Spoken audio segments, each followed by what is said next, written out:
Everybody, it's me, your old pal, Jum Jumington, former CEO of Jumington Dynamics, broadcasting live from the Jumington Dynamics auxiliary hazardous material storage facility somewhere in the world. How's everybody doing this evening? Let's get some music.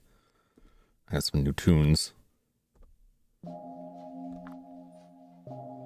See how that sits there. How's it going, everybody? What's up, Flash? What's up, Silas? Hope everybody is staying warm as well. It is snowing out here, and I don't like it. I don't like it. What's up, Kaiju? Good to see you. How you been? How you doing? Yeah, I had to drive today. And of course, it was after it had been snowing long enough to make the roads crap. But like not long enough to for the plows to get out and clean it up.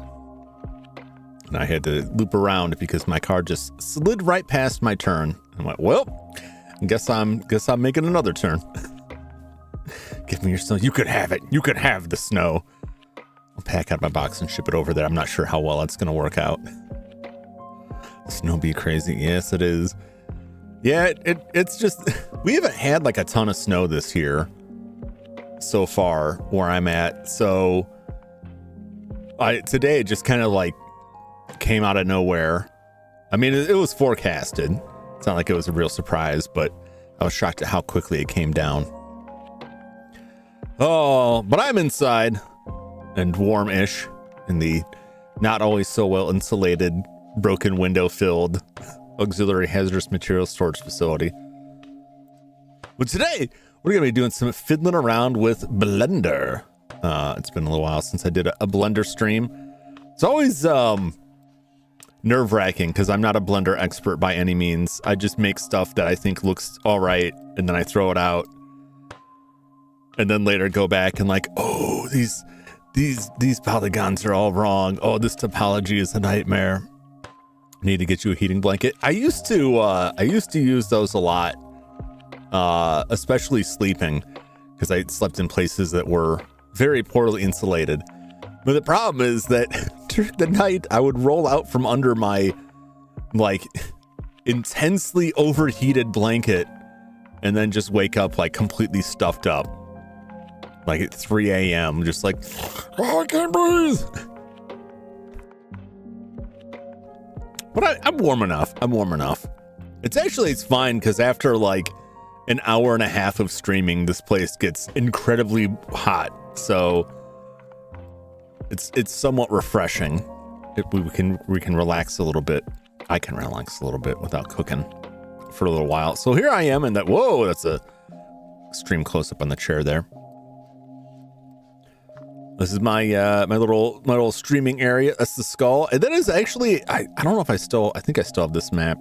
I made that for Halloween the first year that I was streaming, and I haven't used it since. It's also the only thing in Blender that I've used the sculpting tools to make. I think I can pull that up.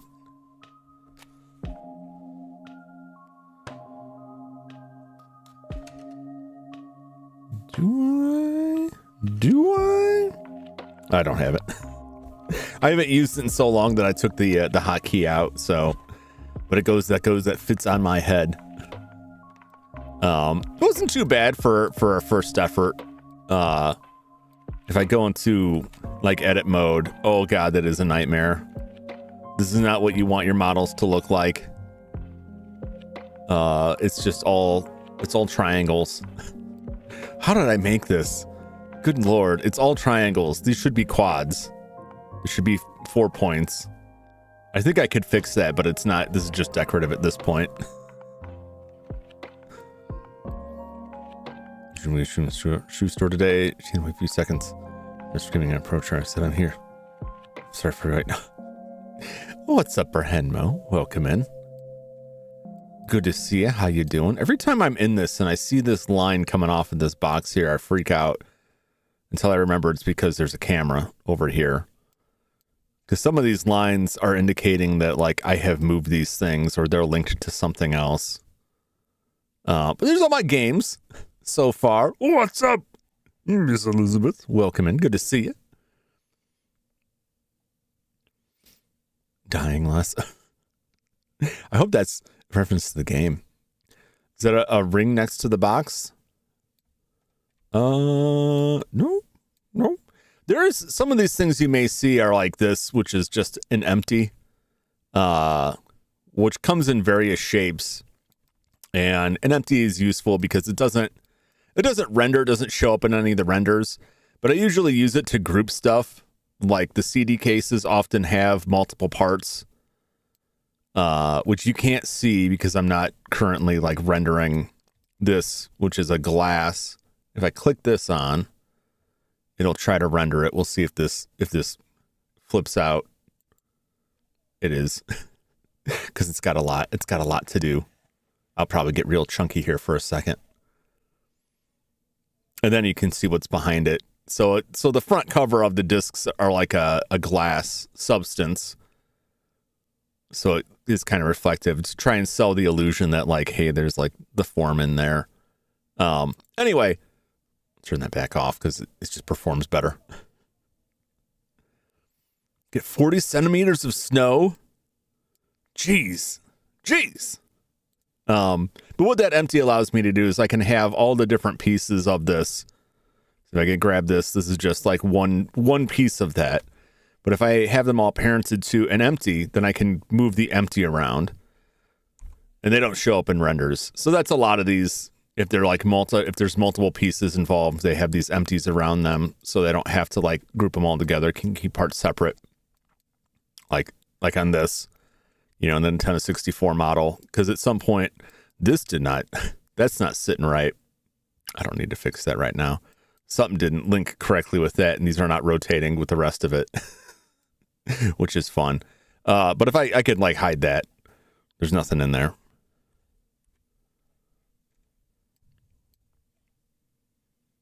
Which hidden objects? Okay. Should just be that one. God, I hope I didn't have other stuff hidden. Oh, I knew this was going to happen. My audio is not looped. Loop. I tried to find some new BGM for today. I like this one. I'll cycle through some other ones. I got to remember to keep them looped. So yeah, that's what's going on. Pay no attention to this shelf here. There's really no room for these consoles, and so they're just wedged in there. You can't see them anyway. that's more or less that. One thing that I did when I started building this was the screen here actually has this video running on it, which you can see normally my chatting screen, you can see in the background. See cans on the ground. So those cans on the ground are there for a reason. They're for reference. So this can, you ever wanted to see what's inside the protein slurry? There's the slurry. I can actually grab it up. There's the slurry. That's what I'm drinking all day, every day. That's what I live off of. Keeps me alive. Doesn't that just look tantalizing? Less chunks than I thought. Well, you gotta blend it smooth. You gotta get it smooth, otherwise you're gonna choke on bits. So what these are is I don't have a stack of cans individually placed here. This is using an array. So it references that one can and then just says like, all right, slap these in here. Slap these in here. That is under geometry nodes. So I can actually like increase the amount. We're at 0.750. So I can increase or decrease the amount of cans on there, alter their randomness of rotation or positioning. It makes it easier. It's a little bit less like intensive on the processor. So it references this. So it's kind of got to be over there somewhere hanging out. Which, unlike the real office, was just a bunch of empty cans, like somewhere. Somewhere. They do get cleaned out eventually, but they have to be chemically treated for that. So on this monitor actually has let's see if I can see this. I don't know how long I passed this out for. I have to scooch way back. My animation window is like, the timeline is crazy because every console animation is in this, including the door animation, which was made in the same scene. So there's keyframes for all of that stuff. Maybe did I turn that off? I must have. But I have this set to this video feed that is running in the background, and it actually generates an emission, so it generates light. And when I first started making this and first started working on the Blender stuff, I didn't think much of it. I was like, yeah, that's how I want. That's what I want it to do, right?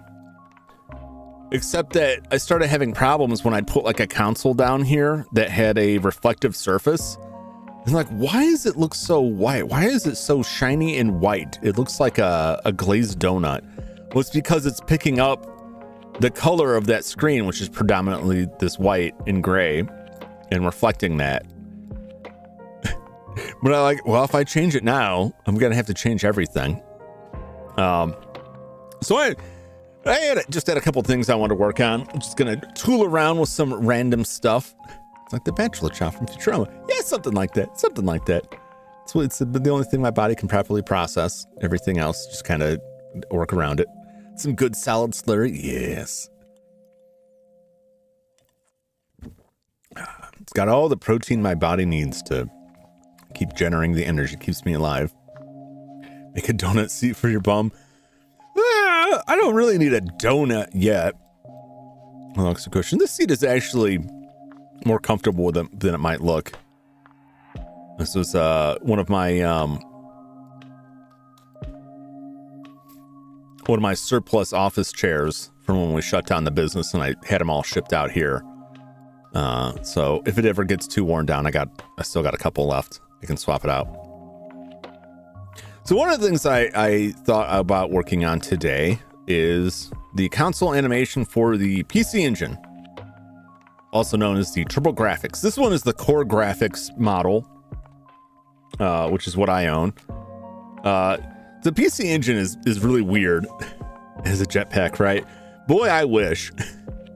I wish. Although that would probably just get me blown up because the way I tumble into things and like accidentally like knock controllers off and stuff while I'm streaming, I would hit that button and I would go face first into the ceiling, and that would probably be the end of me. But it does, you know, it does roll pretty nice, so I could just like slide on out the back door. Now this is just a 3D representation of the space I'm actually in. Wink. So there's really nothing. There's nothing going on out here. You can see it's just the void. It's just the void. That's where I have the door animation that I use for the transition. It was all in this door. I've had some fun with it, but there's a lot of stuff in here now, so it's performatively, it's getting a little bit iffy. From the press, well, it's just a 3D model. It doesn't represent the real place. The real place is, you know, hallways and broken fluorescent lights and all that stuff. It might as well be the void. That's how I feel in life. I have moved to the void. So I finished the core graphic model, the PC engine. Internally, there's like minor differences between the PC engine and the core graphics. Core graphics 2 also. The TurboGrafx 16 is probably the worst to buy if you're gonna get anything like that, because the build quality wasn't great. And also, like, this is the board. The PC engine is like 2 or 3 times this size. It's just a lot of dead space. Doesn't need to be this big. This is the entire system. Which is pretty tiny, right? This thing, the Hue card is roughly the size of a credit card. So if you can picture like a credit card, right? That's about how big this is. So it's a very small system. I did model some ports. I didn't model the back end on this. Get some plants in there. I'd rather keep them away, because they'll just die. I'm not too good at keeping plants alive. And I just get a bunch of dead leaves everywhere. And bugs. Like Game Boy Color or something slight bigger. Oh yeah, they're super tiny. It's actually like pretty impressive. And some of them, not many of them, but some of them actually had battery-backed saves. So there was like a battery contained within this thin strip of plastic. And it just has contacts on the end there. The only region locking that the PC Engine systems had was that a couple of the pins were flipped around. And so if you want to play like US cards in a Japanese system or vice versa, there's kits that just like have a switch you flip that flips those pins. I run most of my stuff off of a flash card, but I made this little mock-up cart for my favorite PC Engine game, Face Melter, starring Jum Jumington. It's all about melting Jum Jumington's face in a terrifying manner. Which actually, that is on my model, but it's not enabled.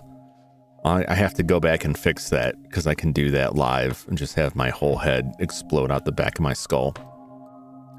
It's pretty fun. I don't have anything else. Every time I open this up, I feel like inclined to just be like, hey guys, look at all my stuff. Look at all my stuff. I gotta go over here and check this. That should not be green. Let's look at the animation. So this is one of the problems that I run into sometimes, is that the consoles that sit on the shelf here are just duplicates of the consoles that sit on my desk. And sometimes the material for the power buttons, I don't make a separate material. So when I have the animation turn on the power LED for the Super Nintendo or Nintendo, whatever's part of their little animations, and then later on I'll look at the shelf and realize like, oh, why is this light on? Why are these lights on? Which could mess up other renders I'm trying to do. It's because it's not different. So that is the 360 power button LED, which is a problem, because if I go to the 360 desk, I have all of these on the desk here. 360 desk, power button is the same. It's the same material. So what I need to do on this is duplicate this material. And that's good enough. I just name it shelf for future reference. And then set the strength of the emission to 0, and then it's off. And then I have to find where in here is this animation.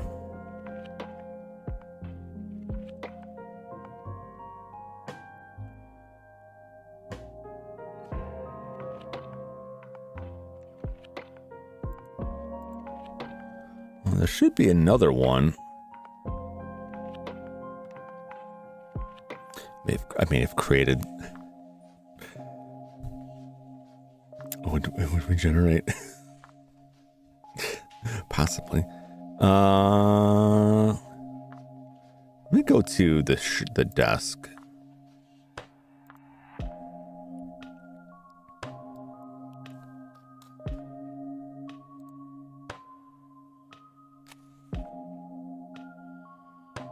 Power button. Okay. Okay.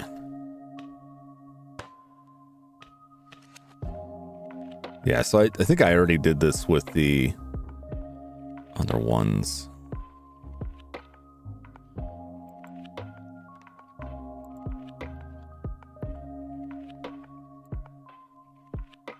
Okay, that's this. So I just need to find the...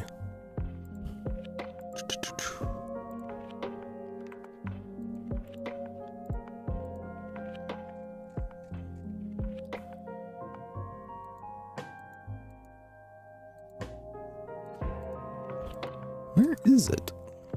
To find where that is.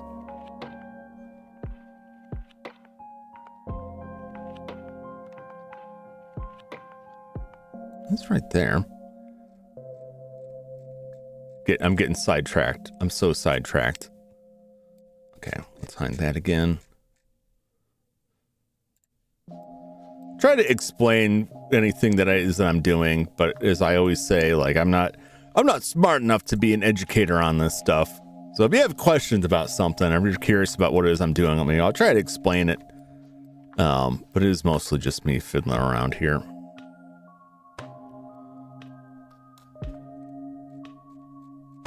I need to find... It is here. Why can't I select it?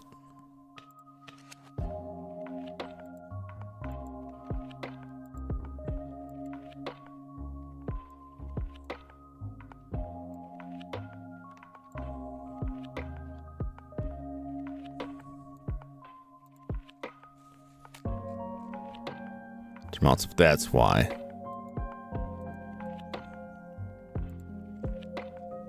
Go back.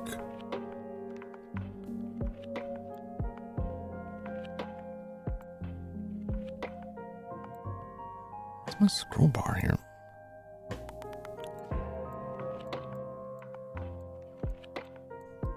There we go.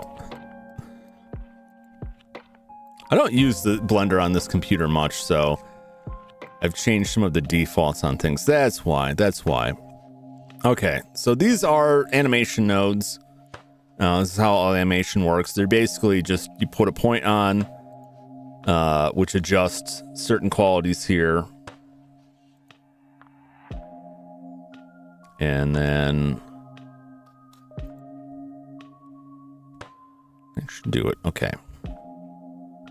So right now it's set to 0, 25. All right, I should just be able to delete this. Let's to delete the keyframe. Okay, and the regular power button, which is not visible right now, that should be fine. And I can get rid of this one too. Okay. So then it will always be off, which is what I want, because that's on a shelf that should never be on. Okay. Stuff like that happens. Now, what is the story with this? Why are these not? All right, let's look at the rotation of this. Now I'm just in cleanup mode here.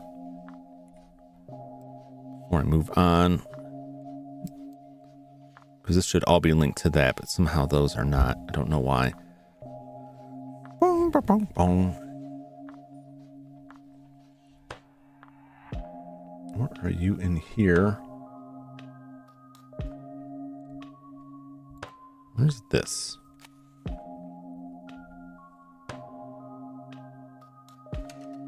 That's the shelf. Okay, so it is the cart door. 1 and 2. All right, let me look at the rotation on this. Copy that.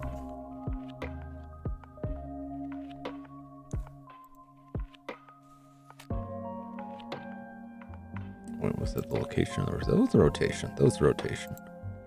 Why are you not rotated? Let's see if I can just fix this. Easy.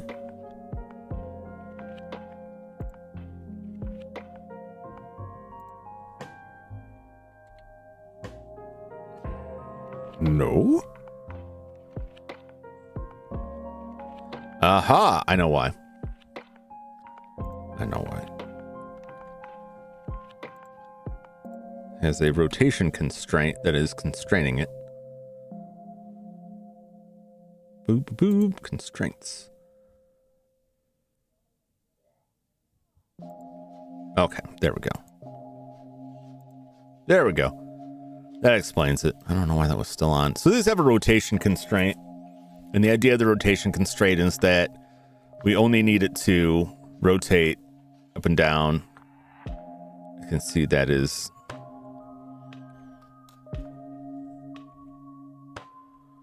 incorrect now.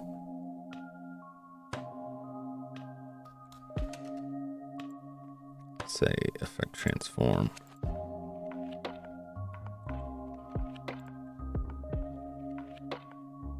I'll have to look at that another time then.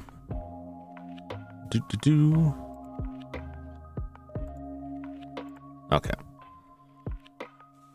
The other ones haven't broken. This one's got it. That just limits X. Okay. The purpose of the location constraint is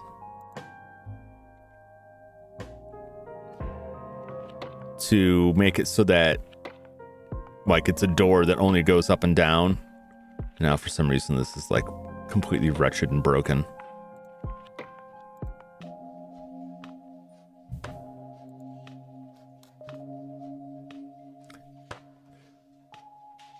I've winged my stuff all up. What's up, Sky? I'm just obsessively working on issues here. Order, default, owner, world space. Owner, local space?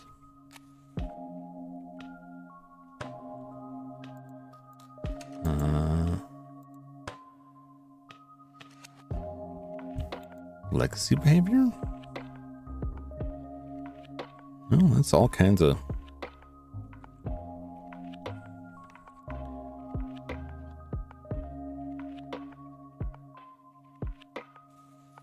I'll have to look into this. Textures, yes, textures. I was trying to figure out why when I came into this, these doors were like all out of whack. And it's, I have a rotation constraint on them. Used to have a 3D mouse for things like this. Oh yeah. Well, you did like CAD work, right?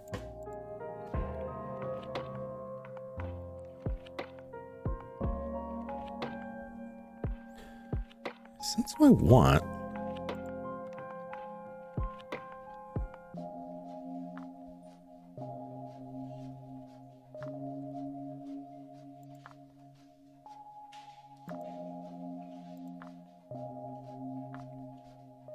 There we go.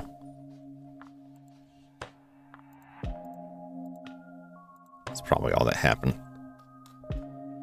It's goofy. Yeah, so wonky. Yeah, those 3D mice, I used to have to support those in a job I had, and I never knew how to test them because I never worked with the software they used them in. So it was like, it says it's connected, I guess it works. Never heard any complaints, so we'll see. All right, that makes sense. So the rotation constraint on it, so I can just rotate it, and this is pretty much all it does. I can't rotate it any other direction. It makes it easy to manage and control it, and then it can't open any more than it should on a normal Nintendo 64. My problem was that the owner was not correct. So it was using the constraint in reference to the whole world instead of local, which is its own thing. So it keeps it relative. Otherwise, it gets all wonky. I don't use those often. I most use it for those. Normally, I would use it for something like a switch like this, but it's more a location constraint. Or you might animate these, which I generally don't, because you could throw in like some controls. You could put like an empty in there, like an arrow or something. If I just add like an empty in here, as like a single arrow. And then link it to something so that I just drag this arrow, don't even touch that. And then you'd build out this control panel, basically, that things that don't render. And then you would move the switches around like a set course. I don't generally do that. I just pretty much go in when I want to animate it. And I'm like, all right, let's just grab this. Why? That looks about right. It works. It works. That blood stains on the wall? No. There's one other thing that you can barely see inside the stream because it's way in the background is my lovely artwork, one of the few pieces I saved from the ransacking of the offices, which I think fairly exemplified a lot of what we had going on in the company. Let's not dwell on that too much now that I think about it. So, one thing I like to do, and people will say that I'm crazy, and you'd be correct. It's like the intro to Wind Waker. It's a little bit. It's a little bit.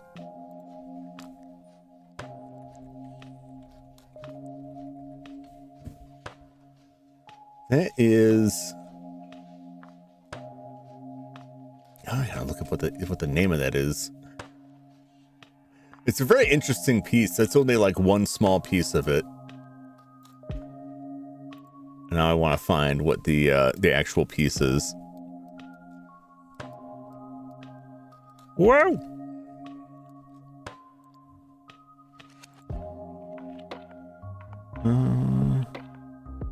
Angelico. Is that part of the Last Judgment? Might be part of that. Is part of the Last Judgment, which is like a whole big mural of which that is only a small part. It's a print.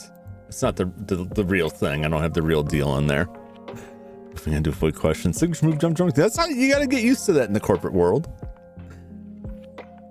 It reminds me of Twisted Metal. It's your head, not the clowns.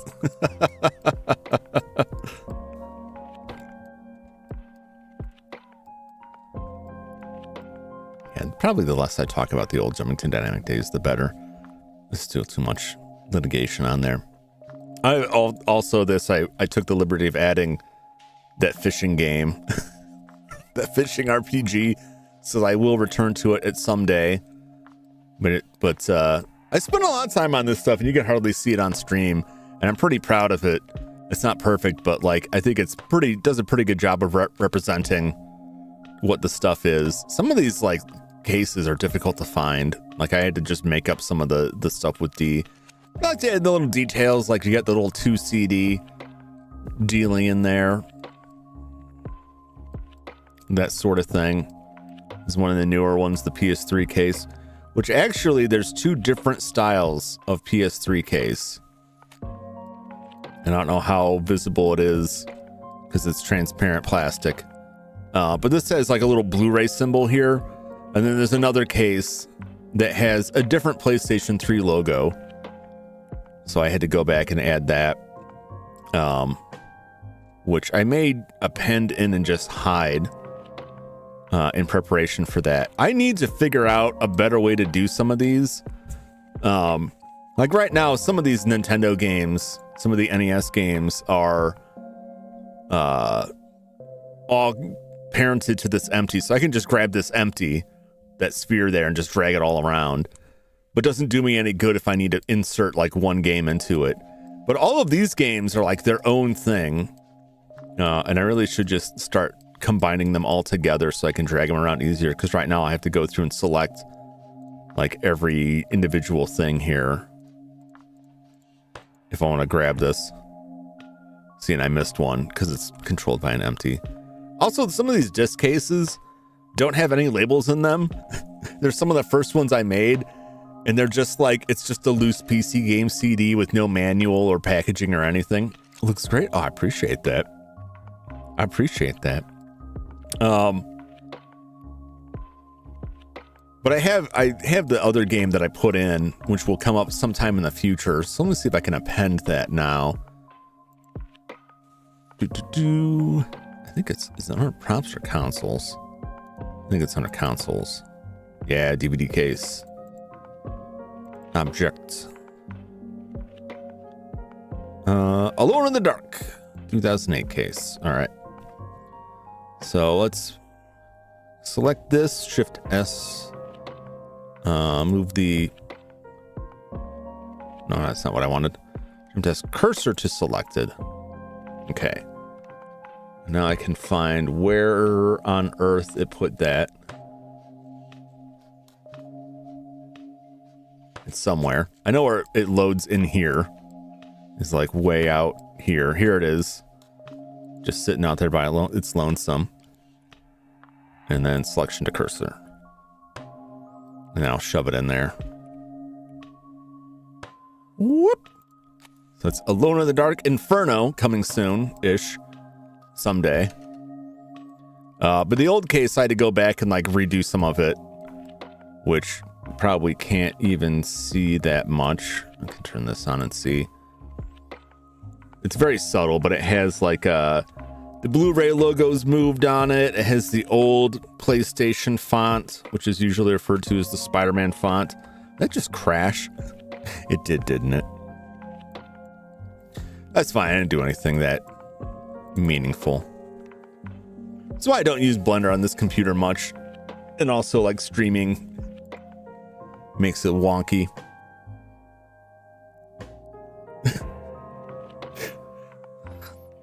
Gold spaceship discs. Yes. I'll give this a sec to load.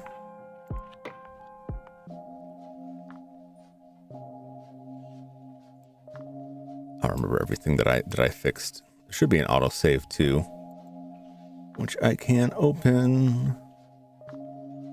Cover last session.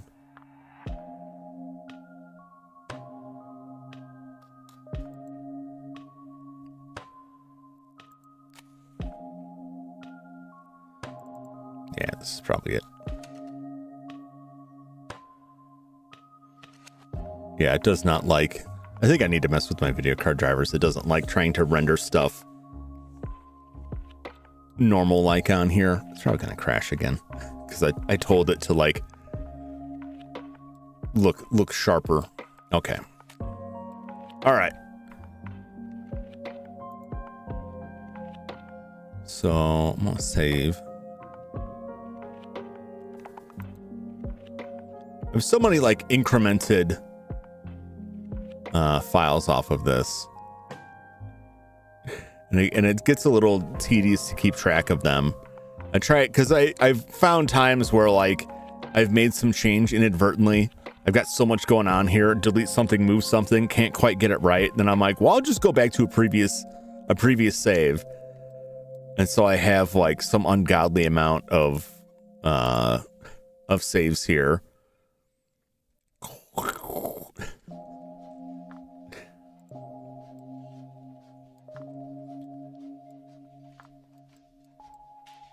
How can I?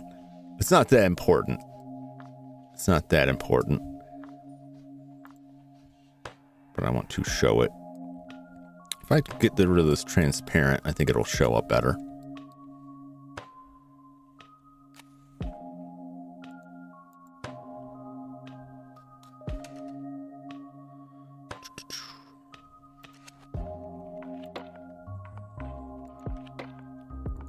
don't think I have Node Wrangler on this, do I? Okay, well, we'll just take this. There we go. You can see it now. It's hard to see. Some of this stuff is just like, I spent a lot of time on these details and then you can't even see them. You definitely won't ever see this on stream because it's too small.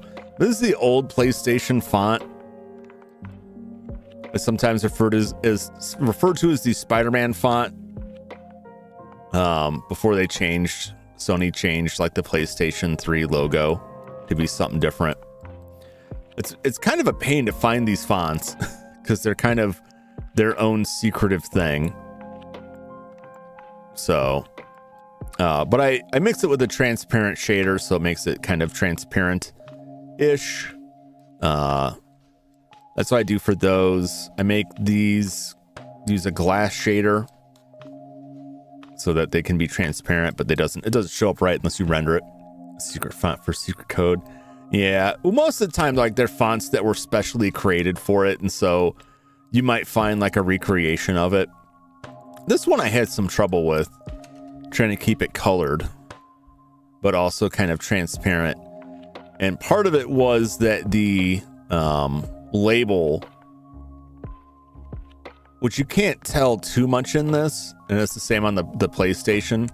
On those cases, just like the old PlayStation 2, the Xbox DVD cases, even the PlayStation 3 cases, there's like an outer plastic that the label, which is a piece of paper, slips into, and that plastic extends past a little bit. So I spent a bunch of time trying to make the materials look proper for that, so that, you know, when you look at this on stream and see like like that, like, and then chat's like right over this, you know, like you can't see it at all. I spent so much time on it. It's Brando's kid-friendly show. I wouldn't sit on that lap. I wouldn't even know where the lap is.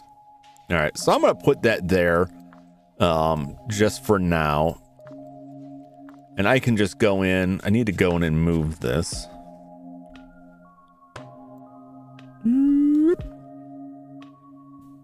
Let's see, do I have PS3? I do. Okay, move it in this collection. And then I can just hide it, so it won't show up in any renders, which is what I do when I need to render these without the consoles. I just hide them. Can hide all of it. It works fairly well. All right.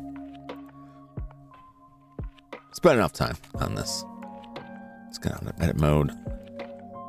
I keep going back to this, and I may not even stick to this. I wanted to make my loading animation for this. So I have loading animations for all the consoles that I throw up on here. I spend a bunch of time modeling them because it's fun and I enjoy it and it's good practice. Working with a physical object that I have in hand that I can reference easily and eyeball and go, does this look right? Yeah, make this a little bit better. So that when I start making things that maybe I don't have a physical model in place, I can refer back to some of that stuff. Is the idea anyway. But I also like having them on stream, even though you only see them for like a little section at the start of stream and maybe at the end of stream. They don't show up a lot, but I do like making them. And so ideally what this would be an animation of the card sliding in, possibly fading in. The easiest thing to do would just to be to have the card start out like off here where you can't see it on camera.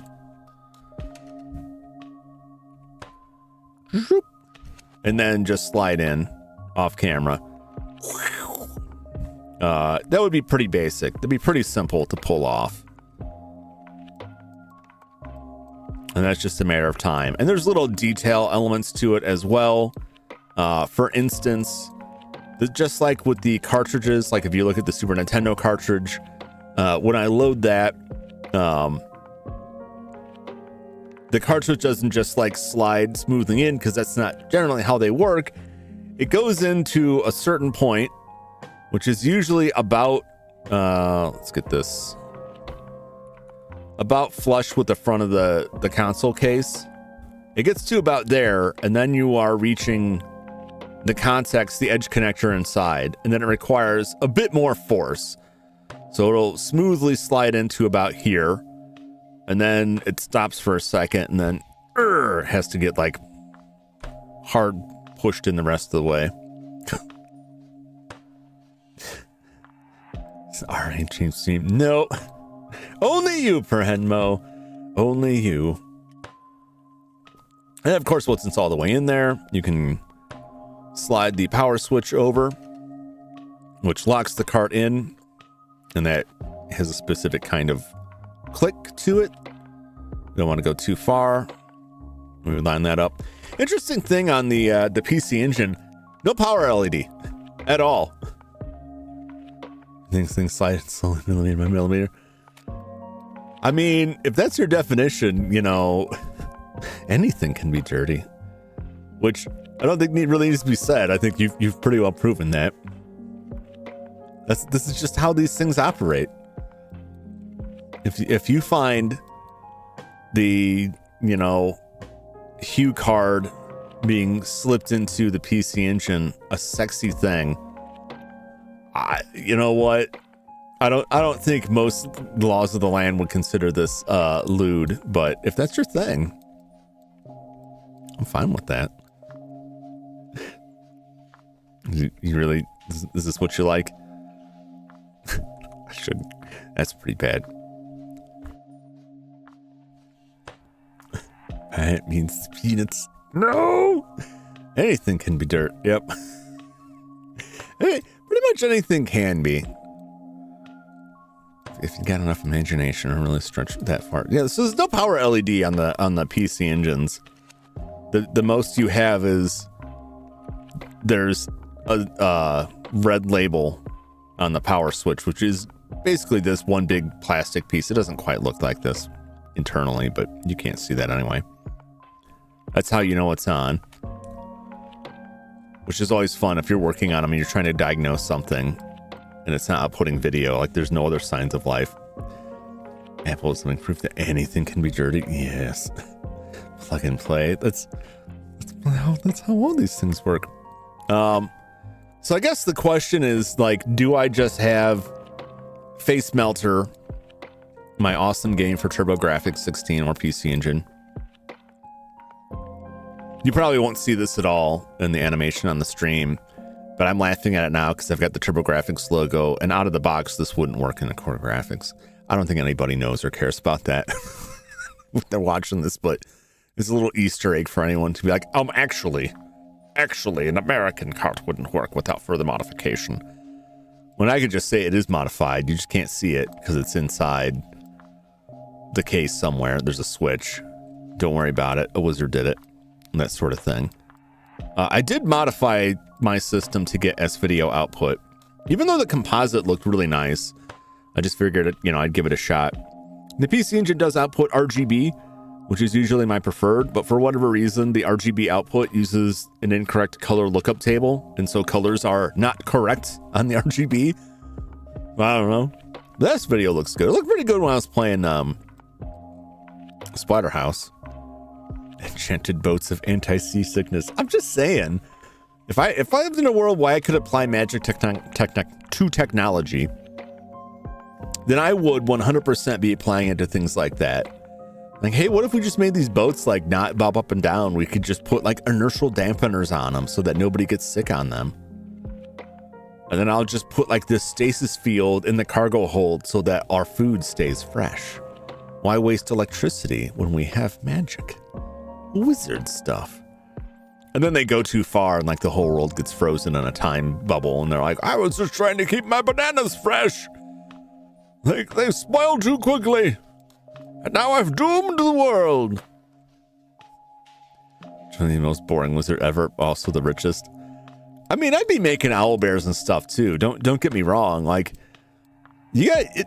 The first thing you do when you get that magic power is you start tackling the everyday stuff, right? You tackle your everyday problems, and then you're free to worry about your grander schemes and machinations, right?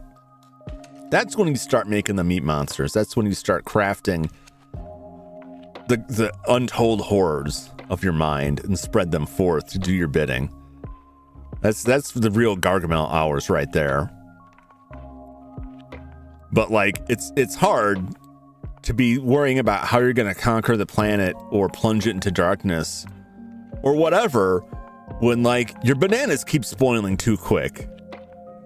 And you got seasick on the ride over, and that took a couple days out of you, right? That wrecked your stuff.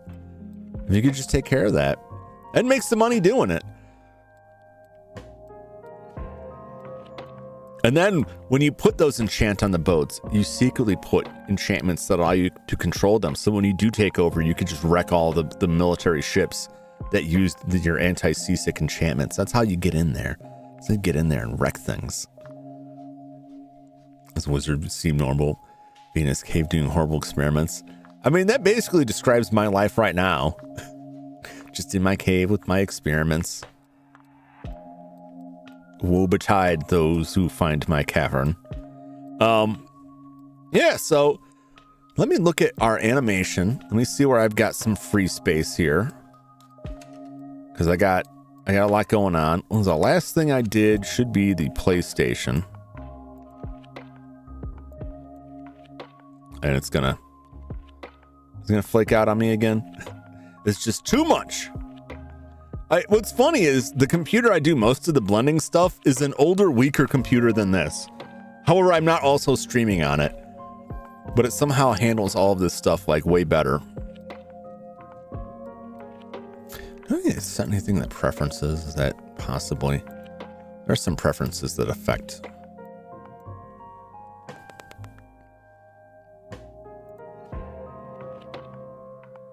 No, this should be doing it. I don't need to do that right now. I will need to do that later. Okay. Probably didn't have Windows 11. That is also true. The other computer is Windows 10 for as long as I can hold out, which won't be forever.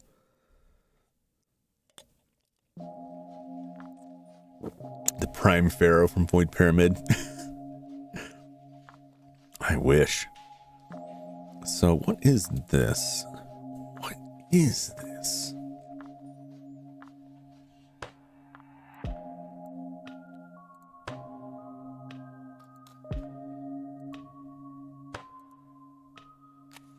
Camera door. Where is my... Oh, it's not going to show up because it's hidden. Let me unhide my PS3.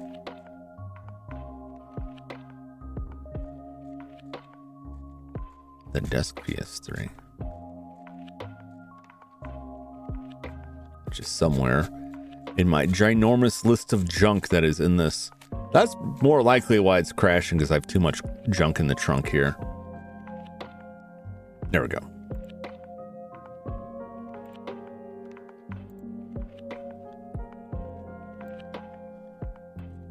Just kind of wedged down there. Hello everybody, it's me, PlayStation 3.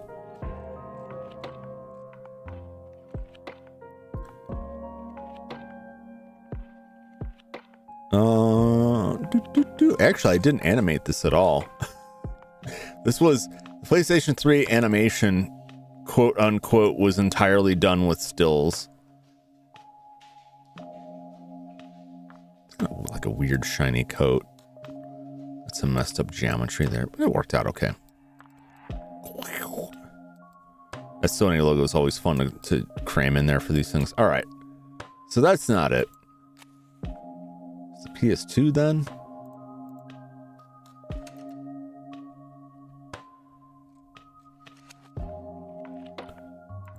Ah, there we go.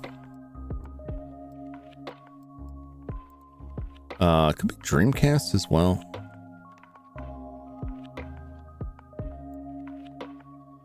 Actually, that could be the yep, that's for the door. Whoop. All right, this is the door. This camera.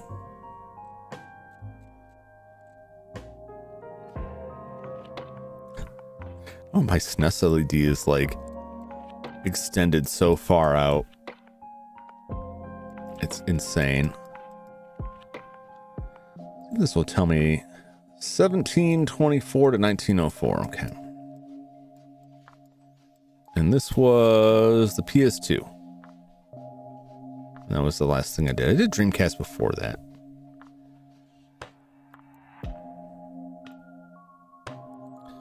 And this is the PS2 button. Get way up in there. This is way weird, shiny looking, but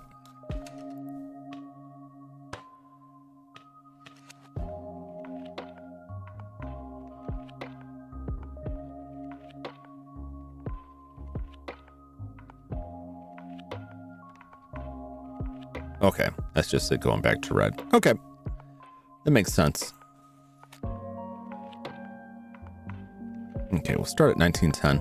I try not to overlap animations in case something weird happens where like something's not fully hidden, and then while I'm reviewing the animation that I've rendered for like a Super Nintendo game loading, all of a sudden there's just like a random LED floating there.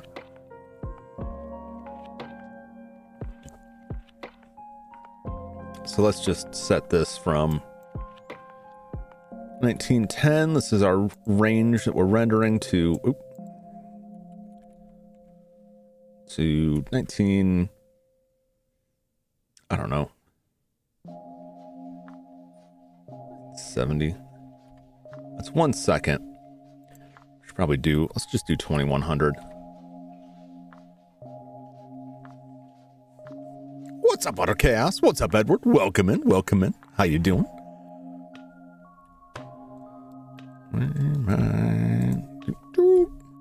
Okay.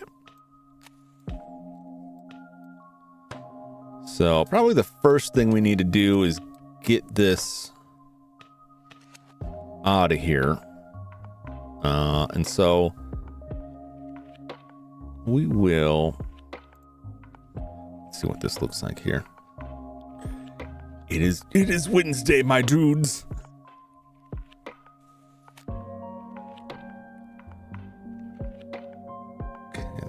Location Y. Very good, very good. Okay. So let's flag this. Whoop. Where are you in here? There we go. Hue card. And then we'll advance one single frame. And we will take it way out of here. Let's see. Go to the camera shot. It's still in view. So we'll slap it back there. And we'll put that there. So right now in this single frame, it moves. I don't really need to do that. I could just start with this. But having this frame here at the start means that I can Shift D to duplicate it. And then I can just drop that wherever on the end. And that's like half my job done, because it's going back to where it wants to go. And then really I'll just create another keyframe when it gets to the appointed location. So like this, I was saying earlier, it gets about to here, right? And then it kind of stops. So we'll make a keyframe there. And then all I have to do is, on all of that, grab this one and drag it out, and then I can also Shift D that and push it out a little bit. Let me sweep that in a little bit more. So the result is that it'll fly in, probably be very quick, and then get to the point where it interfaces to the edge connector. It'll stop for a fraction of a second and then push in, and we can speed that up more. So we'll just let that play. You can see that's about as fast as it goes in. I think that looks pretty good. I think it can go the rest of the way faster because you're going to put a little bit of force on it. So we can slide that last one back up. I could make it go slower by dragging out the length of that from these two keyframes to make it go slower. We could also do some other crazy stuff while we're on it, but sometimes it doesn't work out that well. So let's take this and let's slide that up a little bit more. Let's see how that looks. Chunk. Chunk. Whoop. Chunk. Whoop. Chunk. Whoop. Chunk. I think that looks pretty good. That could go even quicker, I think. How many frames is it right now? 1, 2, 3, 4, 5, 6. That's 1/10 of a second at 60 frames a second. So if I slide that up a little bit quicker, that'll really just like bam, bam, it's in there. Which I think feels that feels good. That feels good. Conk.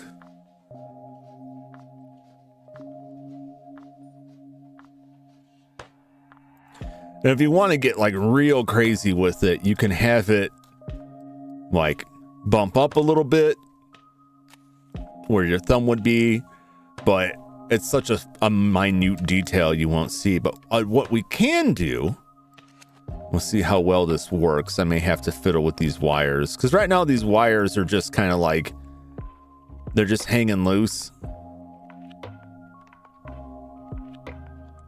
They're not really attached. But I can, I believe, parent them to a certain degree to it. But kind of like I did for the Nintendo 64, I can make it so that when it ultimately like crunches in there, it causes the console itself to bounce a little bit. Which we'll use this, the empty, which should have everything else attached. Control the cable. See, those cables are all separate, but I can still parent them, but the bits themselves are all in there. Okay.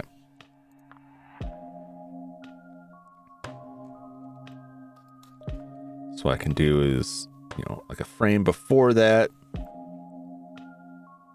Maybe even 2 frames. Just make it like a frame. It's so minute you won't even see it. What is the rotation on this? Will it be Y? No, X. Nope. Rotate X. Yeah, we'll rotate it X a little bit. So let's put a keyframe in for X rotation on that. Which is, it's down here now.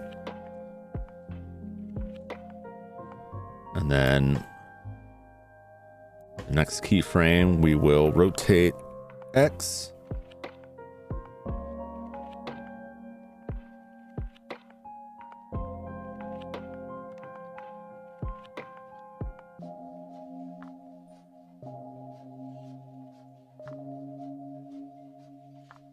Be the negatives.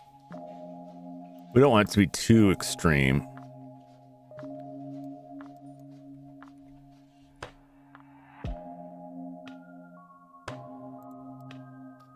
Enough to be visible. That's kind of believable. Could be framed there, and then we take this, Shift D, shove it over. So the cables won't look right. I'll have to work on that.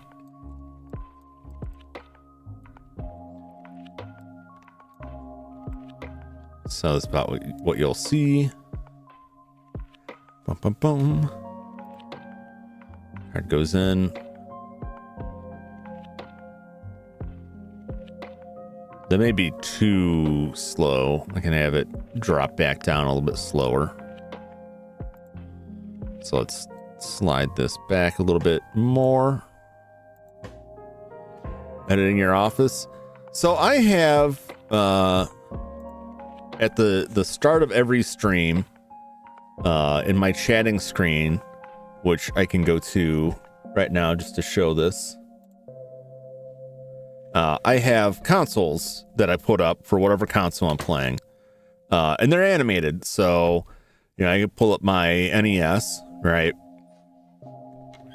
And I have an animation of the game going in there, right? And so I have the PC Engine model, but I don't have it in there. But it is my office space. It is the 3D model of my office space. It's just a 3D recreation of the very real space that actually exists somewhere in the world. Wink. But the N64 was the one I'm trying to replicate here, and I don't know if maybe there needs more of a lead up. But if I throw the cartridge in this, it bounces a little bit, which I enjoy because it goes along with the swamp noise.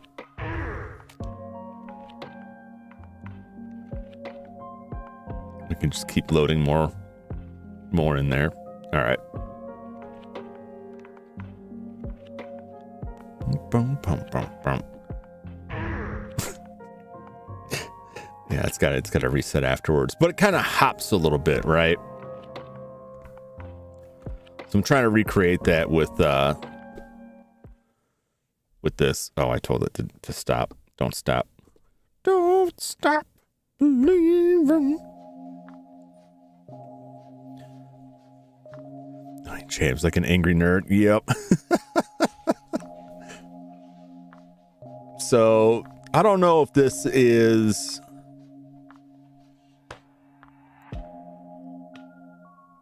I want it to be. I don't want it to start before we start moving back.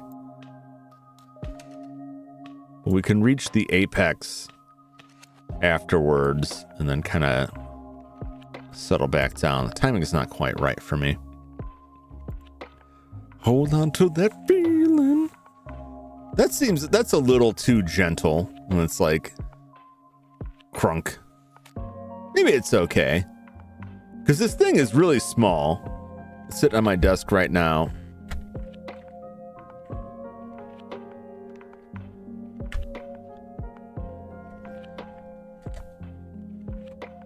It takes a significant amount of force. It slides in like whoop, right up to the edge, and then you hear like a pretty loud click off of that.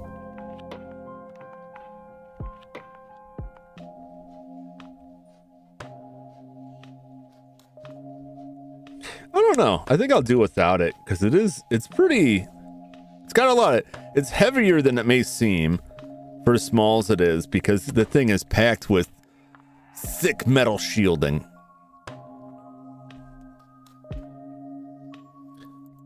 So maybe I just have that in there.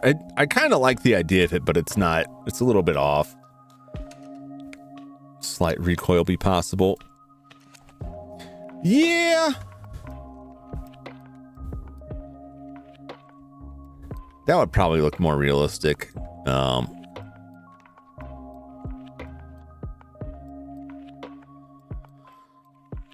It complicates things on the other end depending on how I leave it. So let's clear these out.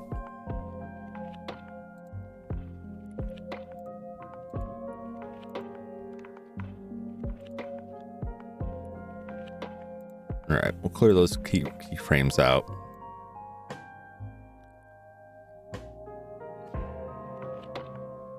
What we can do instead is on the Y location,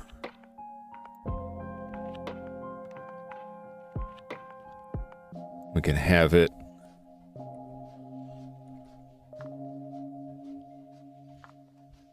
go ever so slightly back.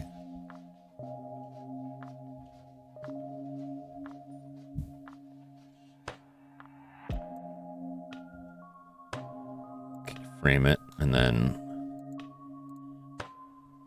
duplicate that back. We'll see how that looks. It is kind of off because the way you would put it in damn it for Henmo. The way you put the hue card in is that you'd kind of slot your thumb right on this area and then you'd grip your rest of your fingers. You'd kind of palm the top of this Oh, I can feel your judging gaze upon this. So you kind of palm this. So you'd have your fingertips there and then your thumb there. So it wouldn't really move that much, but it would kind of shift a little bit. Here, 3D posing my stuff. And you're giving me the biz on this. But let's see how it looks. Actually, that looks pretty good. It implies a great degree of force. We just need to fix these cables here. Because right now, like, these wires are not actually attached. That's what she said. Oh no. All right. Let's, I'll grab this point. And then I hold shift. That. Oh, the other ones come up on there. That's weird. All right, we just want this point here, and then we will grab. Which one is that? It's not the controller plug. Power plug? It's a power plug. All right, we'll grab that. I think this will do it. Control P. Oh, nope. Not that.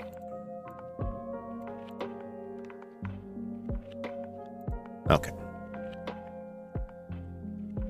I don't know why that thing went crazy. Power plug.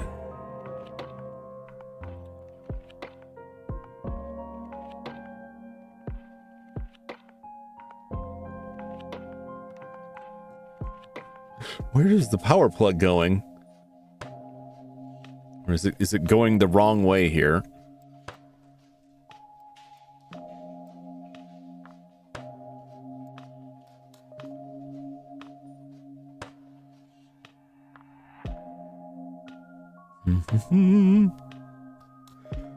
This vertex should be parented to that. Back to modeling. It's easier to look at that way.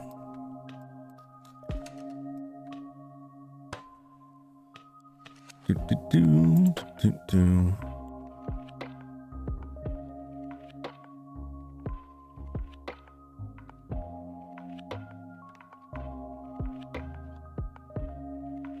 think that's making the vertex the parent, which is not really what I want.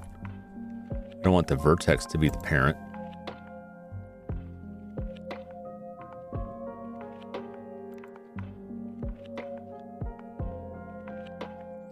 Parent select objects to the selected vertices. No, that's not what I want. That's not what I want.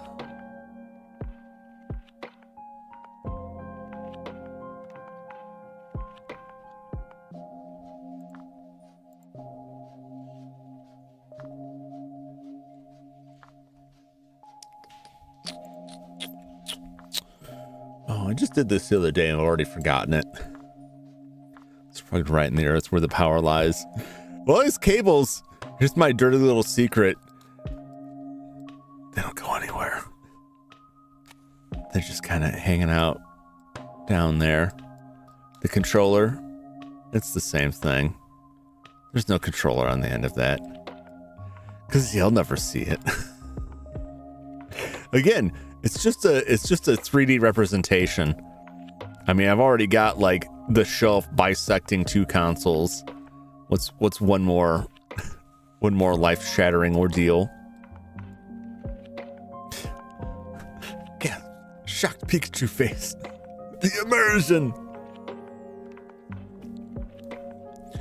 There's only so much I'm willing to model and put in here that no one will ever see. If I start putting power bricks and chords and everything in and detail that stuff out where nobody ever sees it, I'll lose my mind. I already spent enough time on all of my games that I really like doing. You can't see them at all on the stream. You can't see them at all. You can't see any of my beautiful work. All right, there's a way to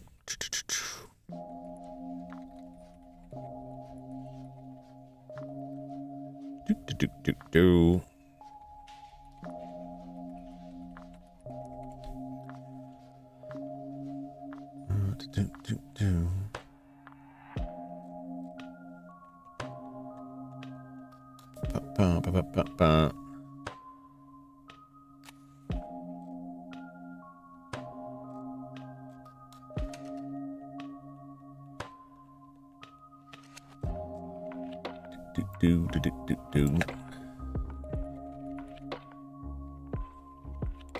Parent.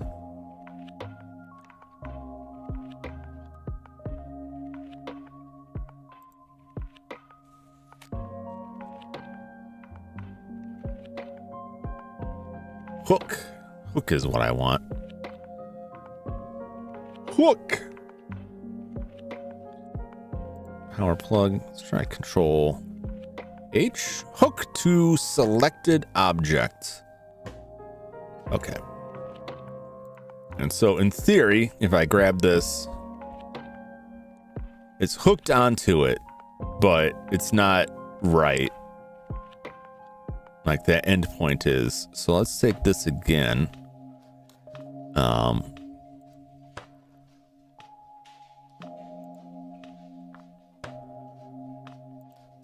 Let's try that again.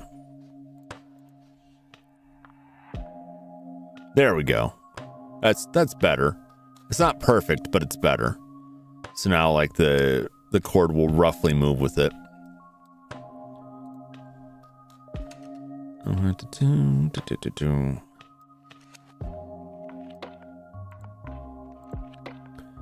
We'll try just those two. Controller plug, control H, hook.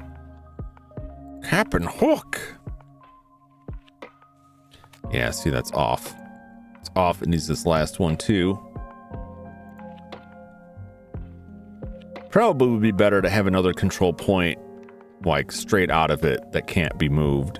Everything past it can be moved, but this should do that trick. Because if we go real extreme with it, it'll still really bend out of it. But I don't go. If I needed this to be tighter in there, I would work on that more. I just needed to roughly move with it. Whenever you played a game, it was your model mocked up as the game art. This is the first one I did where I threw myself on there for the face melter game. Most of the other games just have like a white label that says game. I think the PS2 disc is a PS2 demo disc. I'm trying to remember what the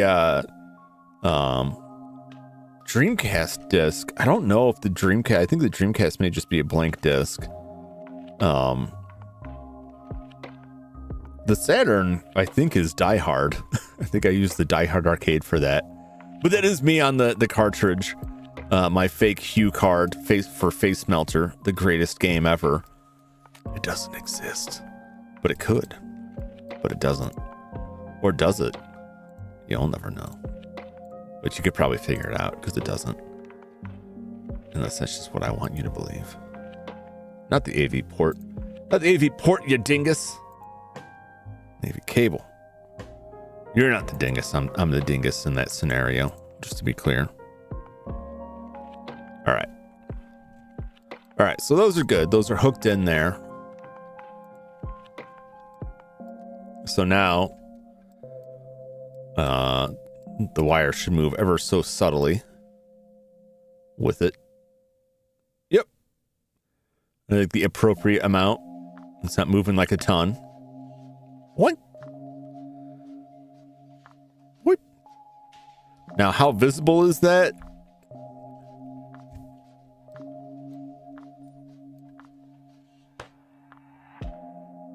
It's so small, it's hardly perceptible.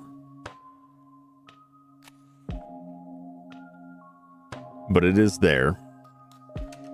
I think it's enough. Can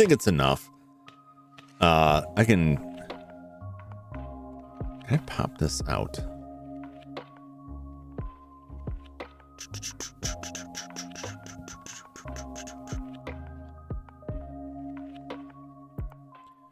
make a new window.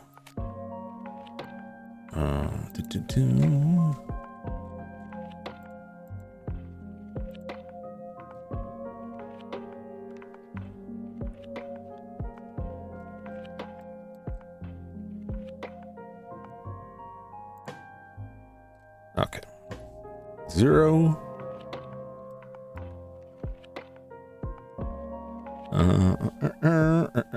Okay, give me 1 second here.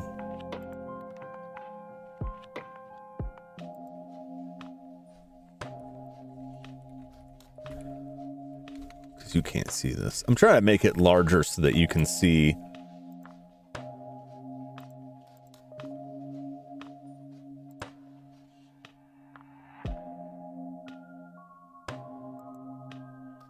Yeah, that looks correct.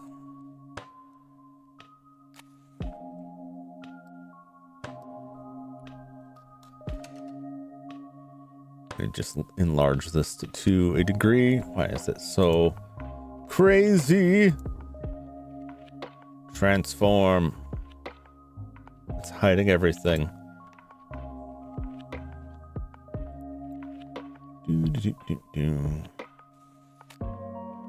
Down, down, down, down, down.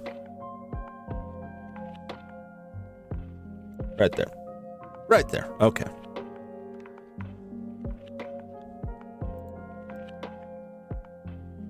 Trying to simulate this being like roughly what you would see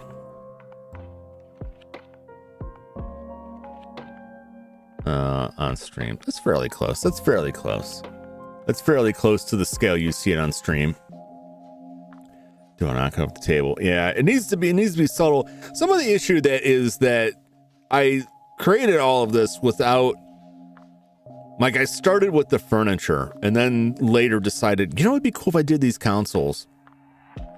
And what I'm frequently finding is that, like, the angle is not amazing. And oftentimes it obscures a lot of details on it that I spend a lot of time on, to the point that I'm like, why did I do this? Why did I put those in there? I think it's decent. I'm just watching the wires to make sure they don't look too weird and iffy. I could hook like the controller wire further up, but I think it's okay. It does look a little unnatural because the controller wire is just kind of stretching as though like this point here we're anchored in place. So let's get rid of that. It's like behind the scenes of a TV show. Yeah, more or less. More or less. Let me...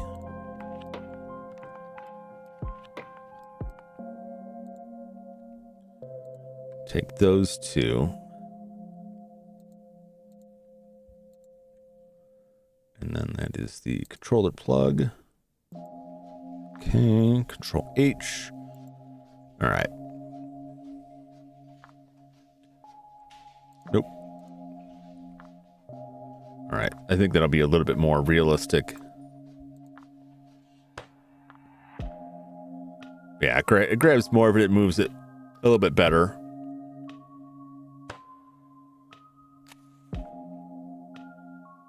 I think that's pretty good. All right.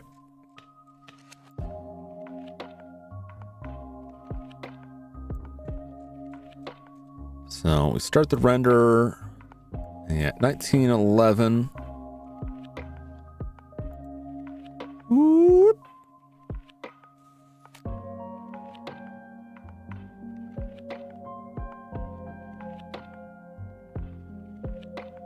Now, in the meantime with this, do we do anything crazy?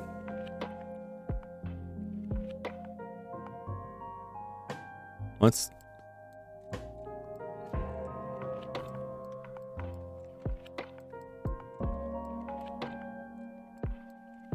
set a flag like right here. Right there, because it probably stabbed through a lot of stuff. If I do it, it may be too low. We'll see. What if I rotate this?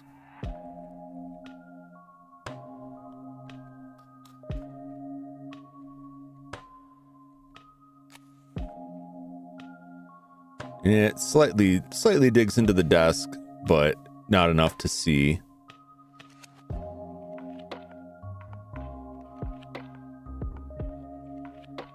So what if I rotate Y? I don't know, let's say 720 degrees.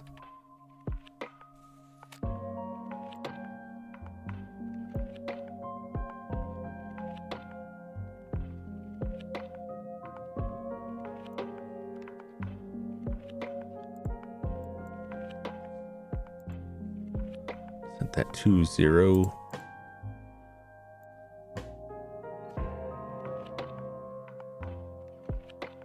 Let's see how that looks.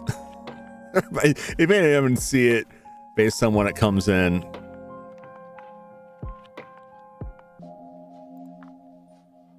Woo! Just spinning out. Zip.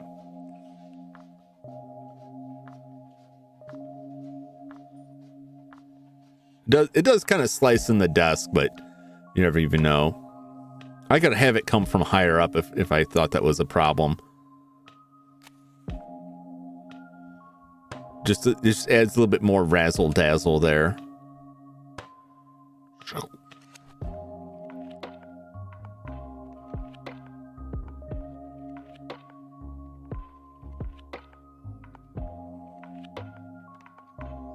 We're really dragging into the realm of fantasy there for no reason.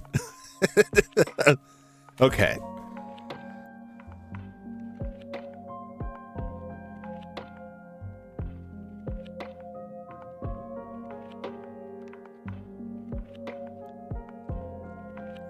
It really doesn't need to be its own.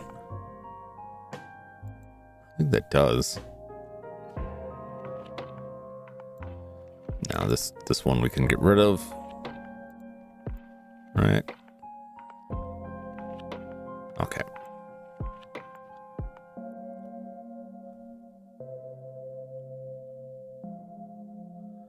Okay, actually, I could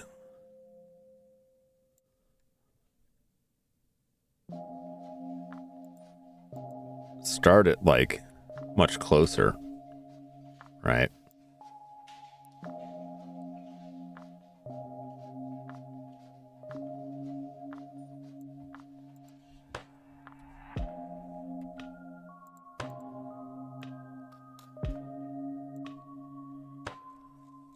So it's like a shorter, it actually waits to show up.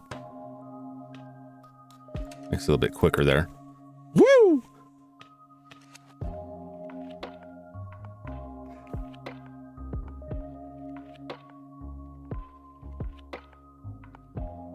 I don't know. What do you think? Does it look ridiculous? Does that look ridiculous? If it's just like spinning in there.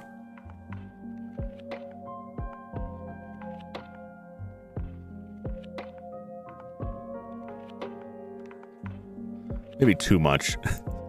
Maybe too much. Let's try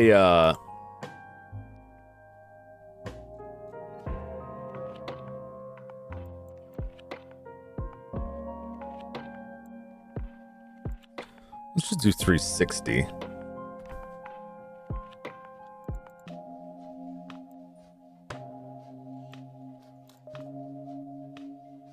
It's just a little bit like more chilled out.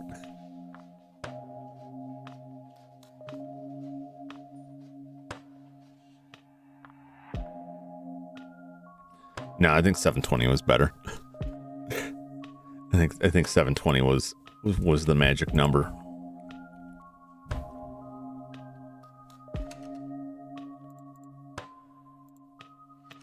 Woo! All right. That's good. So 1911 really is where we want to start this.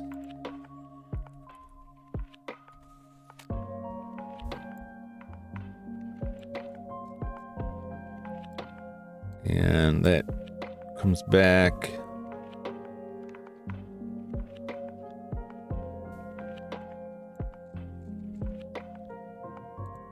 And 2157.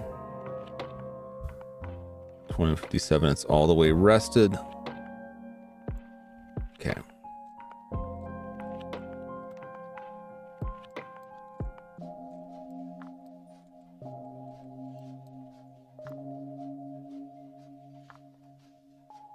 So the 2065.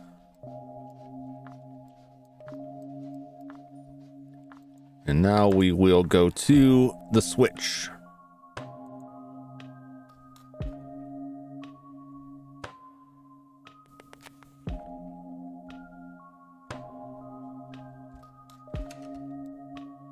I get real close so I can make sure I'm not closing stuff out here. So now we flip the switch.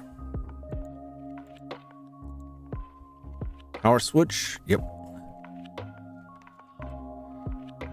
And we will need that to, let's see, grab X.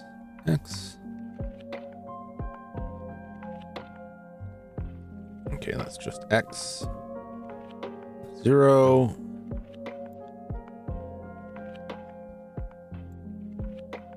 $65.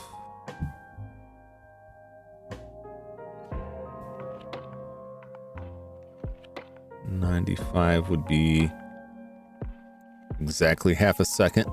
Taking a fair amount of time to animate some of these. It depends on how complicated you make it.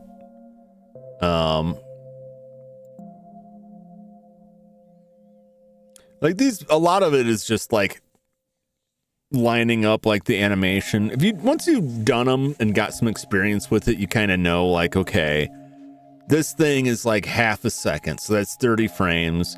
Make it like 45. It gets more complicated if you're trying to line up sounds. You can play the sounds while you're working on the animation to try and get the track down.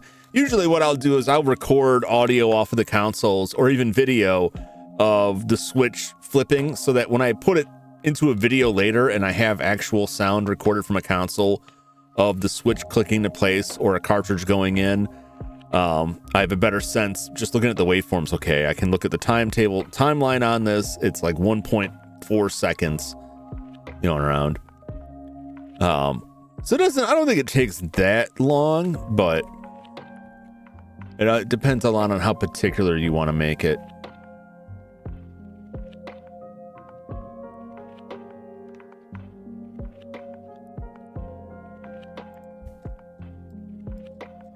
This is hard to see because it's just all green here. That's probably good.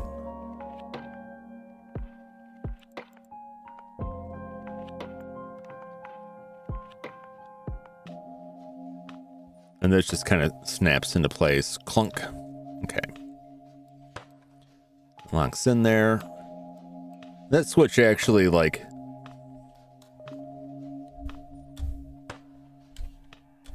there's no it's all or nothing. So it just clunks very smoothly, but quickly. It very, very smoothly clicks over. Go chunk. I can go even go quicker than that.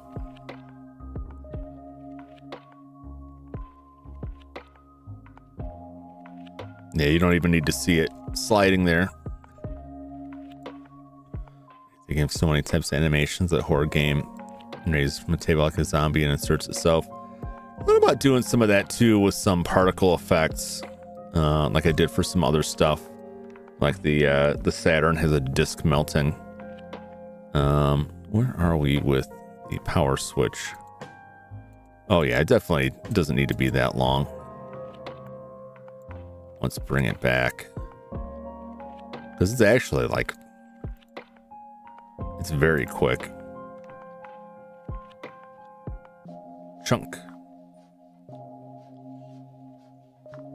Probably even quicker than that.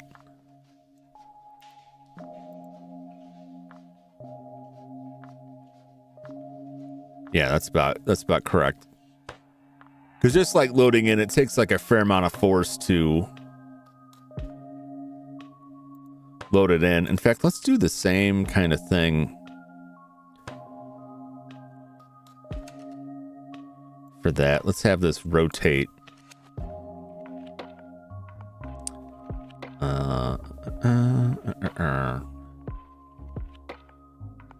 Yeah, on the Z.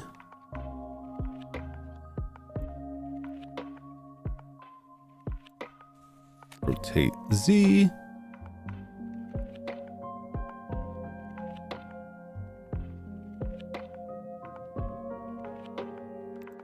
Just a little bit.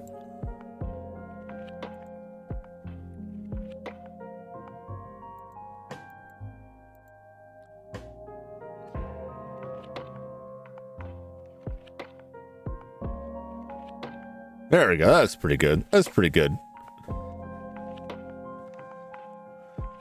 Because once again, like it takes a not insignificant amount of force to actuate the power switch, but it's internally connected directly to a switch. So it's not like on the Super Nintendo, when you push the power switch on, there's some play in the plastic before it hits like a tension point, a resistance point that you have to push it a little bit harder to get it to flip. This thing is like right on the switch. So to move it at all, you have to apply enough force to move it all the way, basically. So it always is just click all the way over. So that would like wrench it a little bit there. All right. So we could just, for safety, go to 2080. And we're set. The nice thing with this... Well, actually, I don't know if it's really nice. A factor of it is that there's no power LED, there's no sound, there's no other mechanical end of it that goes into it. So usually if there's like a power LED, then that's part of it. Like, when does that exactly, does it turn on? How long does it take to turn on? Does it change colors? Does it blink? Is there any other indicator going on? Like the PS3 or the PS2 have like a power LED and then a loading LED. There may be another LED blinking somewhere. And then I usually, as part of the animation, like to put in the startup sound for like PS1 or any other ones. Welcome to Love Green. Good to see you. How you doing? Welcome in. We're just doing some Blender stuff here. Blender animation. So I'm gonna go back to my the chatting. So the Saturn was one of the ones I had the most fun with, because I use a optical drive emulator for the Saturn. So even though like I throw a disc in, it just gets loaded on an SD card. So I made this loading animation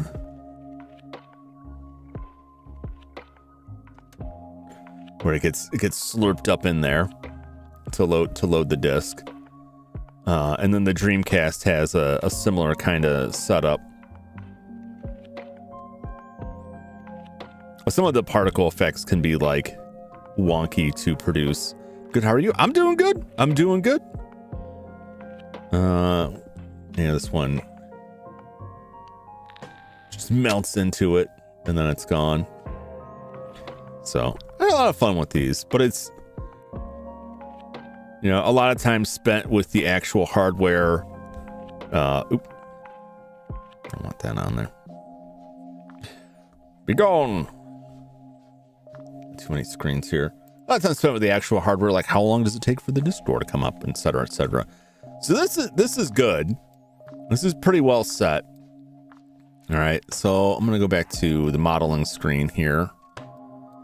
Sure we are not in edit mode. All right, so now it is time to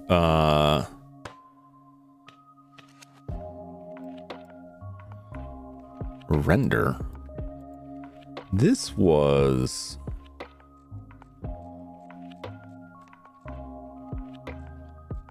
where are you? The cans. Okay, those don't render. That makes sense. That makes sense. Okay, that's what I like. All right. Hey, the thinker. How you doing? Welcome in. Good to see you. I gotta go to scripting. I should have script here. So what this script does is it sets the render region. And the point of the render region is that when I render this, it's only rendering this small area, which is actually way larger than I need for this. But, and when I render it out, it renders out this small area because I have the video. I don't want a full 1920 by 1080 video that only shows this small section. That's very inefficient. All right, considering everything else is going to be the same. So I just rendered this small area out here. And then I make everything else invisible. So that you can only see this, and it has a transparent background. And it has to be this particular size that it outputs, because that's what the video editing software, the video codec I need to support transparency has to support a certain aspect ratio. It was a lot of trial and error to find the resolution, the height and width of the image that it will accept and go through. And then I have a script that just redraws that, because when you're making the render region, you're just drawing like a box draw. You can't tell it, make a render region that's this dimension by this dimension. You're just drawing it out. If you have some add-ons, which I don't have installed on this one, it'll show you the pixel like height and width of your render region, but it's not always accurate. But you can't control it. But there's a script that basically, once you get the render region set down, you can run a script to save that render region as a script you can run, so you always get the consistent result. So that's what I gotta do. So I gotta go through and hide some of this stuff, or just make sure it doesn't render. We'll go to the wall monitor.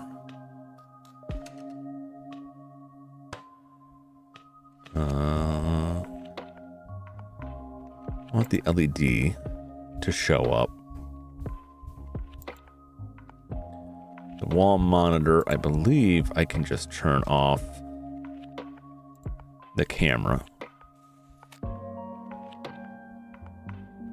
don't know if that monitor moved or if I just haven't noticed it in other stuff, because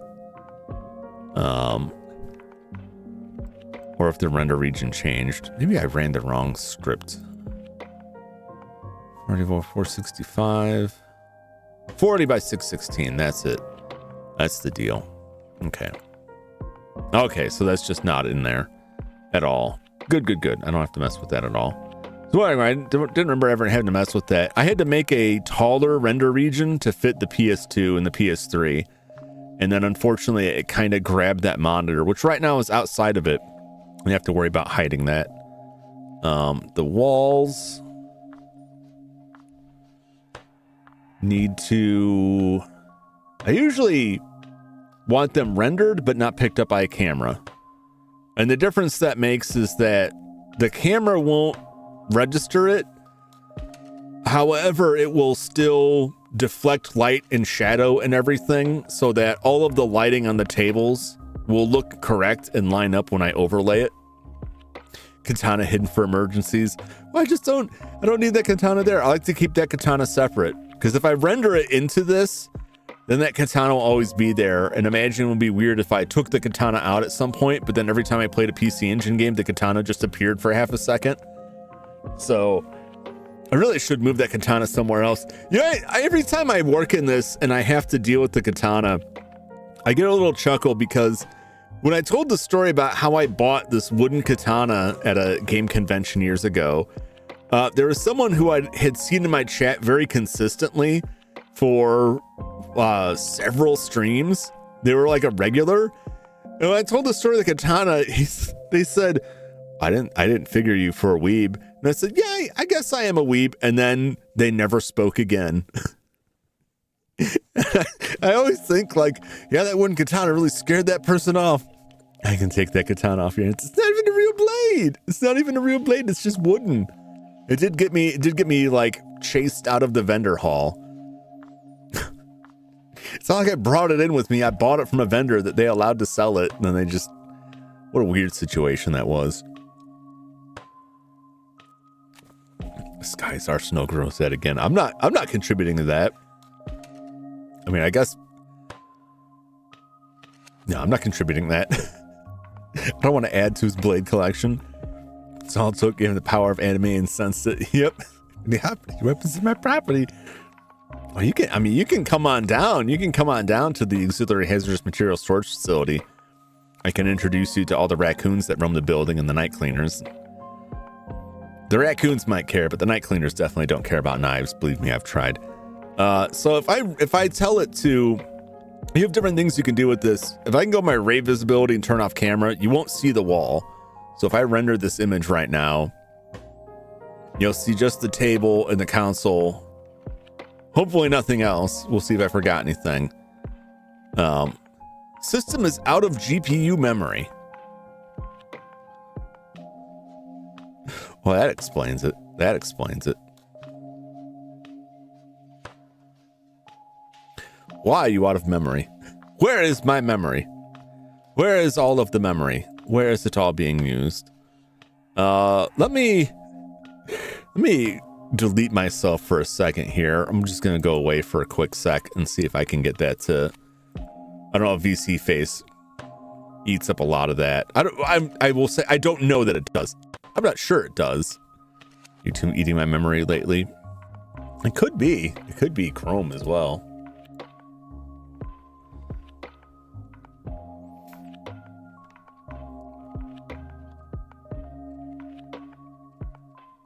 Oh no, my console. Where's the console at? Oh, no wonder. I told it not to, no, it should be. It should be there. Why you know there?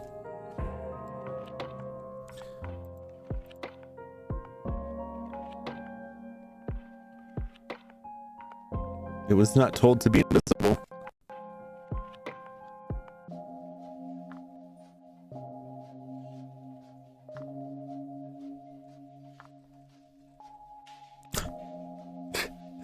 Hello? Something has gone horribly awry here.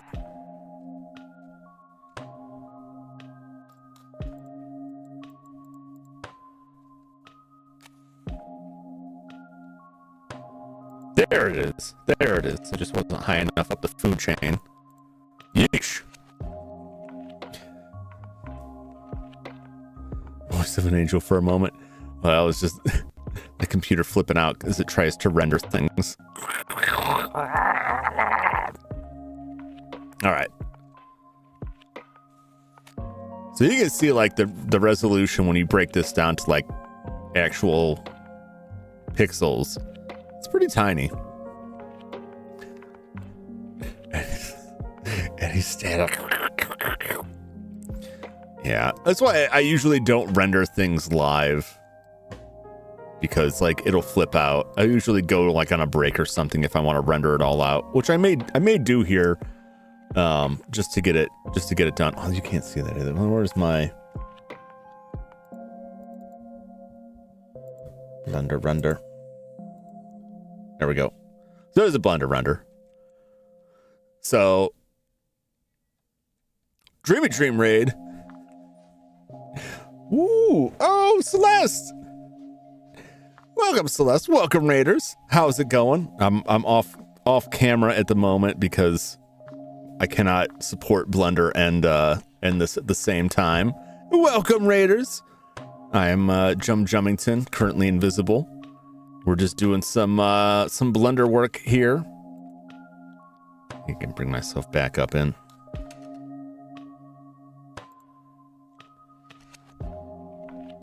There I am. How's it going? How was the Monster Prom? I saw you're trying Monster Prom. Thank you for the raid, Celeste. Thank you. It's good to see you. How you been? How you doing? How are you all doing?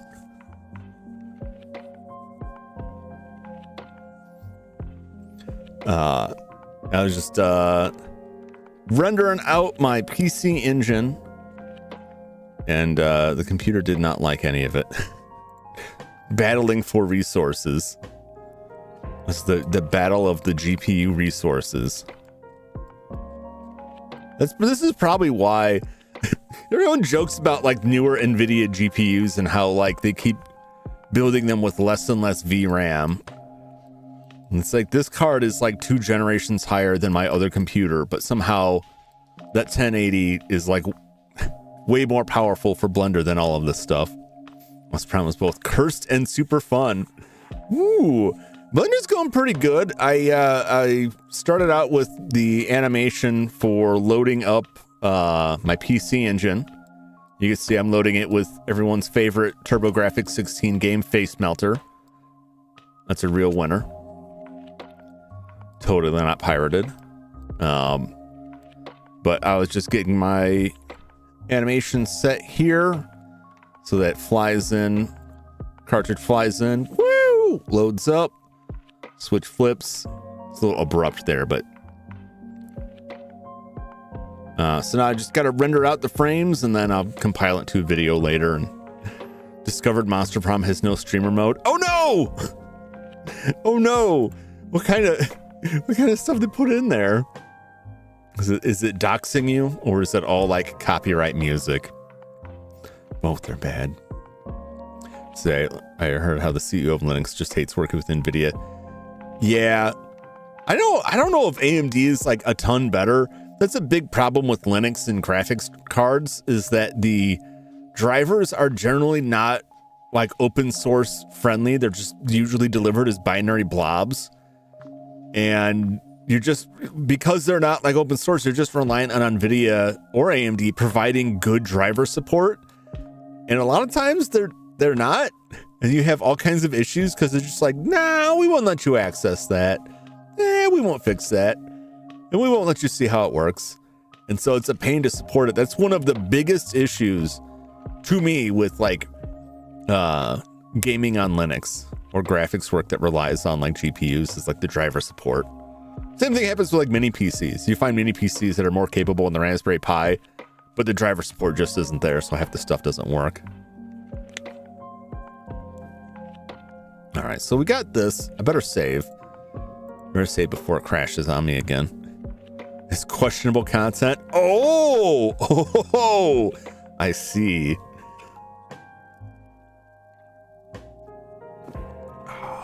Yeah, that'll tons. Oh man, that'll cause an issue.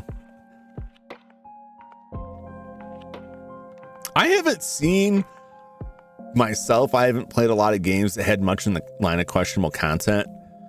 Most of the time it was like, here's like a 2-second blip of nudity and then it's over. But like none of those had it, but I wouldn't expect that. But those are also like console games too, much older things. I feel like nowadays, like you kind of have to put in some option to like cover that stuff. Maybe I'm wrong. Safe word game, but it's more what they say. Oh yeah.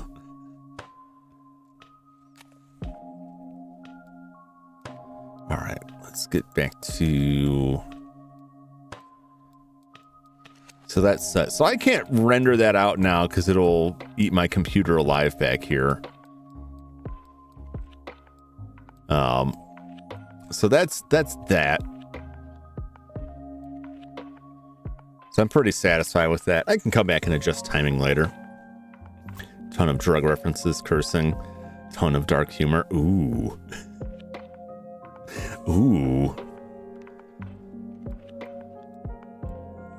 It's probably fine. Sorry, Rainer must sleep. No worries. Appreciate you stopping by. Good to see you. Maybe I'll catch you again in the future, but no worries if not. But I appreciate that, you just watched a long stream. You got stuff to do. No worries at all.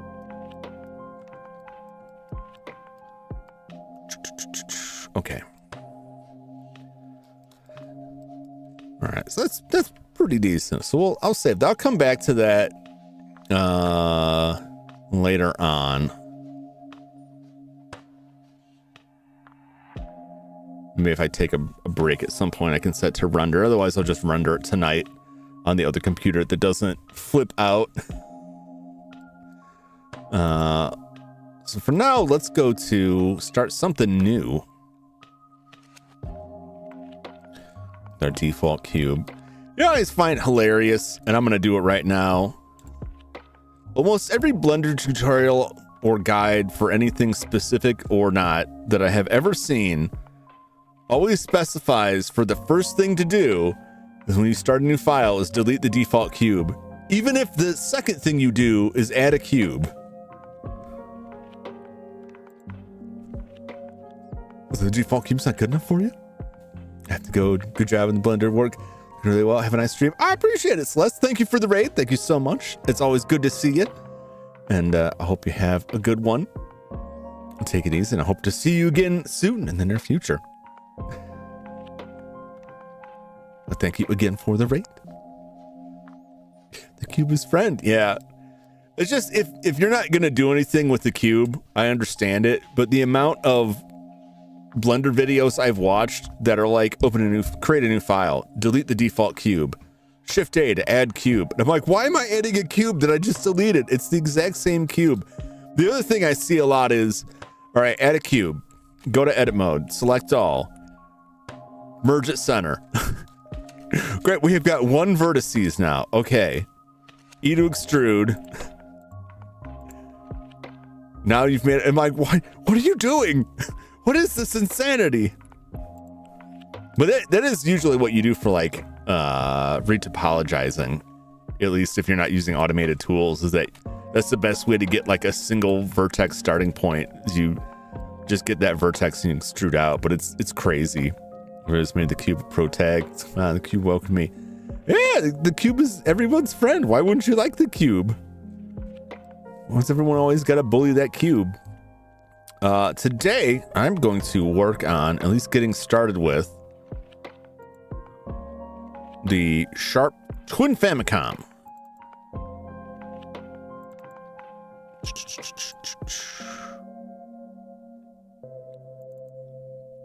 Twin Famicom.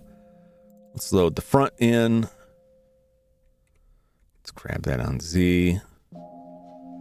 Move it up off there a little bit. Why, we'll slide that back. All right. Spent some time today trying to get all of these images that I'm adding as reference scaled up properly. It makes it a lot easier if their scale is correct before you drag them in, if you're referencing a real object. Let's see here. I can always move these around.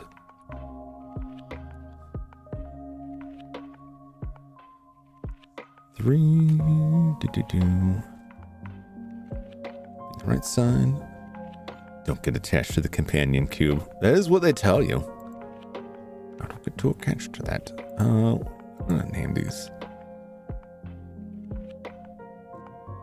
Nope, that is not the correct side. And also I need to reverse that.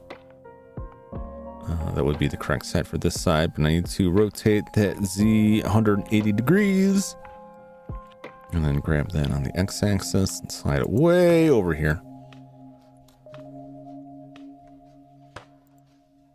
I really need to get like a better setup to take pictures of this stuff, to be honest, because the way I do it now is not ideal and it produces some oddball results.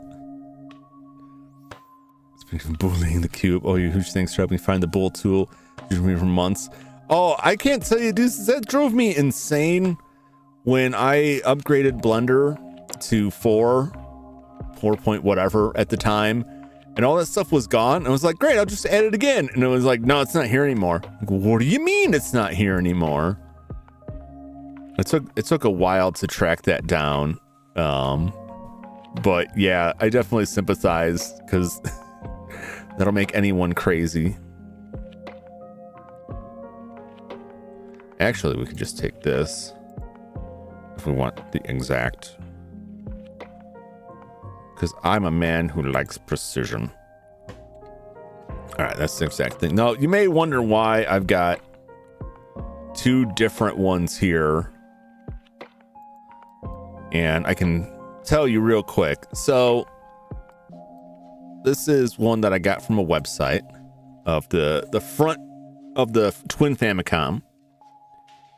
And however their camera was set up, either with their lens or the angle they shot it in, I think it has a more accurate view of the height, the actual height of this, than mine.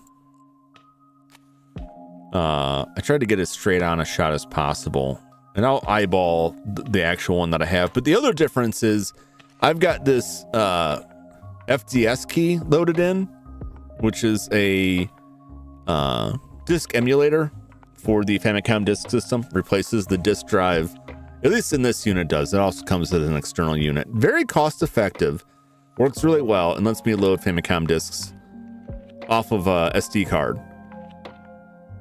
Even though the disk drive on mine does work, and I do own a handful of actual Famicom disks, they're essentially floppy disks, and those things, like, who knows how long they're going to stick around. So couldn't find tutorials anywhere either. It's what I mean in the wall. They've changed a lot in the last version or two of Blender, and a lot of the tutorials like that have been out there are made by people who have made like tons of tutorials who haven't updated those because the changes were relatively small. But now there's like a lot of little things that are different that suddenly have to be updated. But when you go search for information, it's very difficult to search for Blender tutorials that is like just the current most recent version. And sometimes people repost older tutorials as though it's new. So you'll go find it like, well, this video is from 6 weeks ago. And it's like, no, actually this video was made 5 years ago. So you'll see a lot of that out there. So it can be difficult to find stuff when new stuff comes out. I randomly, I don't know what search voodoo I pulled, but I randomly found a forum post where somebody mentioned that. They do that? Yeah. I don't see a lot of it, but I have seen a few where people are uploading like tons and tons of tutorials on stuff, and they may like re-edit an intro, but you can usually tell with Blender, yeah, when the UI was like really old looking, like this is old.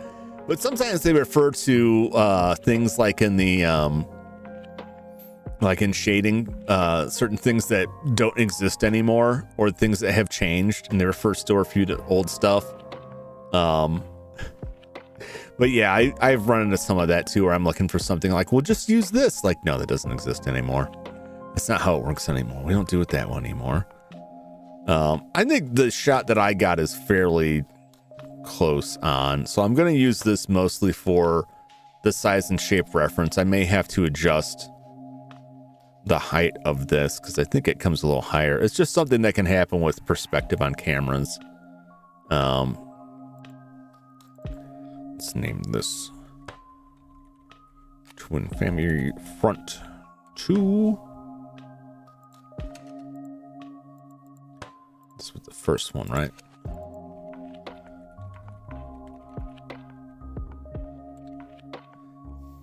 So I don't know if that was perspective or a bump. There is a bump. If I go to the top, this section here, you can see there's this curve here that extends out there that is like raised up a little bit, and then you've got this nice Famicom lettering. So that is raised up a little bit. It's a little bit more apparent. You can see the incline there, and then inside that's the bump. But it's nice. It's nice and symmetrical. One of these days we'll see a preview of Jum's new game console, the Virtual Man. Yeah, it's just gonna be like a bunch of meat and wires. Questionable legality. Which one is that? That's the top. Twin Family top. That is the... I don't know what to call this. If that's the front, is it my left or their left? I'll just call this, I'll call it the right because I think that's what I named the file.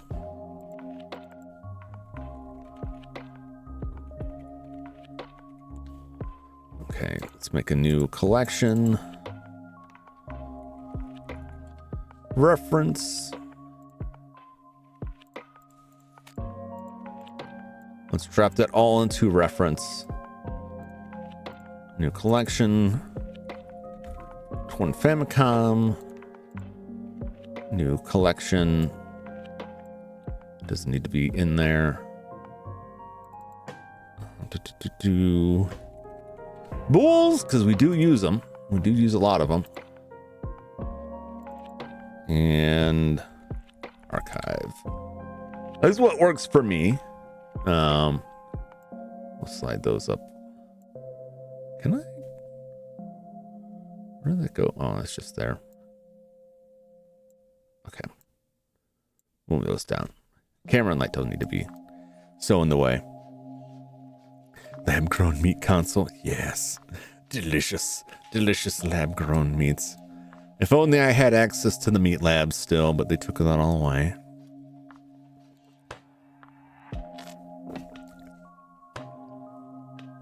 All right. So the reason I do stuff like this is how I learned from a couple of videos, and I've stuck with it.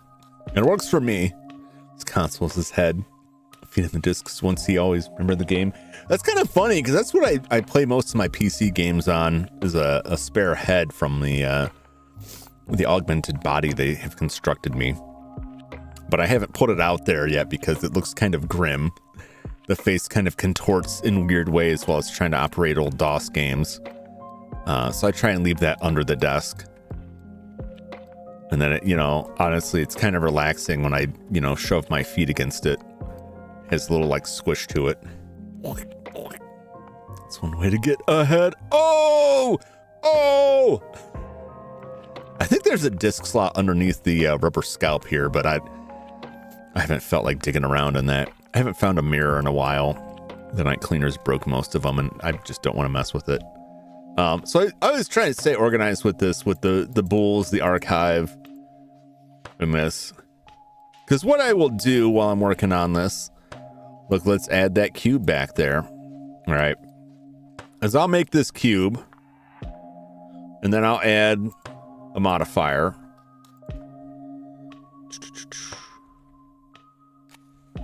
Like a subdivision surface modifier.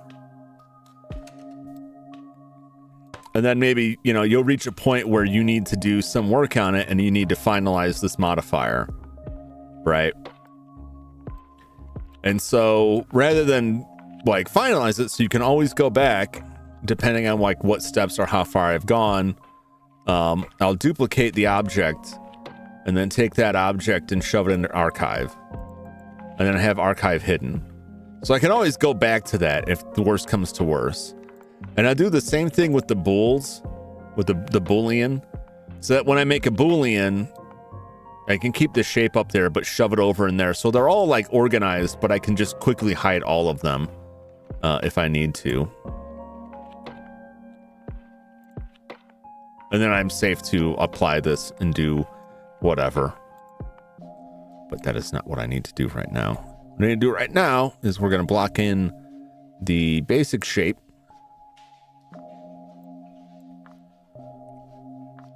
I'm not going to drag all the way out to this end.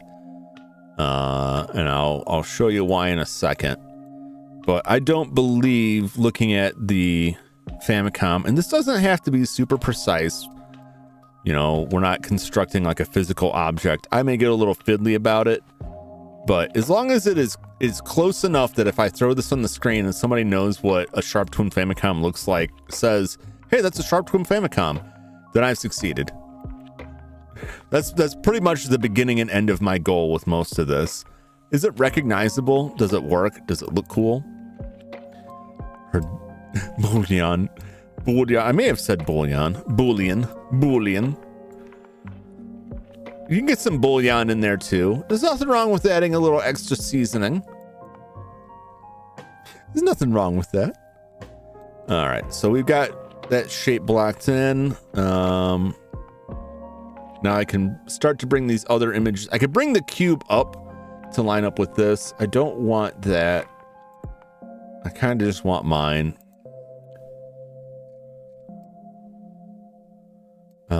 Let's get the height on this, both of those equal to this thing, so that they're all the same. Because I did line them up image-wise to be all the same, so they should be fine. I think I didn't raise those up at all, because we're kind of in this. Actually, let's make these the same as that height. So... Z...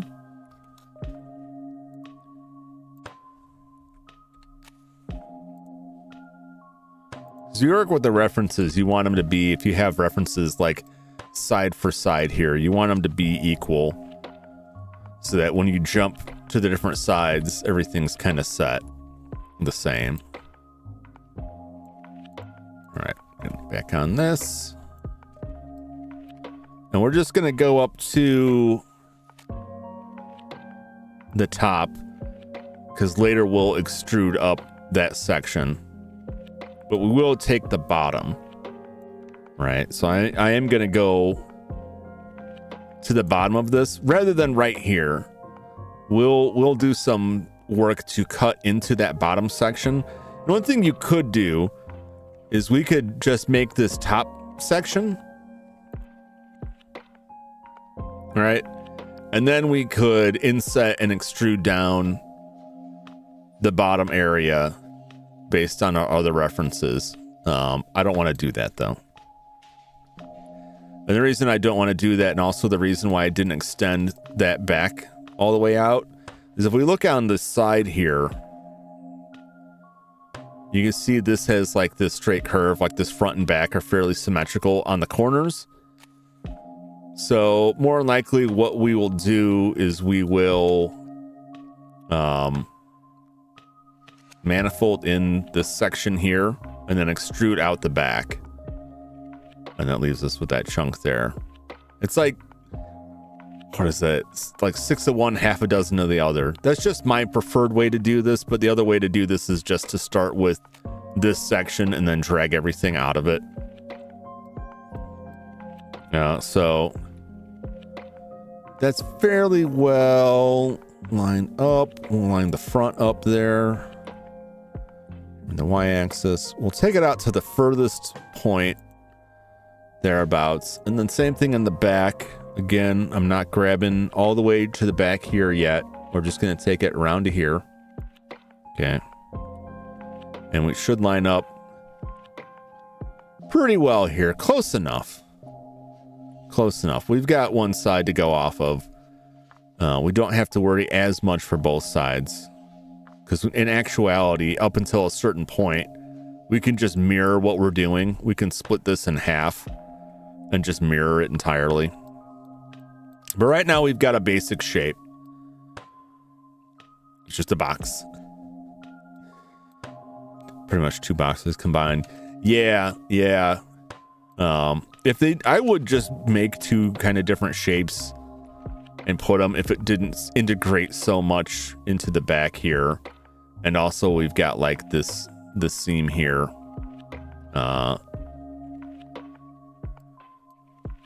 Because on the actual like twin Famicom, it's funny, if you take it apart, this top piece includes the top, and actually if we go to this tray where the controllers sit, I want to say that's all like one thing. Like the whole top plastic piece includes all of that, and it's just hollow underneath it.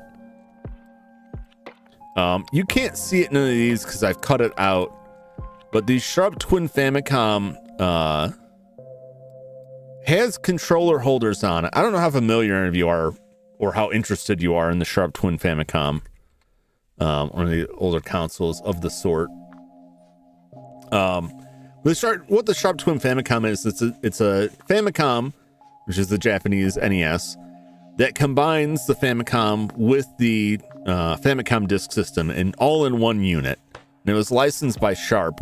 There's a couple different models of it, usually referenced as like different colors. They have a little bit of different casing and stuff on it. One of the big differences is one of the models has controllers with turbo buttons on it. But just like the original Famicom, the controllers are hardwired to the console. And so that's why there's holders on the case itself for the controllers, because you can't unplug them. They're hardwired. The cables actually go inside and they plug in to the board somewhere around here, I believe. Could be mistaken. They actually, no, they're definitely like right up around here from what I remember from when I last opened it up. And one of the reasons I want it, besides it being cool and you can play Famicom Disk System, there's lots of ways to play Famicom Disk System games. But I had a couple and I'm like, I'd actually like to know if these discs work. I just got them because I thought they were neat. And now I'm like, I actually want to use these. But the Famicom Disk System, or the twin Famicom, just like the original Famicom with the hardwired controllers, has a feature that you won't find in any of the later models with separate controllers, which is that the Player 2 controller does not have a start and select button. Instead, it has a microphone in it. There's only a handful of games that I know of off the top of my head that use that microphone, but there's no way that I've ever found, or anyone has perhaps just bothered to dig into enough to connect, like modify an existing NES controller connector to accept some kind of microphone input on it. So the only way you can play those games is on an original Famicom or the Sharp Twin Famicom. The two that come to my mind are the original Legend of Zelda and Takeshi's Challenge.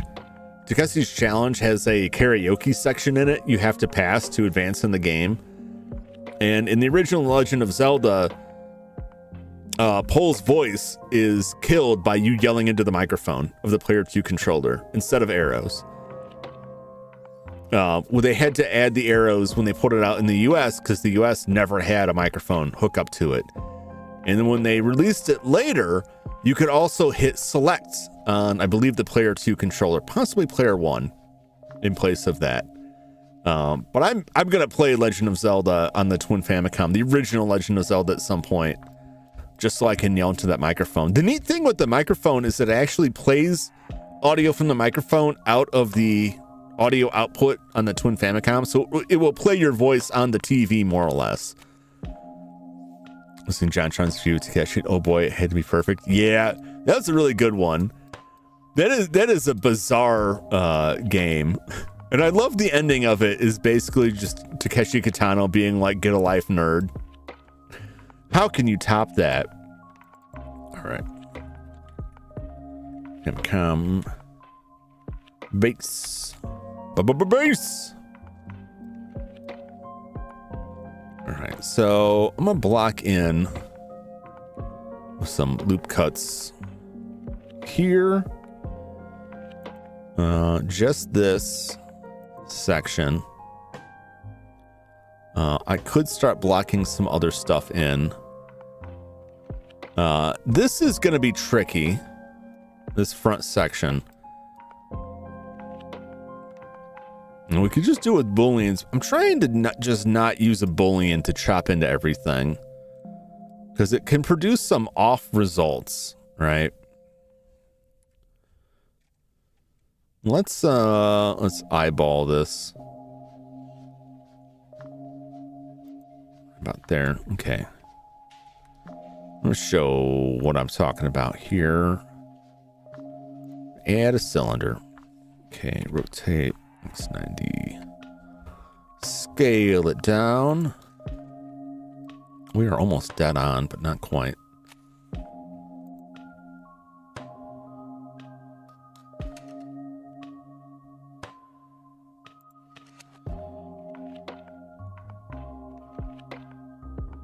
Just a little bit. All right, close enough for government work, right? So now what we have is a cylinder that is essentially representative of that power button, right? And what we can do is we can go back to this, and if we need that hole in there for the power button, we can just add a Boolean modifier.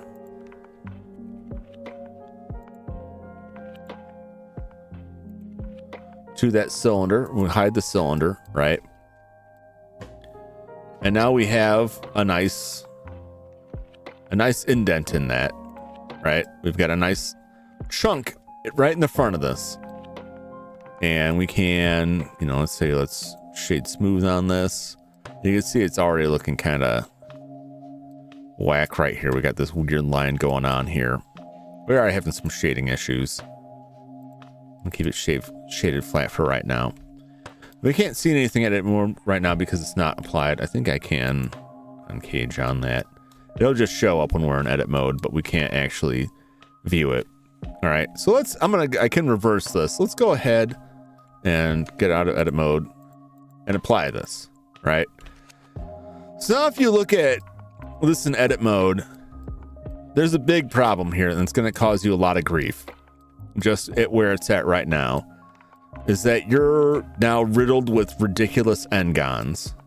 We got two ginormous n-gons here, right? This one isn't too bad, but it's pretty huge and nasty, right? Because this is just 5 points instead of 4. But look at this thing, all right?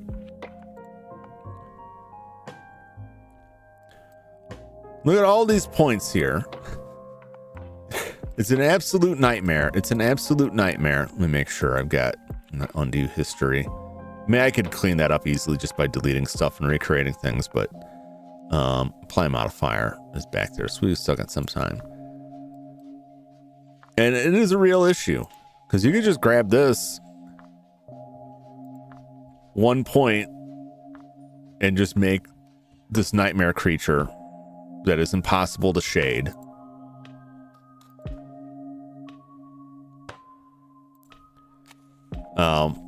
Now there's some ways around it, but it's not, you're not gonna magically fix this. So if I shipped all of those. Okay, so that's all closed in. I'll grab this and this. I don't think this will even work. You can control T to try and triangulate this. But because we just don't have points, it's going to triangulate this off of the only points it can grab, which is not great. All right. And I think it's Alt I will attempt to turn it into quads. I think maybe it's Alt J? No, Alt J is join, right? No. Tries to quads. Yep, that's it. But there's just not enough points. So that's one way you could do it, but that only works if you've got enough divisions on this. And this will cause you a lot of problems when you go to bevel stuff, any other operations you try to perform on this. This will cause you a lot of grief. Now, the way to get around that, right? Oh, one more.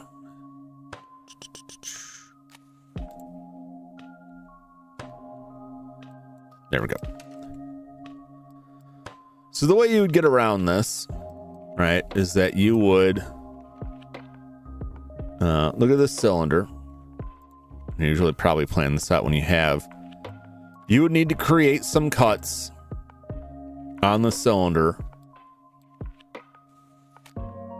lined up with on the points where these cylinders are going to come in, right? So we could make a cut, like a loop right there, but you would need to make cuts on this cube either manually or otherwise before putting this in.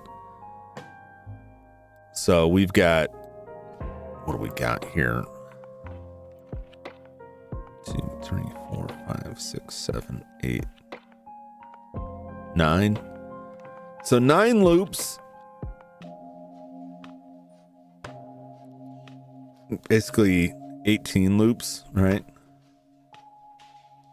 3, 4, 5, 6, 7, 8, 9, 17 loops. Because you take like the furthest out. So 17 top and bottom. And then you want to line them up Gonna use the pointer. We're not right now because you should be able to see. I know it's kind of small, but we can see that. I can pull the pointer out too. So we can go back to this cube and make 17 cuts in this.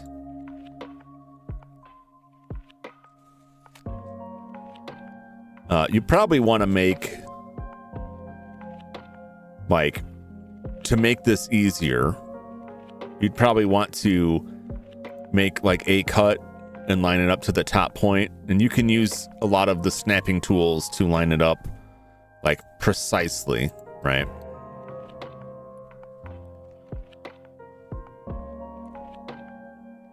Grab.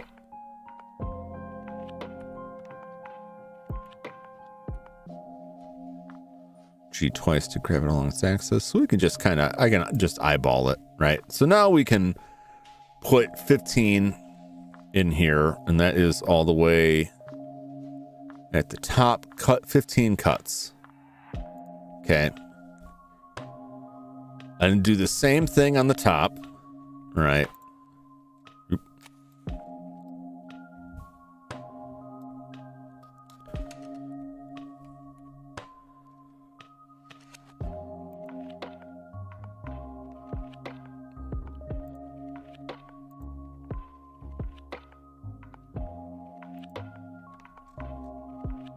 And then another 15 there.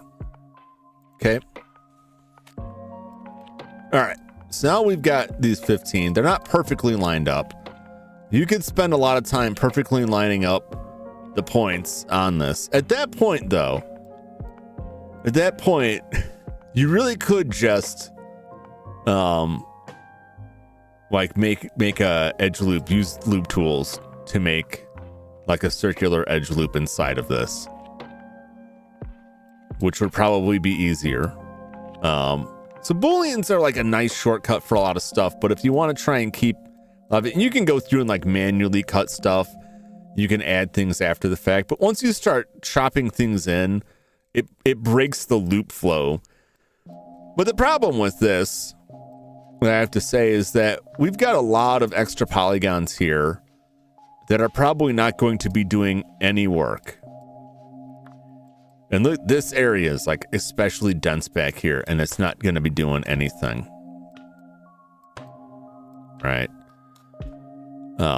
So there's ways around it. This gets a little bit more advanced than I can really get into too much, where you need to take these cuts and then reduce the amount of these cuts as it goes on by adding additional points and slicing them in. And there are ways to do it.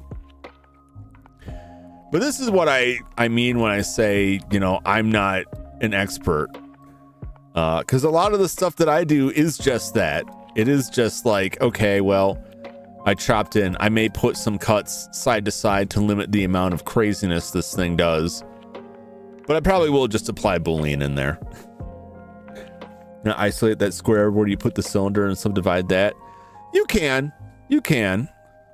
So I can... It about gets you the same result, because those points have to go somewhere if you're going through normal routines with them. And it's one way or the other, you're going to run into that issue without some more advanced stuff. So if we just grab this face, right, and we can subdivide just that face. Is, I think we need points. Where's my subdivision at? I know there's a keyboard shortcut too, but I never do it from that.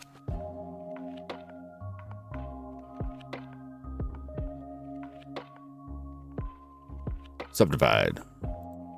Right, then we can bring this up.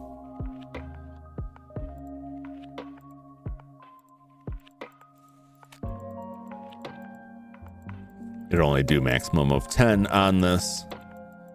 We could tell it not to create n-gons, because that's what this is doing right now. Is if we stick with this subdivision, we've created 1, 2, 3, 4 n-gons, right? Because now this face has each of these extra points on it to the extra edge. So you can go through, but the result ends up being kind of the same. That if you're trying to avoid N-gons, you're going to have to do some fancy stuff to get to that point. You don't have to worry about that. I will say this. If you're just trying to make something that looks presentable and that's it, if you're not going to be putting it into a game, you're not going to be doing a bunch of wild deformations on it, like it doesn't have to jiggle and shake like it's made of jelly, it's probably fine. It's not the proper way to do it, but it gets the job done in something that looks nice. But it's a good idea to try and get some sense of it, not beat yourself up over it too much, but get some sense over the N-gon situation and how to alleviate these connections without adding a billion polygons sooner rather than later.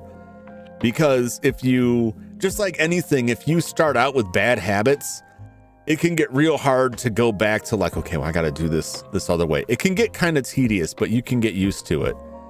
Because what I was saying is like, we've got all of these extra sides going on here, and it's probably fine unless I try to move something out. We can end up with these uneven and flat, like uneven faces where you can have different edges on there, but it's trying to render one flat edge. That'll cause issues if you try to subdivide it further. If you try to bevel some things, you can have problems with that.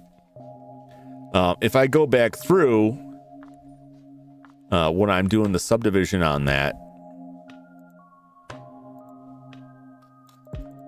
and tell it not to create N-gons, it's creating tries instead. So now we just have like a mess of tries, and that can create its own set of problems. There are ways to produce this. Depending on what you're working on, like you may not run into this too much at the start, but like I said, don't beat yourself up too much over it. But it is important, even if you don't immediately try to cut down on these things, it's very useful to understand the problems it can create, so that when you run into weird shading issues, you're like, why is it shade like that? Why is the shading look, so screwy on parts of this? Why am I getting like a weird crease line through an area, which is things that can happen with that? Why is this other deformation I'm trying to use another modifier on it, and the modifier just turns it into soup, right?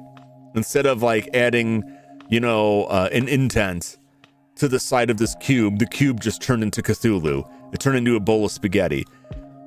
And this is one of the things that can happen because you have like wild N-gons all over the place. This is not the best way going forward to deal with it. Tries are not inherently bad, but they're not great.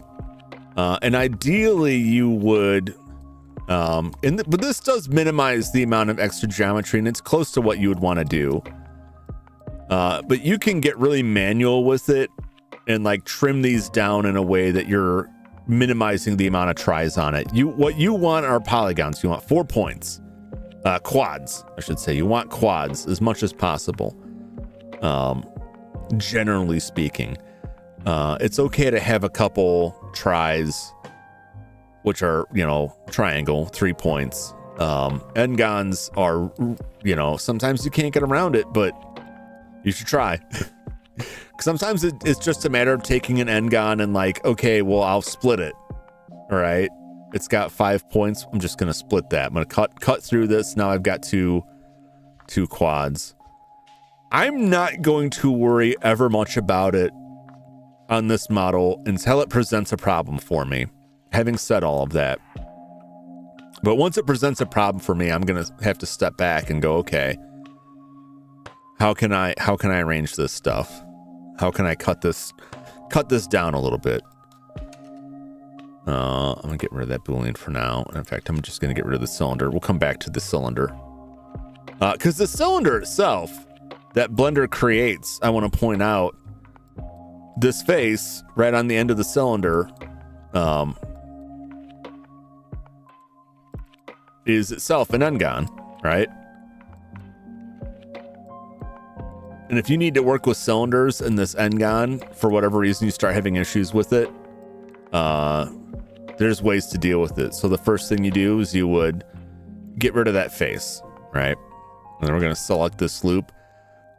You can do this. You can go to face. You can do grid fill, right? And that'll fill it in with its approximation of even faces. And if your area is mostly flat, that's probably going to be fine for you. How necessary is it? You know, it depends on what you're working with. If you go to do a bevel on the edge and it gets all winged up because it was just an N-gon, it was just like a 17 pointed face, well, there's your problem. The other thing you can do if you want to retain the circle, like if you wanted to make it domed out, you would extrude those points and then just scale them. And you can do this as many times as you need to. E to extrude, S to scale. And now eventually you are going to get to a point where all those points either meet in the middle with a bunch of tries, or you start doing some fancy stuff to cut them down. So we can try to grid fill that last bit, but now we've got these goofy tiny polygons. We can M merge at center, and now we've got this delicious pie-sized set of tries here, but it's fairly minimal, and this preserves like some loops up until this point, so we can still add edge loops into bits of this down until the inner sanctum here, where it's kind of wanged up. Poor goofy tiny polygons. Yep. Indeed. And that is useful for, you can turn on proportional editing. If you want to dome this out, you may decide you need to have more stuff. Let's grab that with Y. Let's shrink that zone of influence down. So if you wanted to have this domed out, I'm just making a point. You can create different influence on it. I'm going to have to do that for these buttons. I'm probably going to want to have a different face inside, but I can smooth it out later. And then let's shade auto smooth. And then that, we may even go in a little bit on the edge there, or we can take this outer edge, turn off proportional editing. We can grab that back. We can reel that back a little bit. We could bevel that, right? We can make that real crazy with a lot of extra geometry. Once you shade that smooth, see it's kind of stiff on the edge there, so you can bevel that even just a little bit there. We got a nice rounder button, which really well matches up more or less what we have on that. It's a little bit more domed on those buttons, but I'm not going to keep that for right now because that's getting way ahead of us. Yes, delete it. So even the stuff that Blender creates, it can make stuff out of the box. It's real broken, and then it's not real good at always telling you like, hey, this stuff is this toast. Oh my. Oh.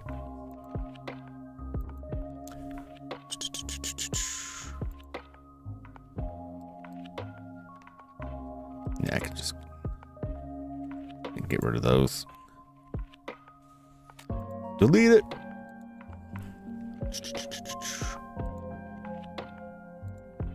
Let's go to line mode. X. Edge loops.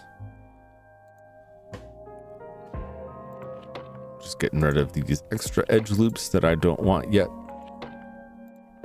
There we go. We're fine. I'll come something like this. Yeah, there's lots of little tricks for it, and controlling like where your edge loops are, or maintaining like the n-gons, keeping the n-gons to minimum is good. There's different things to do for like the cylinder heads too.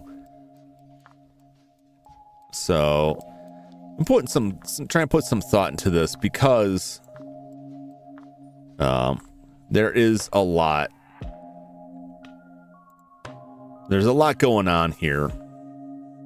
So it's gonna work on the cylinder. It might. I got my usual tricks that work fairly well for stuff. I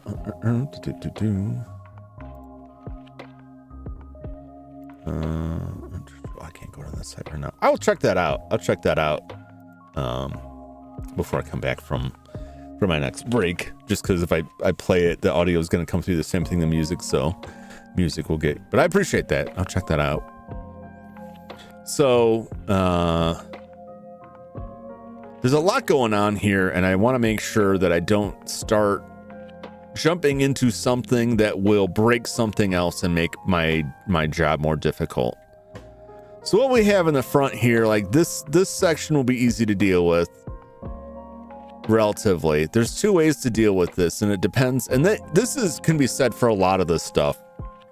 You can model these holes, right, by creating like a Boolean shape for it, or going in and trying to manually create the geometry for this on the model, on the cube while you're going in. You can create a Boolean and just kind of poke it in there.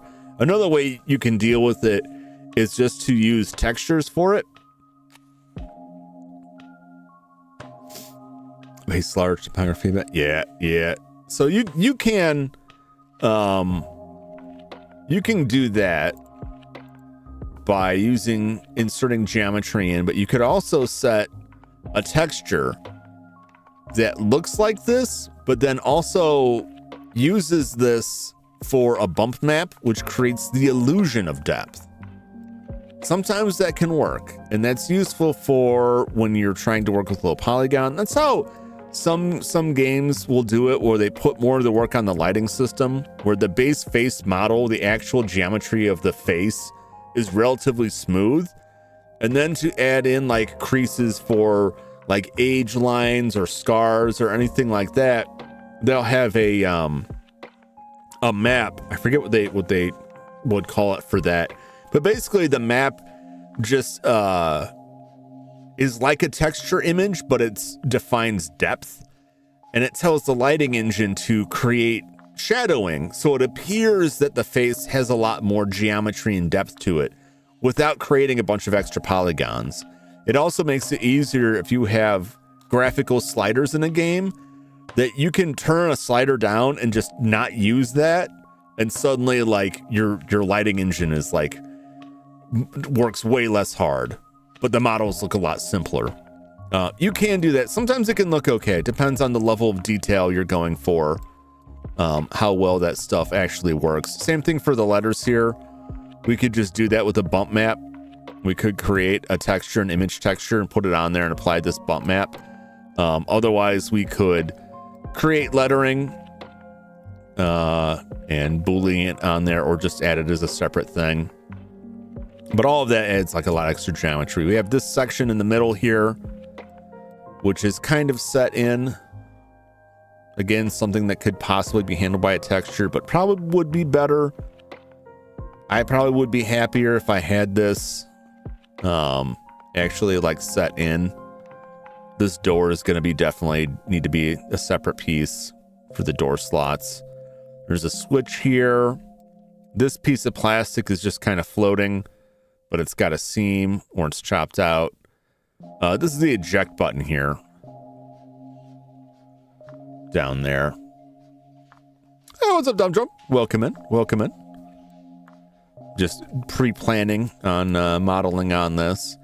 So this will have to be a separate piece that for my purposes will need to move. Same for the switch. So we could chop into that. Just want to make sure I don't create a bunch of extra work. Once I start messing with this, I'm going to lose the ability to put a lot of these loops in effectively without a bunch of extra fixing. So that's in the front. The sides aren't too bad. This side is pretty plain. The other side, though, has these sections. I'm not too concerned for my model of modeling this little hatch that slides over and opens up like an expansion port. But you could. It's not too much work besides cutting this in and putting a little door there. This thing the same way. You can see that top section is a separate piece that's set in there. And then we have the seam, which again, you could do with texture by just creating an image modeled on your UVs that just has this line all the way through it. That's like a darker shade than everything else. You don't even have to use it visibly, but you just tell it, feed it a bump map so it affects the normals on this. And it won't actually have geometry making this set in. It will just appear that way for lighting purposes. And sometimes it looks okay. Sometimes that'll do the trick.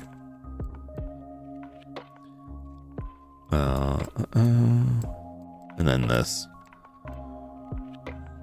The junk in the trunk.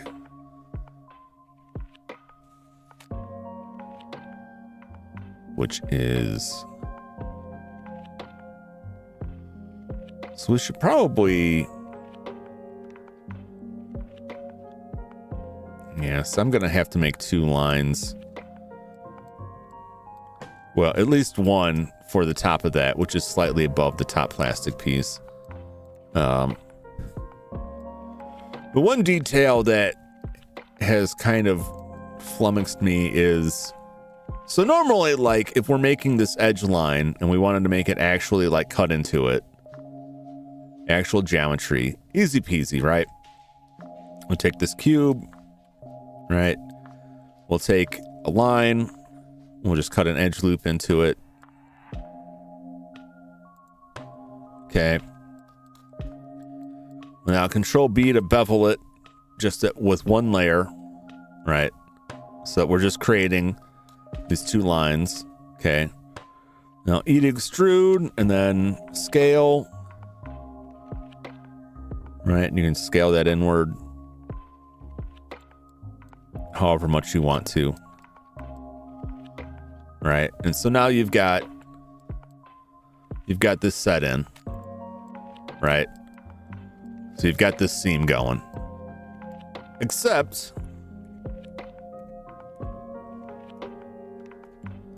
if we look at this, the complication for me is that the seam has these holes like this.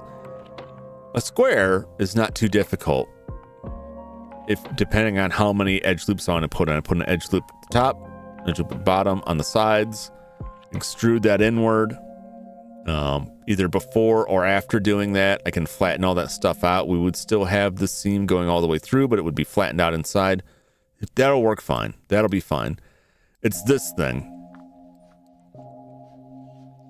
This circle here, which I believe is part of the bottom plastic shell.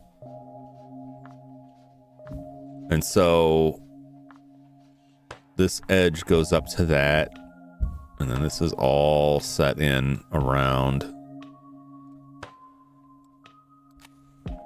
So it complicates things because it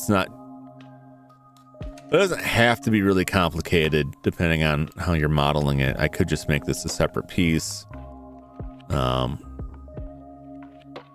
could just Boolean that separately in from the button. Right, so we could cut through the line, create this line through, have this stamped in, have the button inset in it. Make multiple inward extrusions, isolate any n-gons. We tried before, but isolating that shape more.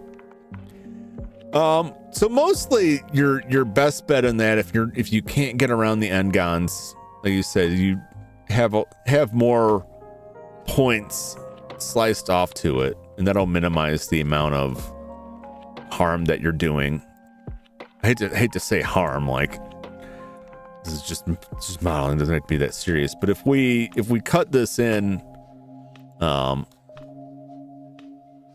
maybe not quite as close, but had like another loop.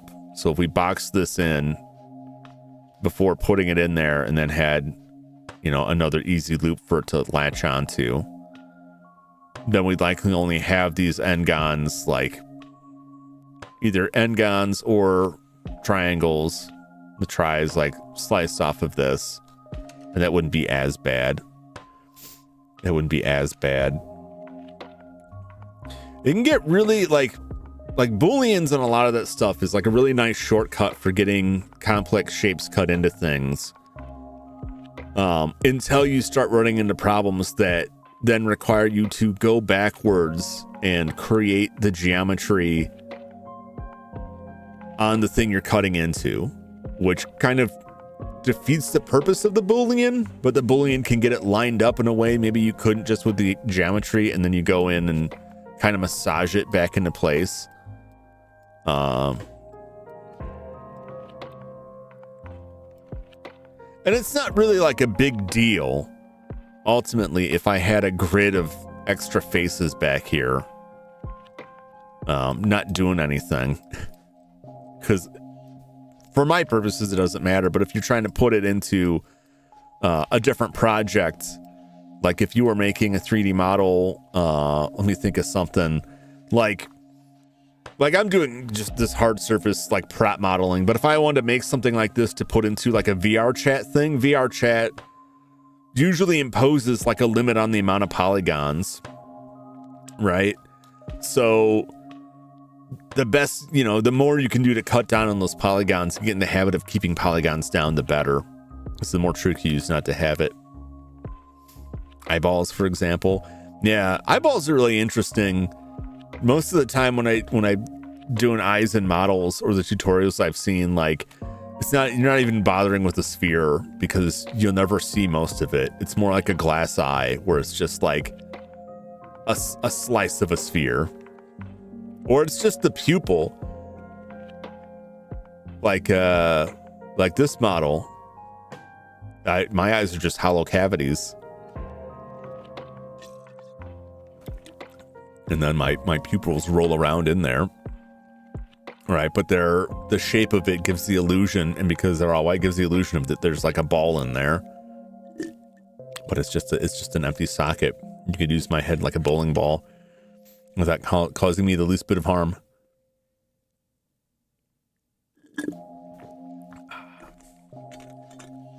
All right. This is, by the way, my usual process is sitting and staring at stuff for quite some time, thinking about what I'm going to do with it, thinking about how I'm going to address what I got going on. Let's hide that. We'll just focus on the one side. Let's go ahead and we'll just start chopping this out. You can always go back to be super duper precise. I am going to put this in.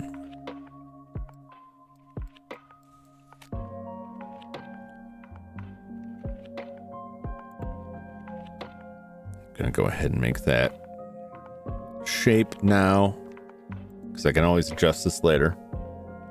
So that takes 4 hours to paint on stream, and it's funny having actually flowing with the brush. Yeah, and a lot of the stuff that the way I work on it is I spend a lot of time trying to map it out in my head before I start doing something that is difficult to undo.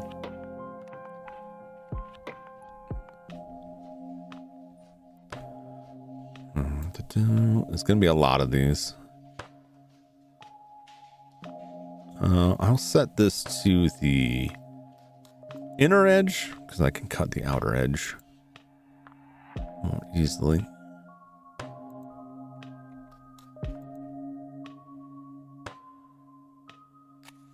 Okay. Let's go ahead, and this is creating a lot of extra jibbly bits here.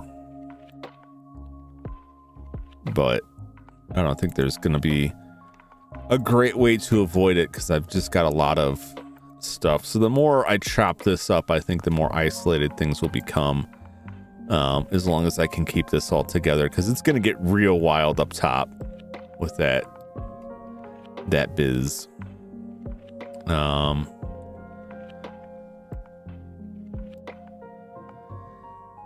I really have to think about what I'm doing up top here. But let's get this.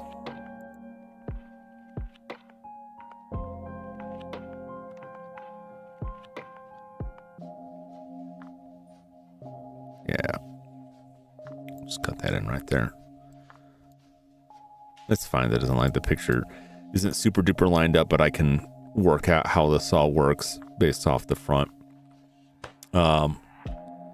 Basically this section here, like a lot of that piece is just going to get separated out for the eject button, because that switch will be different. This will be different. And so I can cut that after the fact, and that can be a separate piece, or I could cut in, more now. But I think I'll hold off on that.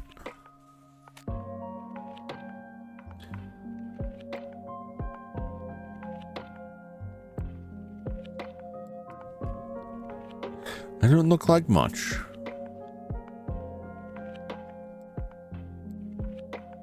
Yeah, so this is a section where if I wanted to create these curves,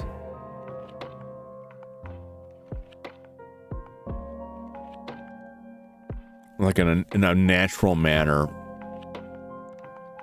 it would require a lot of loops here to create the points on it, which is something I may need to do. And I'll want to do that before I start extruding out large sections from the sides. Even though that shouldn't interfere with it yet, it could if things don't go right, and that could hinder my ability to put these in.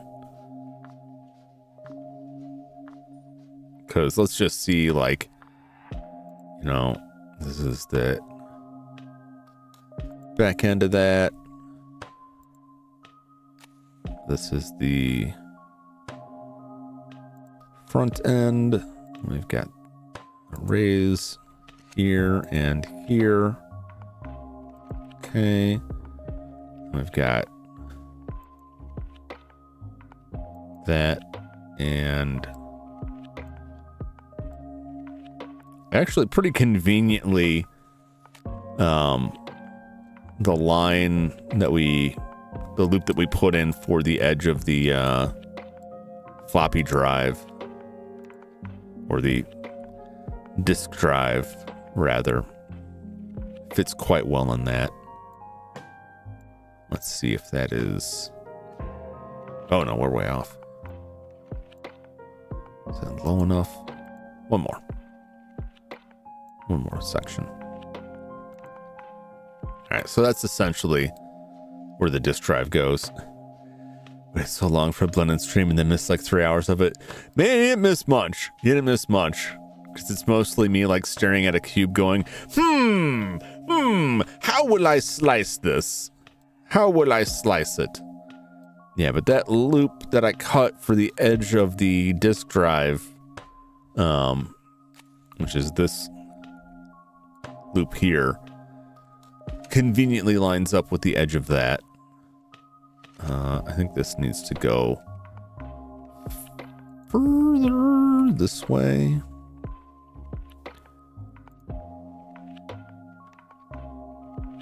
It is, to make that clear, there we go.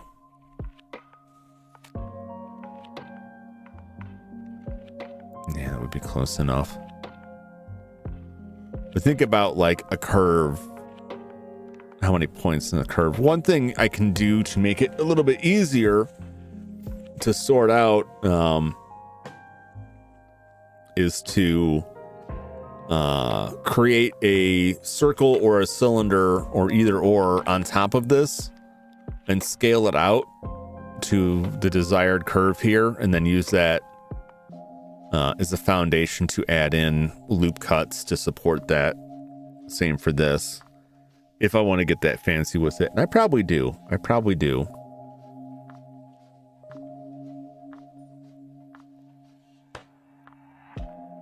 Because alternatively, I could just go crazy trying to manually draw the stuff in.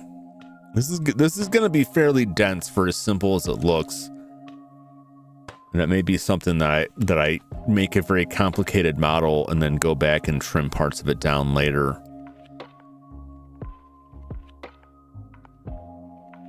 So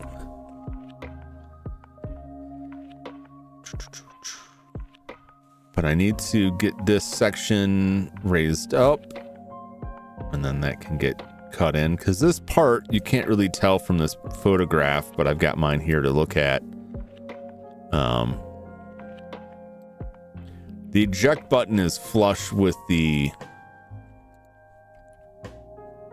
front there, the top. You can kind of see it here where that middle plastic piece that goes between the eject button and the switch, what this switch is it switches between Famicom mode or disk system mode. And right now it would be in disk system mode because this switch physically prevents you from inserting a cartridge. Because on a regular Famicom with a disk system, the disk system RAM adapter fits into the cartridge slot, so you can't use a cartridge with it anyway. So it cuts off. So for this implementation, they had to physically cut it off. And in fact, under the case, right about here, is a small metal solenoid.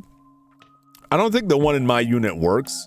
And the idea is when the read head is active on the disk drive, which is essentially like a floppy disk drive. When the read head is active on the floppy disk drive, that solenoid clicks in and locks the switch so that you physically cannot switch it out of the disk system mode. You can't see that you won't see this from the outside. So I just thought that was interesting. But that's what that switch is for. That switches between the two game modes. And there's the plastic tab rides out underneath this so that when it's switched up into disk system mode, these little doors don't open. All right. So I think I'm going to start focusing on the top. And as long as I don't create it in a way that makes it hard for me to add more edge loops, we should be okay. And then I may come back to put more edge loops in and just go with subdividing out manually to create these. I made the concept of lock-in. That's right. You had to lock in. They had to do it because if you switched it off, it would essentially cut the power to it and could cause the heads to become misaligned, which is why they stopped making the disk system, because it turns out it could be kind of fragile and require frequent service to pull off.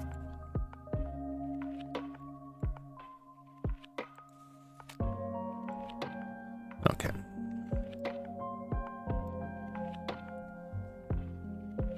Let's add a circle.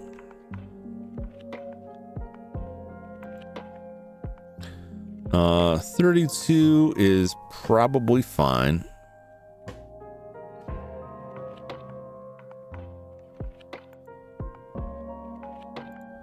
We'll scale it up. We'll line it up. All right, probably scale it down a little bit.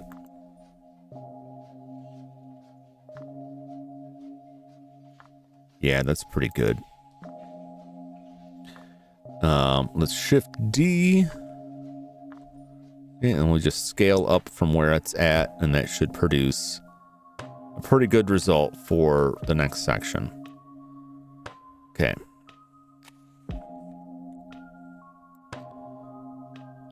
And we can get rid of all of that. Right, we just need these edge vertices. And we can use that as a template to line up edge loops on this. It's kind of crazy talk.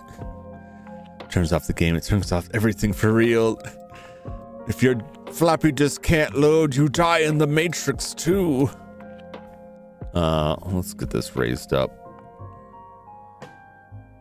So it'll be easier for us to see here, but it doesn't have to be that much higher. So basically I'll just be taking edge loops. This is really close to that. Just be creating edge loops through all of these. So I don't have to make them necessarily like straight lined up, because it's going to be the same edge loop going through the outer area as the inner area. So we'll basically line it up and then we'll adjust the points back. Snap them into this. So that goes that goes that, goes that.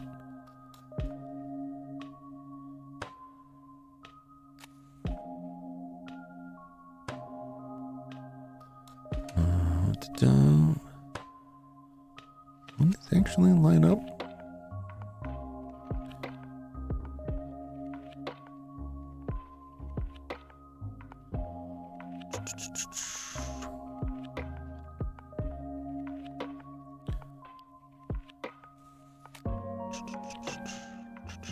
Some of these will be pretty tight.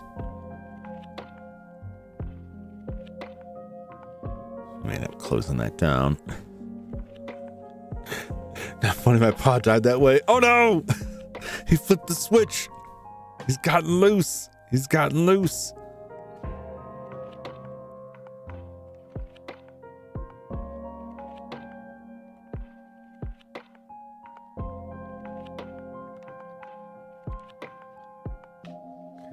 Okay, 17.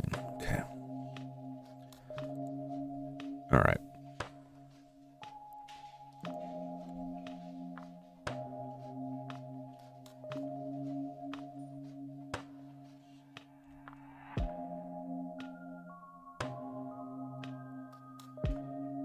That line is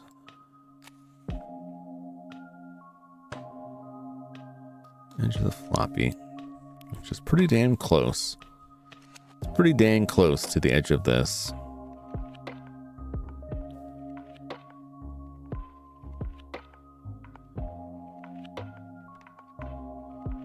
Not quite.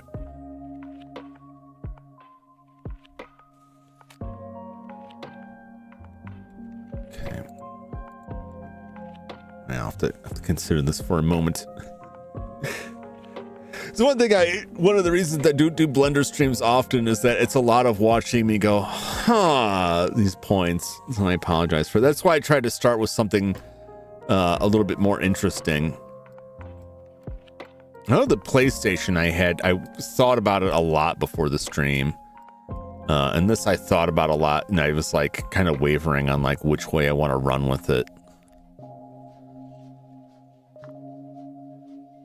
I can scale that back to that point, because this is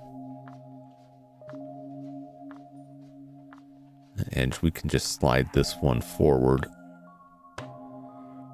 We're gonna take this, and this. I'm going to set the relevant to the active element, and we're going to scale X0. What was that scale? No, it is scale X0. And so what that should do is it should put each of these points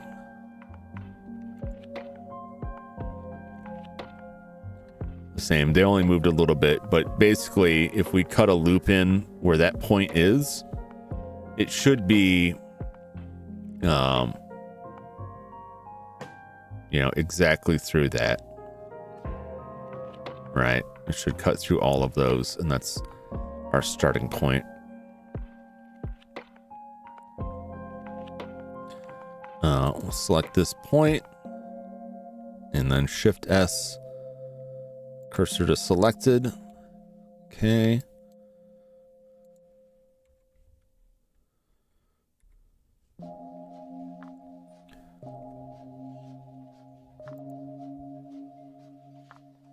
All right, and we'll set this reference to the 3D cursor, scale X0, lines it up perfectly with those points.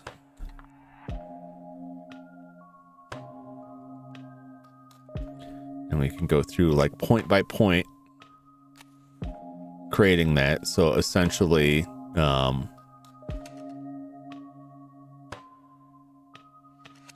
each one of these points will slide this further and further down to a certain degree. This point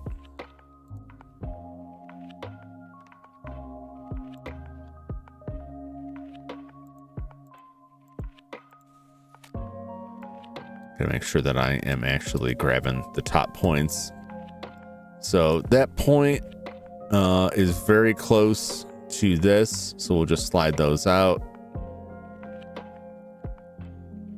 More or less, we'll do what we can with what we have existing. We'll put a loop right here and cut into that. Yeah, that's gonna get complicated. It'll get complicated, and I'll probably decide at the end, like, didn't need to be like this. Didn't need to be like this. While we're doing that, let's have some fun and go ahead and append in something.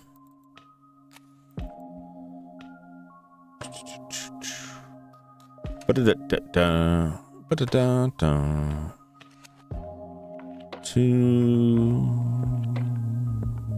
are you? 2025 120. That's the one. See, I have them separated out by dates, and I still am like, which one was it? Because I haven't changed the date in a while. Let's grab a game and bring it in here. We'll grab Sweet Home.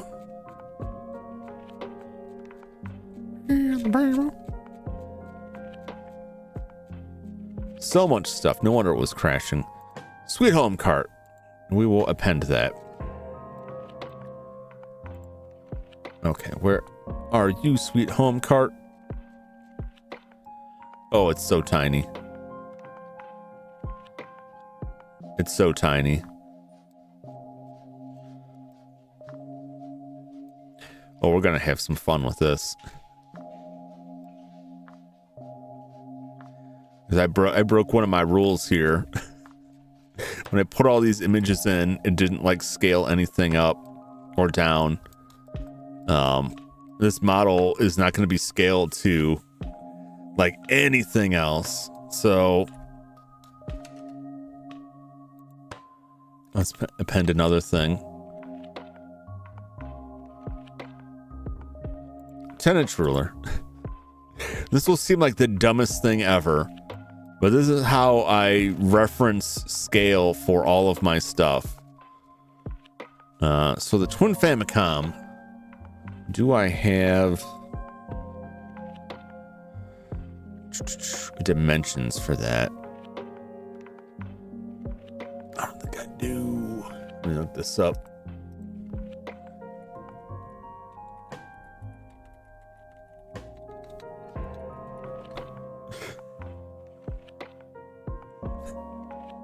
Average size.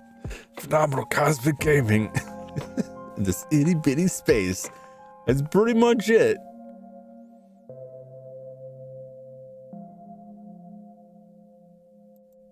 Twin Famicom. 2725 by 7.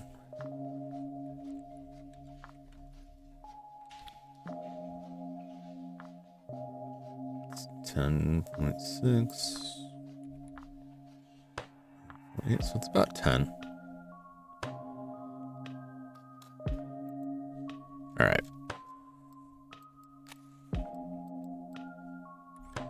So realistically, like this all should be about let's see, rotate Is that all? Oh, that's my reference point.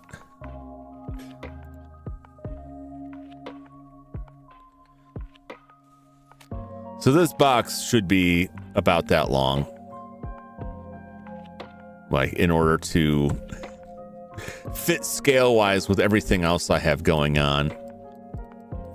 But what I'm probably going to do is just continue to modeling as it is. And then once the model is in the complete state, I will scale it down appropriately to match up with the ruler there. Usually I'd rather start with that, but I've gotten far enough in that I'm like, I don't want to deal with that anymore. I don't want to, because I have to rescale all the images and everything. And that can then line them all up again. And that's finicky. Very finicky. All right.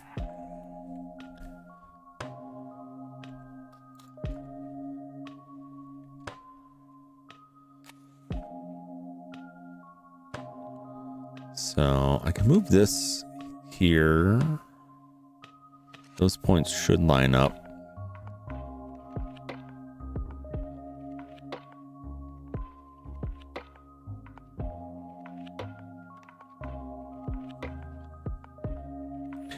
What the easiest way to go about this would be now. Bum bum bum bum bum bum bum.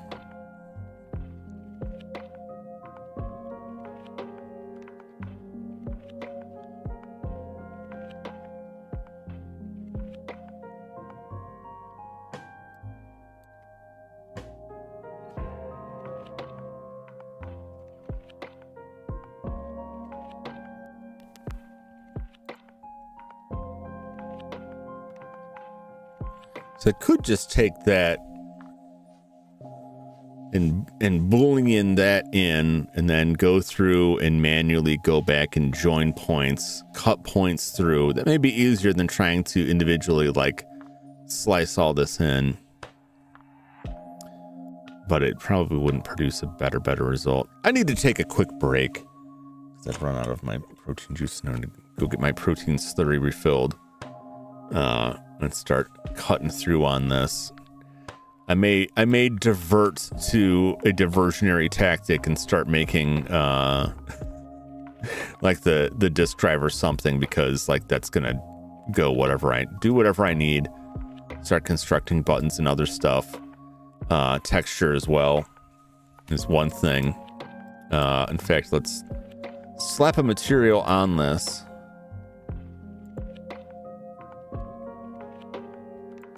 Let's just give it a new material. All right, we can make that a little bit lighter. So we've already got a material on it. So that's something. Behold my Famicom, the twin Famicom. I will be right back in a moment, and then we'll start chopping this thing up, putting this curve into it. We're going to disk drive. We'll start setting into the shape here. I think I've got an idea of how this is going to go and where things are going to get wacky. Things are going to get screwy when I start beveling out curves on stuff. That's usually where things get real ugly, because that I don't, besides using the bevel function, I don't know a great way to produce it. And those almost always produce a lot of weird tries and stuff. But that I can live with. There's some things I'm just going to be using a Boolean for. We just try to minimize the amount of damage it does and fix what harm comes to it. I'm probably making this section like way more complicated than it needs to be. But this is gonna be complicated either way. Any way I can think of to do this, to add these neat curves up here, is going to get complex without just cheating things, and I don't want to just cheat things, so I'll sort it out. I'll be back in just a moment, so stay tuned if you dare.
Oh, I'm already here. Oh, I forgot my beverage. Yeah, whatever. I can live without it. No experience. Everything's very fascinating thing to break down. Yeah, I'm very careful with what I'm doing with it. Oh, where's my music? Where's my BGM? Let's get another song up. I've been playing the same song all night. I have enjoyed it though. No, just play the same one. I still like it. Something about it that kind of gives me like a chilled out Silent Hill vibe, which I enjoy. So it's probably a much quicker way to go about this. Let's forego that right now. Let's see if this breaks anything. I'll make my first duplicate archive just in case I completely wreck things. I'm already getting careful on this. Shift it back to that. Let's start sweeping this in.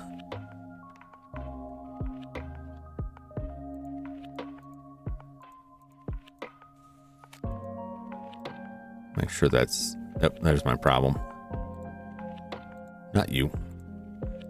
Be careful when you're working on 3D. When you're working on this, like this reference. What's BGM? Accessibility are terrible. I don't have it listed. It's from BGMer, which is, the link is in the description. Is a stock music site. This one is...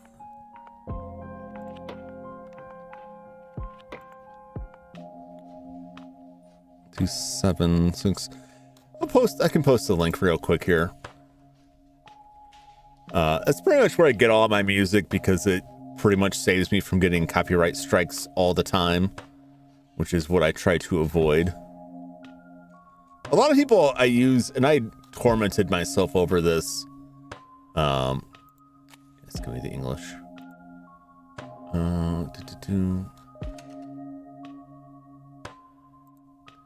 A lot of people use like NES music for a lot of things that I see.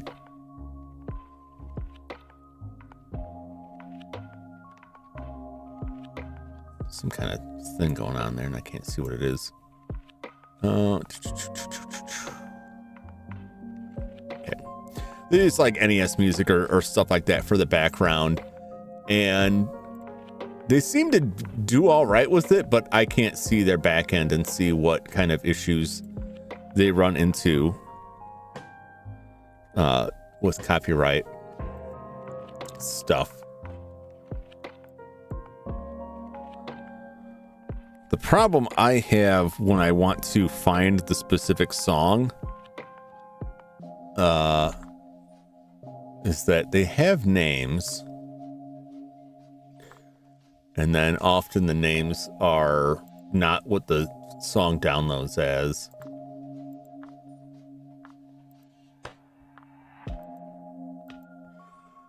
And the site is Japanese too. Gotta translate it.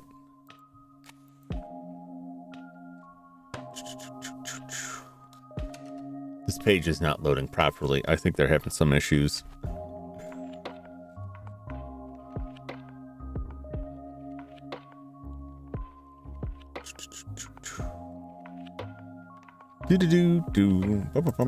Okay, I can find it.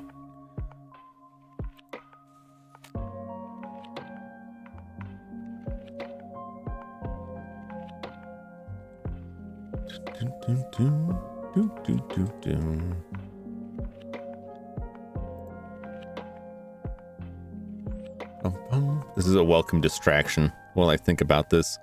Please try and believe in you. You can manifest dreams one dimension higher than I can. Only slightly. Yeah, so I never have like the name of the track. And the file names are never saved as such, which is my mistake. I should copy the name and then rename the file to that so that I can more easily, like, it's this song.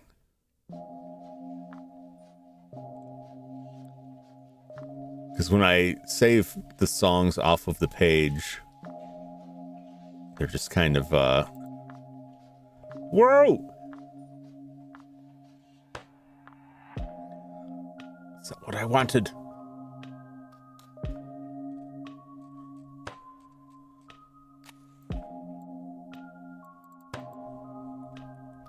Chill hop. Bill Cipher did. Wish.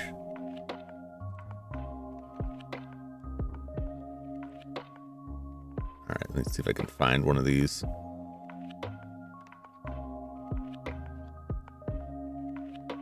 $21.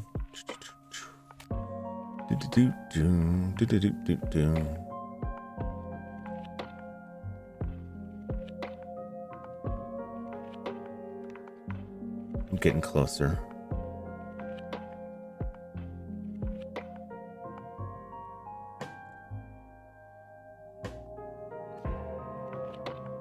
It's 116. I think their page is messed up today. Dun, dun, dun.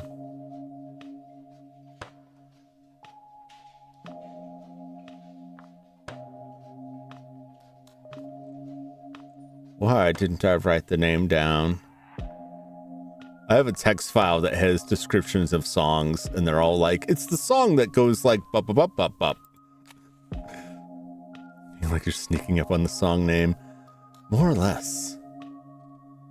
More or less. Is it this one? No, that's not that.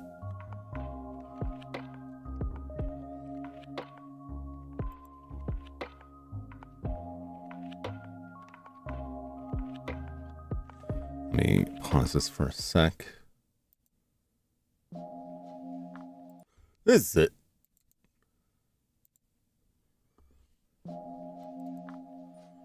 This is the specific track.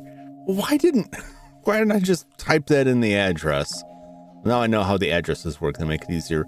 Chill Zombie, Tranquil Loop Drift is the name of this song. Under the Chill Hop. It's part of their lo-fi chill hop selection. Got a little lo-fi tape. Oh, look at that. Look at that. I quite enjoyed it. Mr. Krabs did with the radio song. Careful. We might think you are a robot. It's really like, so when you download tracks from them, you get a file name. This one is LT 106 BPM 59 long. But the song actually has like a title. It has a name.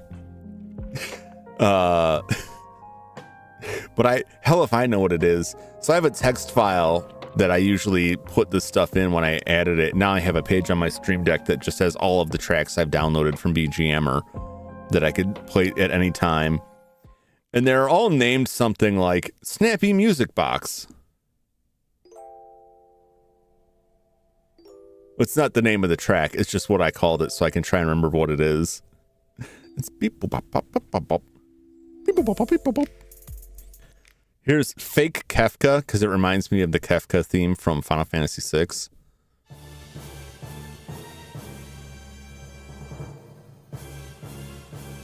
Not immediately.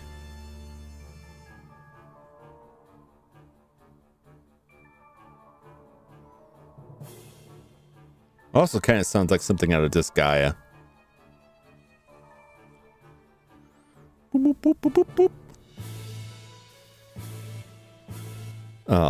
Hyuk. This is the song I named Hyuk. It's very appropriate for my brand. I'm just an idiot. Fiddling around with my polygons. Gotta try this guy at some point. That game is good. It can be very long because you can spend a lot of time leveling up characters, leveling up your items. You can level up your healing items. You could also go into your healing items, which are a dungeon, All of your items are dungeons. You can go inside and extract people from your dungeons to put into other dungeons to make them more powerful. It is very crazy.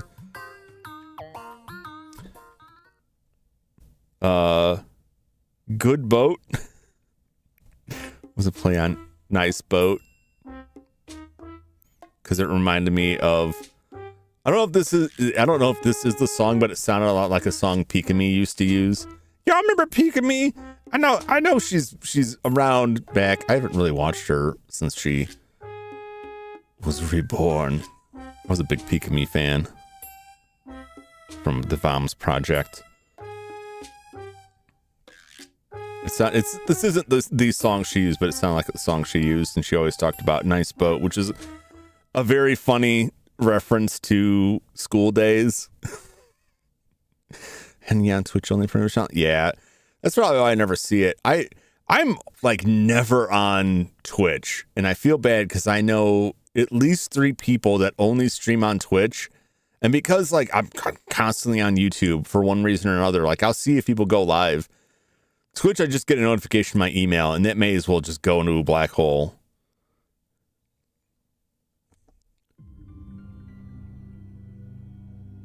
That's Reverbed Mystery. I use that for some horror streams. Mystery Piano.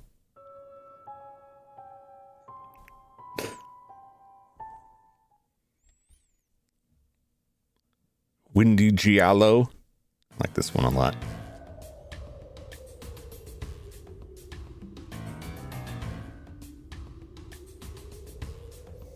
Hermes from I think get the same treatment. Yeah, man, I don't miss having to answer emails like that. I named this one Y-Files. I think you can figure out why. It's the legally distinct theme.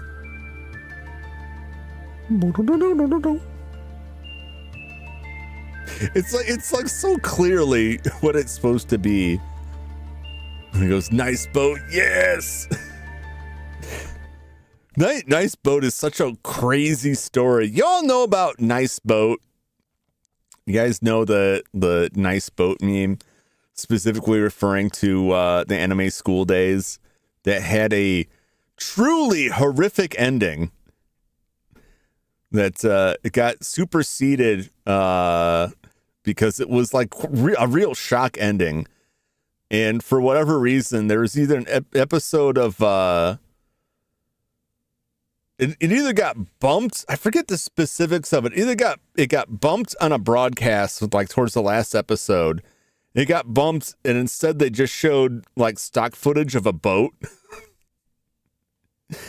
And then people refer to Nice Boat. You know, it's like the comment about it. I need the Wi-Fi one so bad. I have to like go through and like find like the actual names of these. I can randomly see now that I know what the way that stuff works. 143. Let's see if this works. I just feed it 143.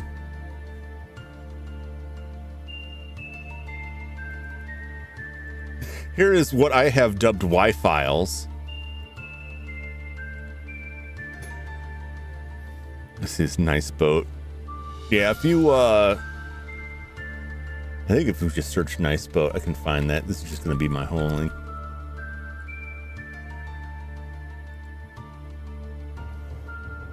Spawned from a 4chan comment about a Japanese programming decision to air pleasant stock footage rather than the final episode of the anime School Days due to the episode's similarity to a recent tragedy in the country.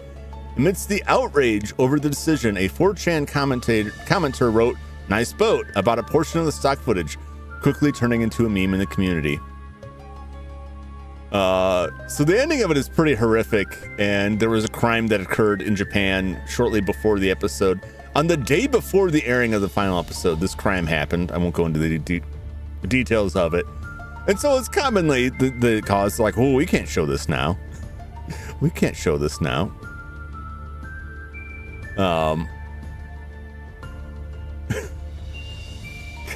But it's also funny because the final shot of that show is on a boat, and it's pretty messed up. The Giallo one, I appreciate that too. Yeah, let me Windy Giallo. It's 165.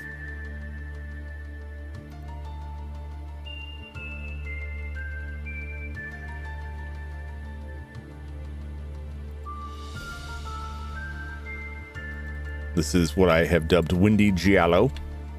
Quite enjoyed. Someone said enjoy this boat. Yep. Is that the episode Lost Media was released? It was released afterwards.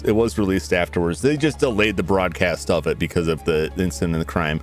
It's not like what happened in the USA when 9/11 happened and Toonami canceled Mobile Suit Gundam. And I don't know if they ever got back to it. It was a long while later. Which is such a weird take, but I don't, whatever. They do what they got to do, I guess. And then the last one I'll play before I get back to this, before I finish distracting myself, is the one that really sounds like a Disgaea track, which I have named Biscaya. If you've ever played any Disgaea games, you'll recognize this.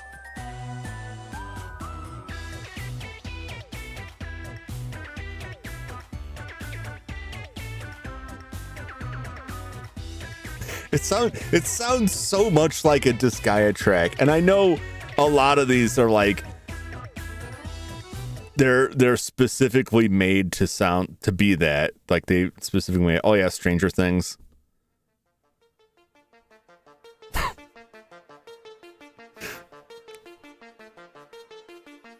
It's like, this is obviously Stranger Things. No, it's not. It's whatever they call this. But you know what? I appreciate it, because if I ever need to do something to reference Stranger Things or the X-Files, I can play that. Mention Army of Penguins or other small bird. It's pretties, dude. Yo, dude, it's pretties. All right, let's go back to my nice chill Blender track. Yeah, Toonami cut airing Mobile Suit Gundam because of that. At least that was the story. That is a great series. Not too much extra in it. Not too much terribleness in it. Although there's one episode that was really so badly animated that it has been removed from most home video releases, and they actually like completely redid it. I think 2 or 3 years ago. Unusual occurrences, yes. All right, so we are going to start moving these things in. 3 is what I want. I want to extrude this in. We'll move it back to the point, because we can always bring the lower point, this lower point here, in further. So we're just going to take it back to the high point. And then we're going to dissolve orthogonal edges. So what that will do is, instead of, if you don't do that, I can show you with this one. If you don't do it, you'll be left with like this box with these edges, these extra walls. So if you're just trying to move it back, if you dissolve those, it'll get rid of those excess walls there. It's very useful for that. Although didn't quite get rid of everything with this because things aren't quite lined up. But I don't want to do that. Let's make sure. Extrusions, you gotta be careful with extrusions, because sometimes, like, if I hit extrude on this and I just hit escape, it's still extruded it, but it will look like it's not there. It'll look like it's fine, but if you grab the face and drag it, you'll find out there's more there. And this will really cause you grief when you go to try to transform something and it starts acting really crazy because there's double faces there. So if you are past the point where you can undo that extrusion, if you find yourself in a situation like that, I'll just pull this off here. You can switch to vertexes And if I right click to select, I have mine set to right click. You may have yours set different. That's the active vertex in front. If I click it again, it is selecting something, but it's in back. So shift click, so you're selecting both of those. Merge at center. And now you'll have merged those points. And you do the same for all points. Being careful not to accidentally grab something unrelated. And then that will take care of that. So then you'll be left with, you know, your initial face. You won't have like a duplicate face there anymore because you merged those vertices. But it can be trickier depending on what else you have done. So it doesn't go back back there.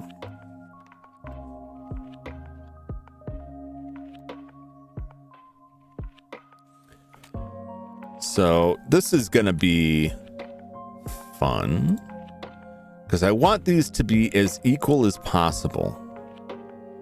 And one way you could do it, and I've already crossed this line kind of, is to just mirror things. Also, I've created n-gons here with that. So I should have...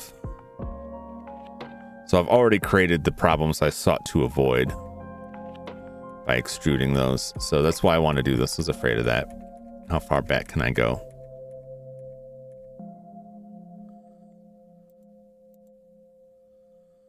Select. Okay. So that resolves that. So what I want to do is create an edge loop on the edge.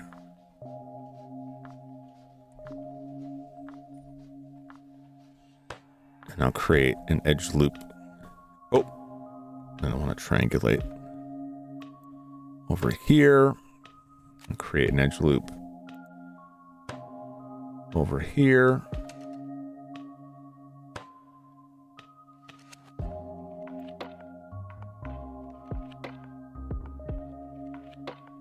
And those should be fairly consistent with that. I'm happy enough with it.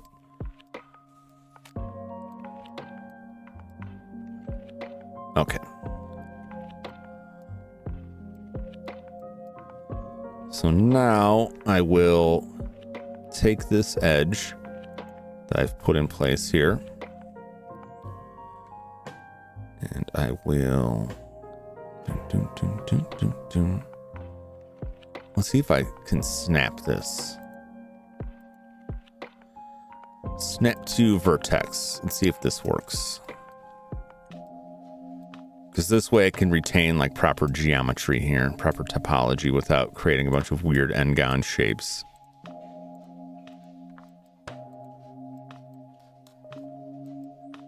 All right, let's turn this off.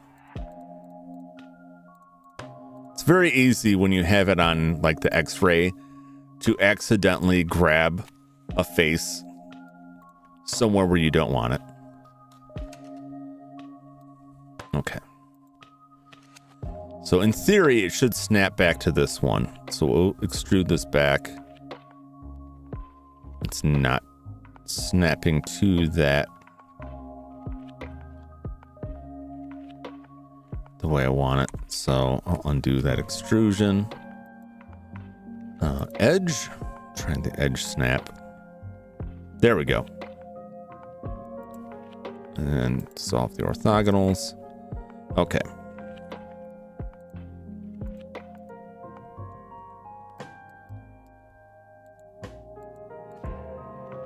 And we've got some dupes here. So we'll go through and do that. There's a downside to it.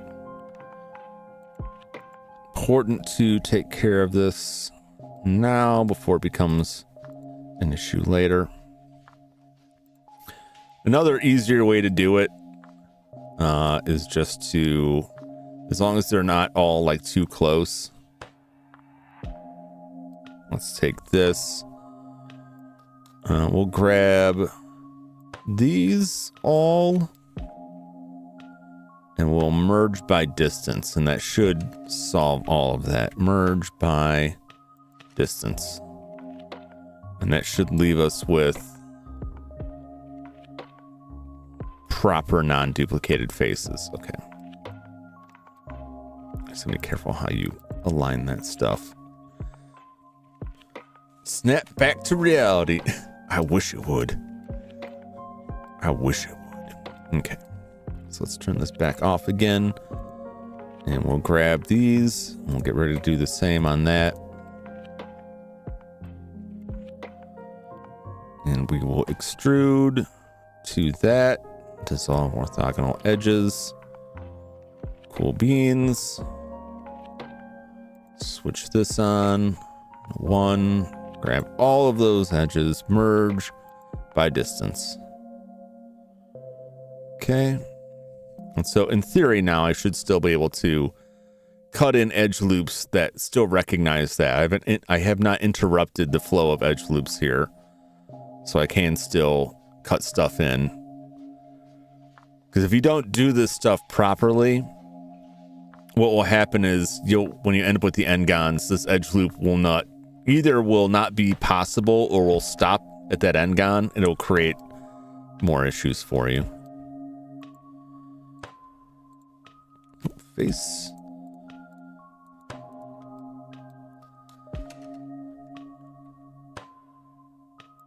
Go dissolve that. Go 1 X-ray. All of you merge by distance, and you can adjust your merge distance up or down. If you go higher, you may see some of these lines just gobble each other up, but sometimes it can be useful. Anytime you perform actions like that, you'll see this little box pop up, just like I did with the extrusion. Take a look at it, because a lot of times it'll show up like this, and you may think, oh, it just told me it happened. Actually, there's options here. There's options here that you can change. And once you have clicked off of that selection, that option is gone. So it's important to like grab that when it's still up there. All right. And then for the last thing, we want to grab the back faces and extrude them out. And this should not cause us issues.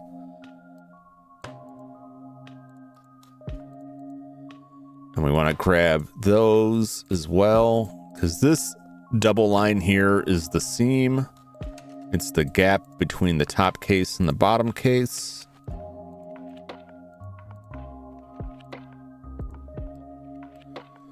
And that's what this is. So if we go over here, you can see here's the gap between the top case and the bottom case, and that gap extends all the way back, and actually there's a little lip here. So that's what we're going to extrude out from that. I'm just going to follow it up to this thing, turn the X-ray again, and that should be that, and we'll leave these sections in the end there. Should be good. Okay. And again, we'll extrude this out right now to the furthest edge, because we can clean that up after the fact. And again, I should be able to slice in still, which is important for the other stuff. So I haven't broken it yet. It's still functional. All right.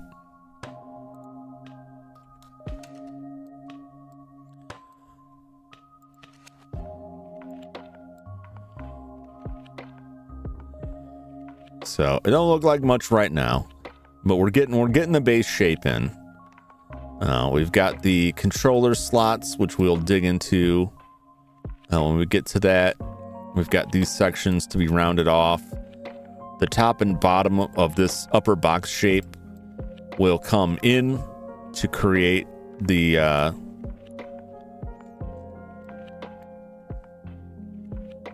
let me hide my Famicom base. So it kind of sweeps in on the top and bottom of that edge. All of this roundness we can achieve with bevels, but we'll have to be careful about the order in which we do the bevels.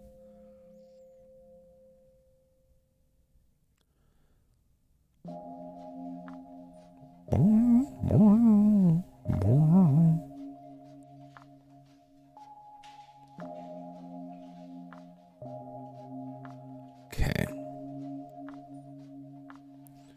All right.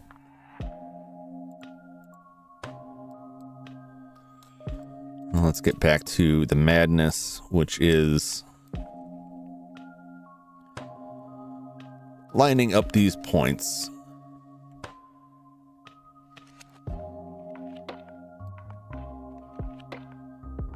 So, what was that point? What was that line? Is where I rated. Let's get the X-ray back on.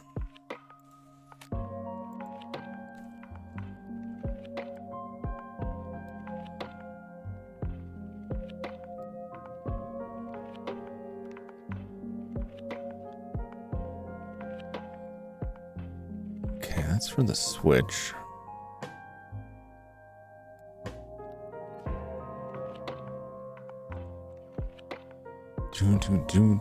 Thunderstream. What's up, QB? Yeah, I don't do these very often because I fear them to be too boring because I spend so much time like analyzing it before I actually produce something.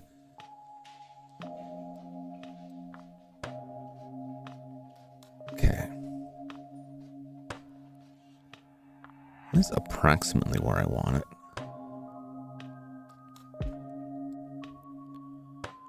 Should I just scale that round now? The roundness is close. This may just be off. All right, let's grab this.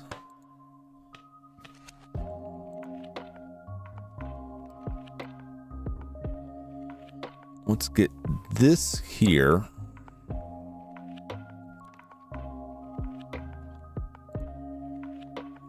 Put that cursor there. Okay. Grab this and we will set the reference point to the 3D cursor, scale Y0, which drives it straight to that. Okay, let's put in, nope, hit Control T instead, Control R. 1, 2, 3. That one's close enough to that. I can probably fix that manually, possibly. I'll have to do some adjustment on that. 1, 2, 3. We'll just put 3 in.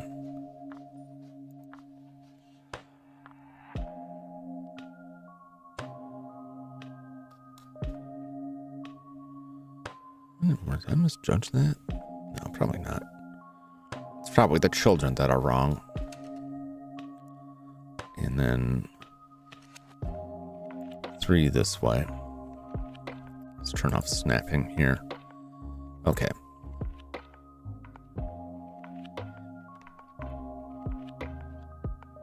All right, so now the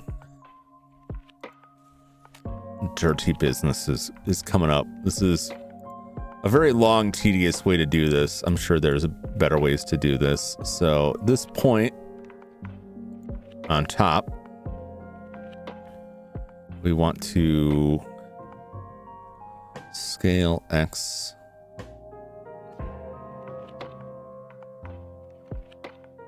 zero, scale Y 0.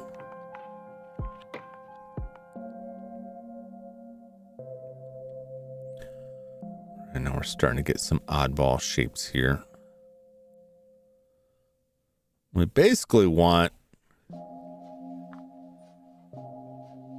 as much of this possible to flow along this. So it may have been better to move something else, but this is a good start because that's the second point. So we'll start sliding these over. So we'll slide this one to here.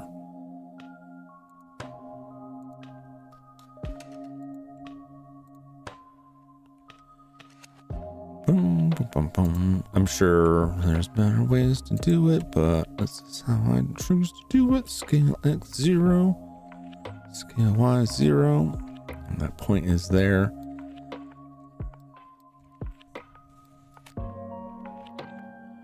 Better be the points on top.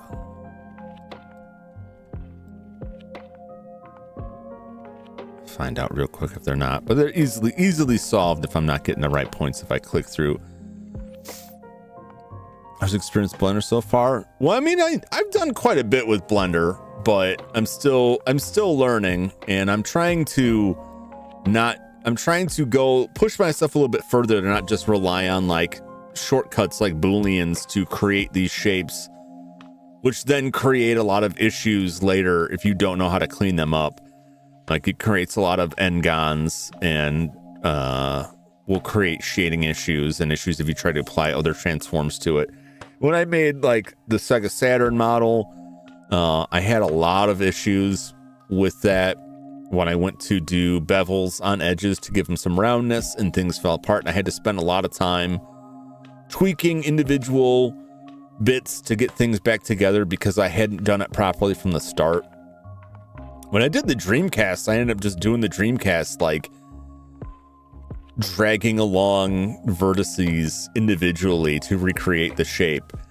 But the Dreamcast was kind of a cheat mode thing because when I did the Dreamcast, I had a 3D model of the Dreamcast that someone had done a 3D scan of the Dreamcast case, and people were doing reproduction cases.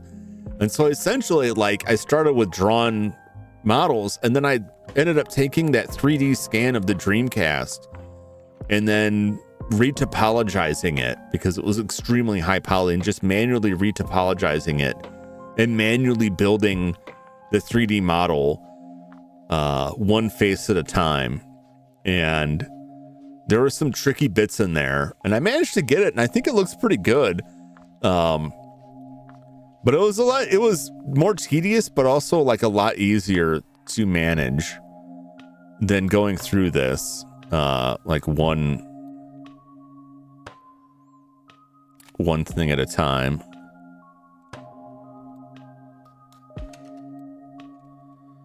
How does this end up being like weirdly off on the edges of here?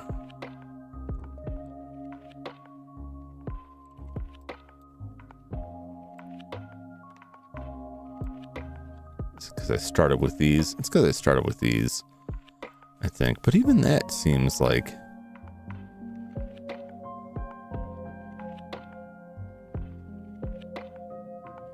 that should be back further.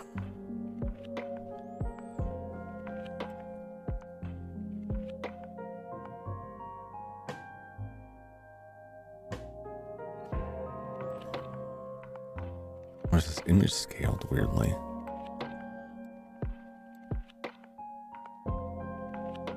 I'll do the best I can with this. I don't remember looking so off before. Oh, you know, it's because this was not there before, but this was off. How does that line up? This is my problem. My references are like getting wacky. Okay, I set that to the lowest point. So, no, that's probably fine because I'm probably seeing like a slope down. I can make it work. I can work with it. It's just freaking me out a little bit. But it does mean like these things are going to be slightly off. Yeah, whatever. Whatever. Okay, on to the next point. So,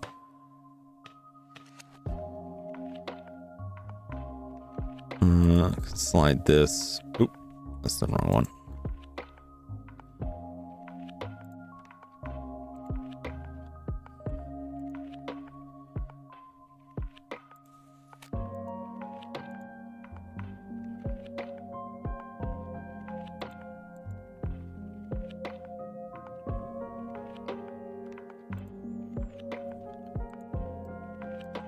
All right, now we're getting some crazy shapes here, but it's what I want because as we go through, we want to try and keep these lines straight-ish because it'll make things look a little bit smoother.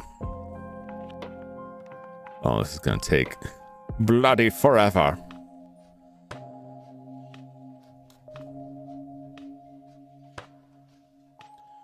All right, well, let's carry on this point. The next point from that is this, which should go to this. Right, and we'll scoop down from that. This is the loop I am creating, manually creating in a deranged manner. Okay.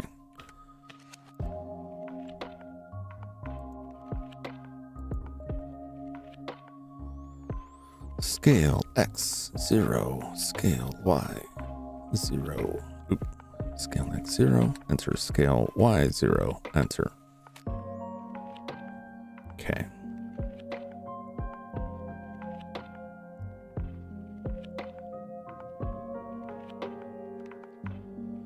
Yep, that is all correct. So these will slide out more. This will probably come in much more.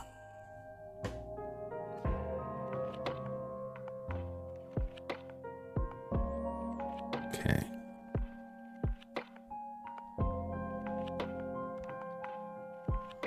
All right, we'll do this one up top next, which I believe should be this to there.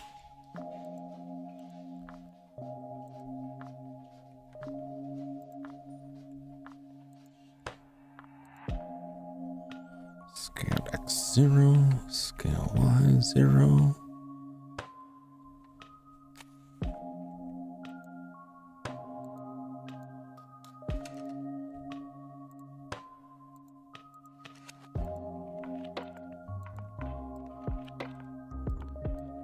Okay, that's just the line in there.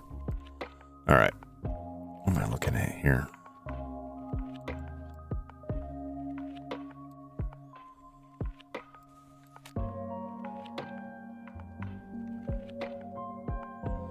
Oh, no, I think that's incorrect.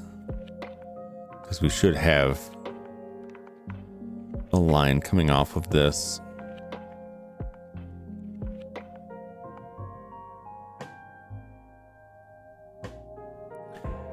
If I conceal the circle, we're starting to lose this, so.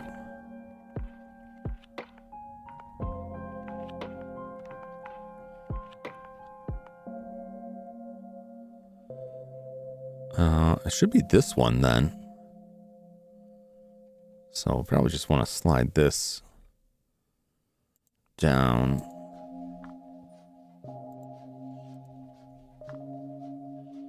Slide that down. We'll slide this up, down, all around.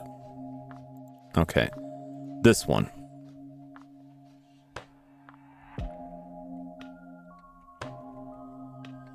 Alright, because this is the curve here we're following. We can scale these back. Okay.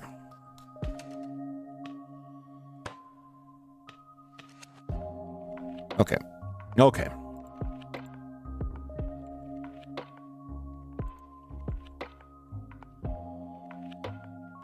So this one would come to this one.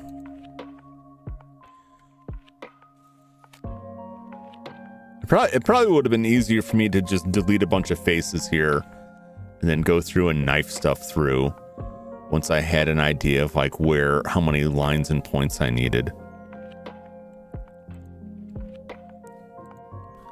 Because this is pretty nuts.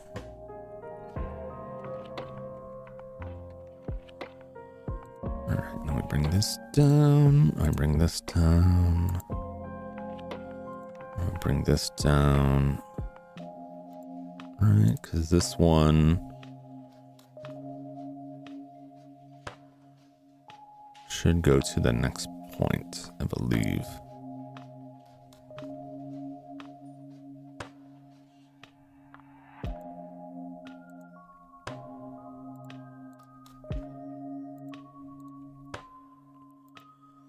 Try and keep these all somewhat moderately straightened out and equal here.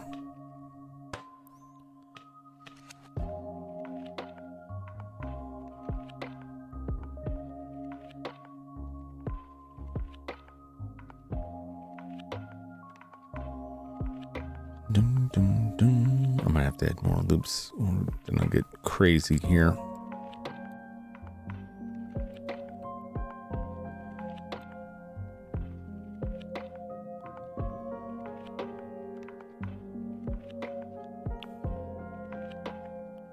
One, two. Yeah, this is getting crazy. This is getting crazy.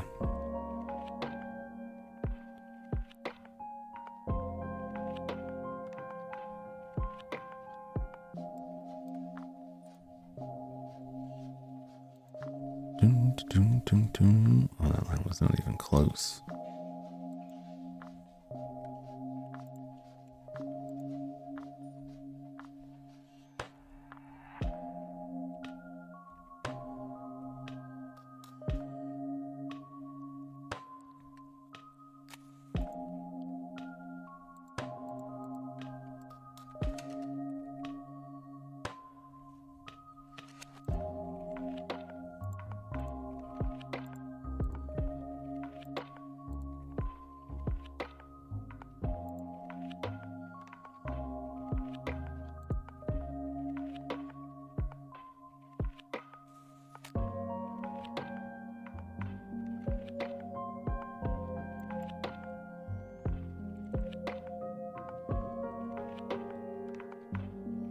This is fine.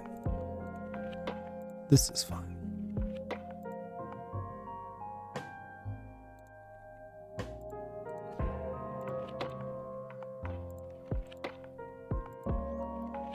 All right. And then this one, either would go to this. So let's take care of that.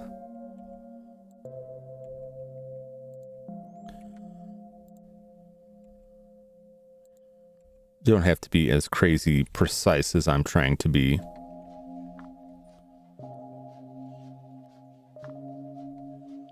Okay.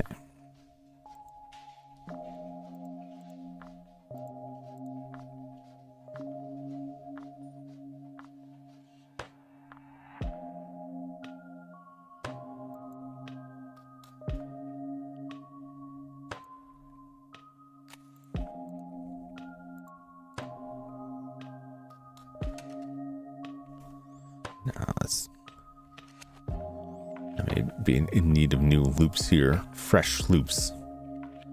Where does this one go?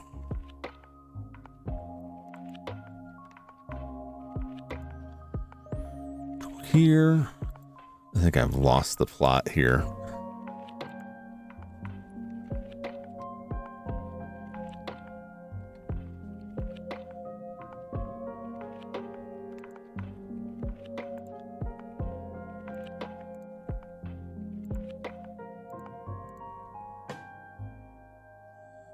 That's definitely like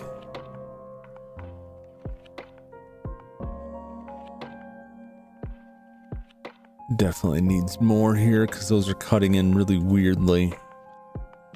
That's gonna cause me grief.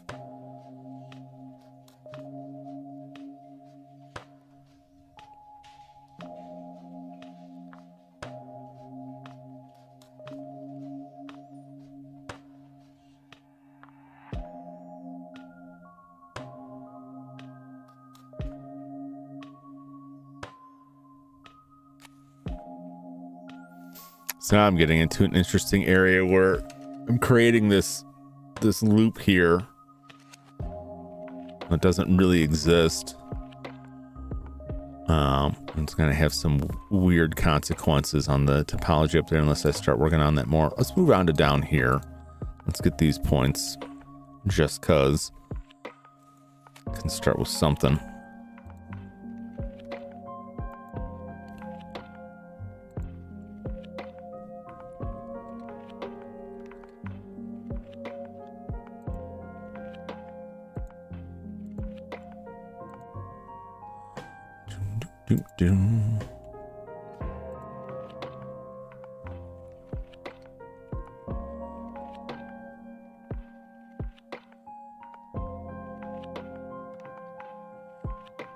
Yeah, definitely I'll have to cut more points in somewhere. And we'll scooch you up. Getting ready for bed. Take care. All right. Excuses. I hope you learned something. Like I always say, I'm not much of an educator for this, and some of my techniques, as I'm learning things too, can get pretty crazy, and I spend a lot of time probably overthinking things to try to avoid issues by creating more issues, but I'm getting around there. But I look forward to popping in your stream tomorrow. I should be around, so good luck. Thanks for stopping by. Thanks for hanging out, and I'll catch you on the next one. From issues to tissues, ain't that the truth? I can't tell you how many models I've had that I've gotten like a couple hours into and then just like scrapped the whole thing and started over because it was like, you know what? I got a different way of looking at this now.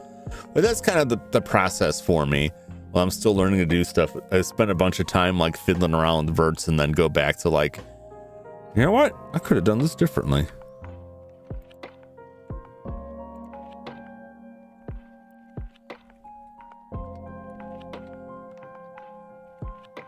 It's the life of hindsight, indeed. And then this one will come up. See, this is the end. So I'm just going to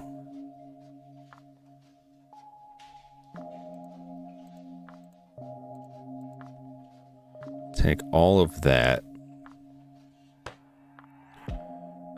We're going to Shift S on this, and I'm going to take all of this and scale that to meet that. Oop, this one too. And I can rework how the rest of that works, because these should be all in line, because basically it ends the curve and then scoops up, and it should be the same for this.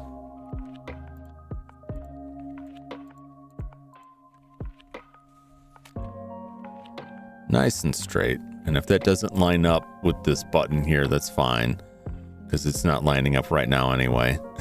So I'll probably have to do some more chopping and slicing there. This lines up.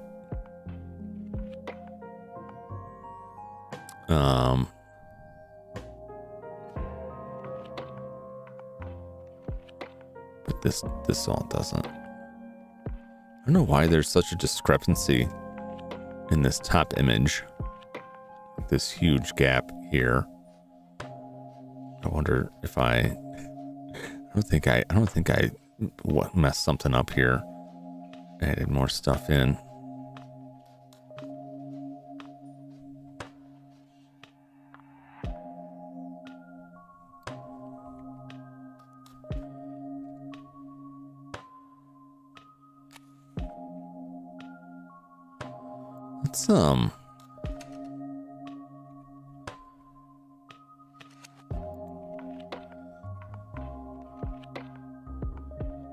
Let's still so far off. Well, I can sort that. This is, once we get more edge loops in this, I think that'll start clearing up, but let's focus on getting what we're doing here for right now.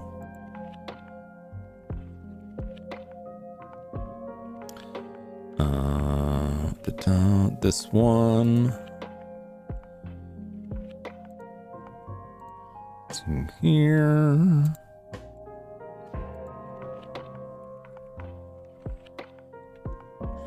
Zero. And then this one to here. We'll start with this one to here. Bum, bum, bum, bum, bum.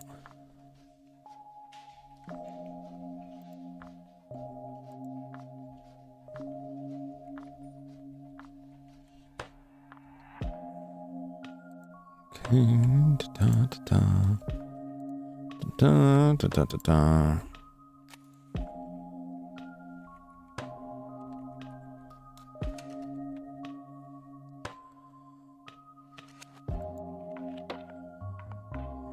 This one too. These loops are looking like way better here so far, but it's not going to stay that way.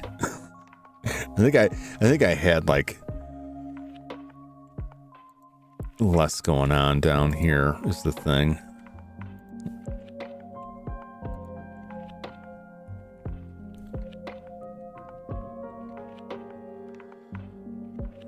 you will go to here.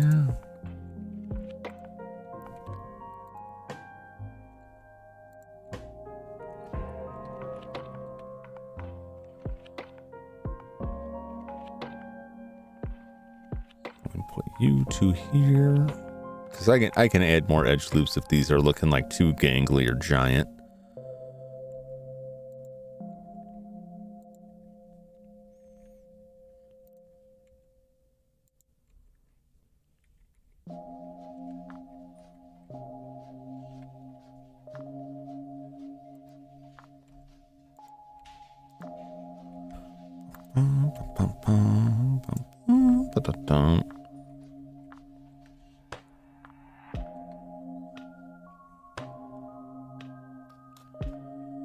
Okay.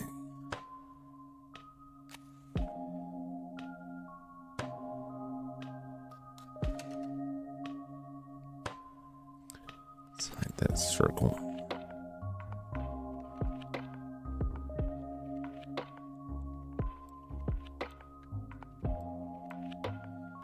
Yeah, I just had a lot more. I added a lot more up there.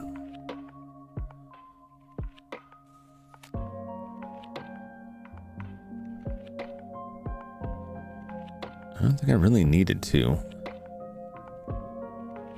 Nope.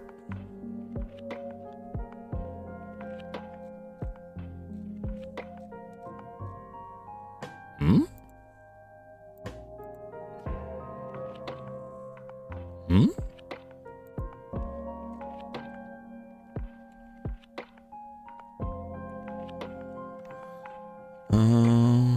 Dun, dun, dun, dun, dun.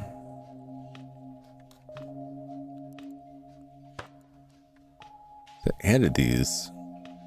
I don't think I really needed them. So far I'm just grabbing everything off of the outer edge loops. So let's dissolve those edge loops. They weren't being used for anything else. Okay, that looks better, and I got a better sense of where things are going here.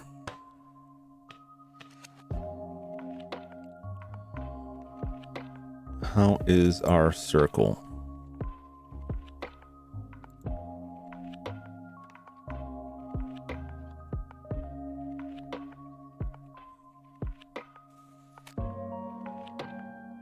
One, 2, 3, 4, 5, 6, 7.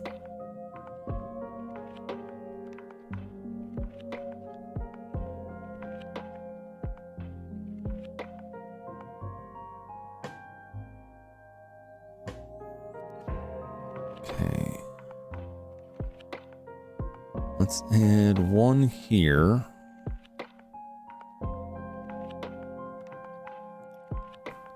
Start with that. This is getting tricky. Like I can sort of see where these can line up here, but bum, bum, bum, bum, bum, bum. Let's add one more here. Let's see what that does for us.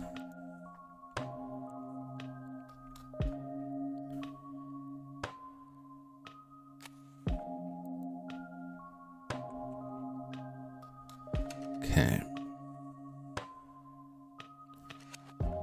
So let's grab this one. We'll see if I can connect it to this.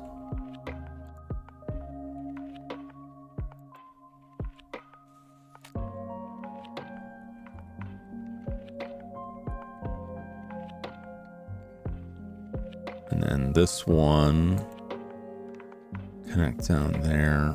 That is gonna cut into it, because that point is over here.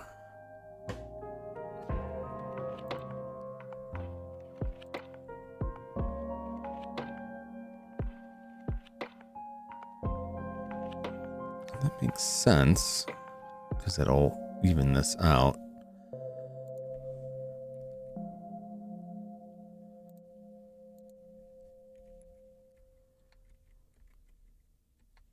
But now I've got, that's a quad, right? This quad is like totally ruinated over here. It's 1, 2, 3, 4. So this would only make sense if this went over here, but that would require a lot of that other stuff. So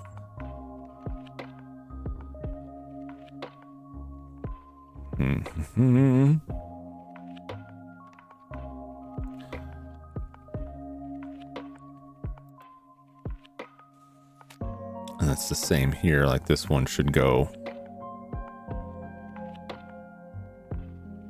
2, 3, and then would have to come up.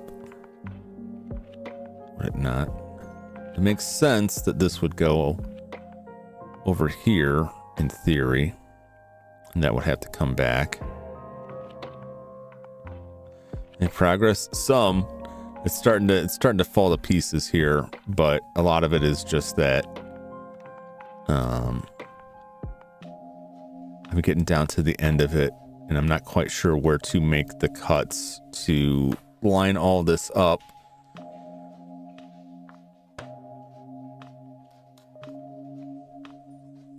Because if this went down over to this, this went down over here.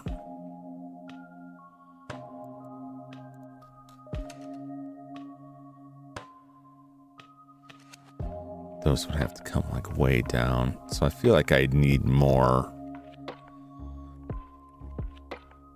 loops to do this properly, because I've kind of made a mess of it right now.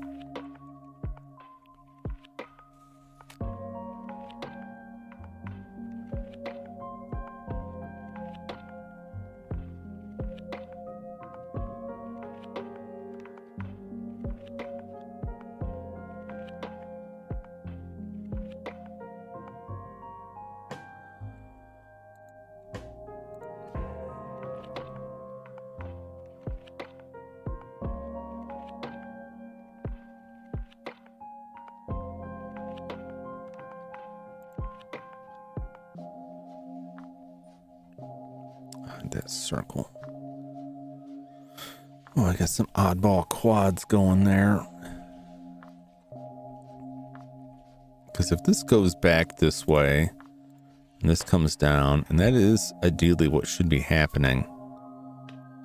Would adding another one here help us out?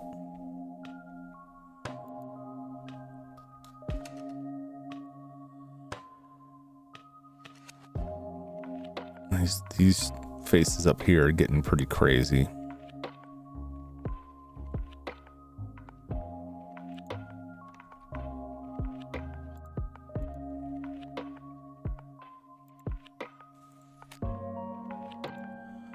Yeah, there's limits on that.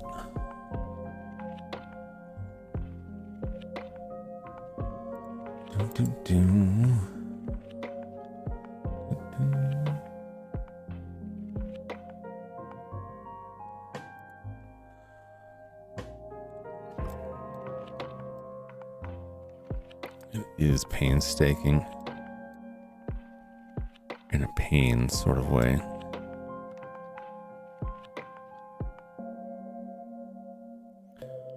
These can all be slid.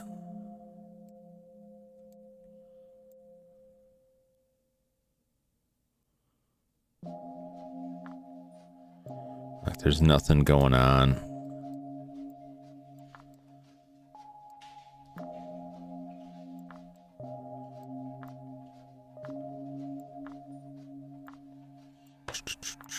Nothing major going on here, I believe.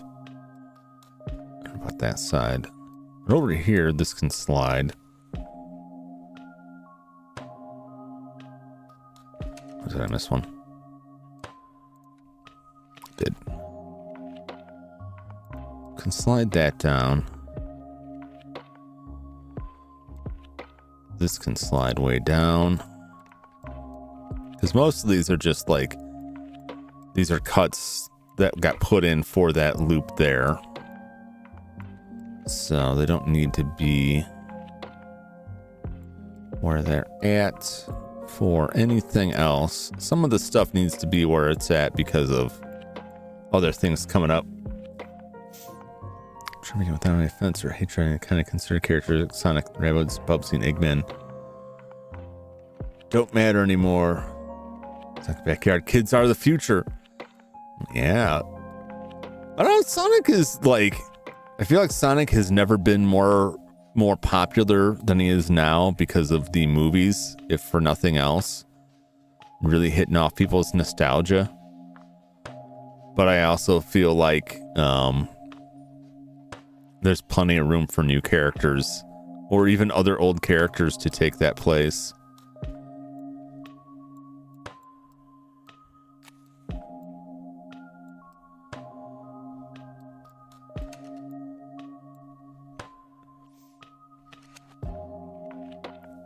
But that's like how a lot of stuff goes. Like, you'll get something that's like really in the vogue, and then something else because largely because of nostalgia, because it's decent, and then something else will come along. Yeah, that's looking better. But we definitely,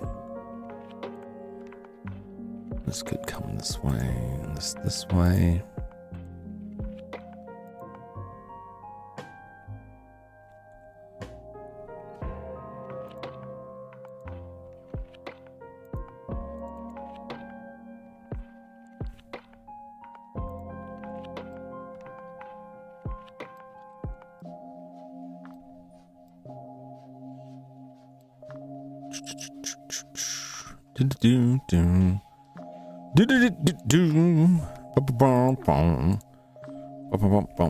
Just make sure they didn't get raised up.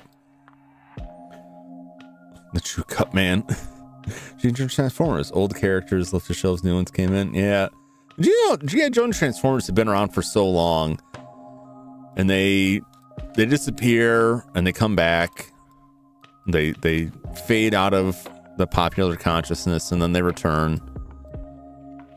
Ninja Turtles were the same way, although I feel like they've never quite made their comeback.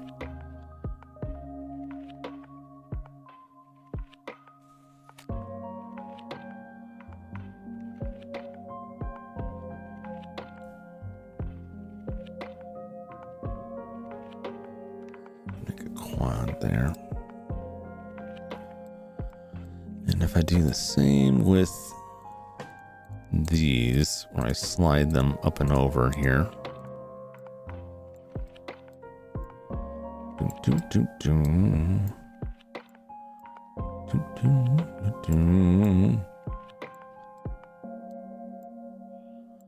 Down to the end there.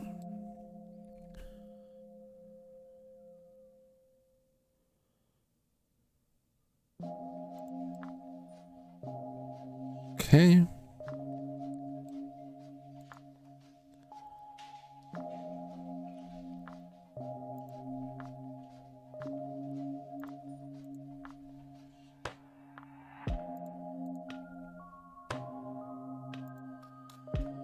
That doesn't look too bad. But that looks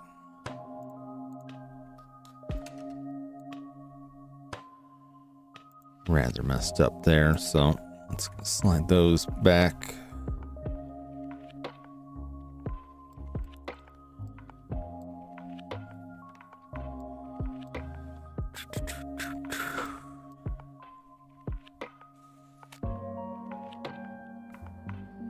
I think where we actually need the cuts at here.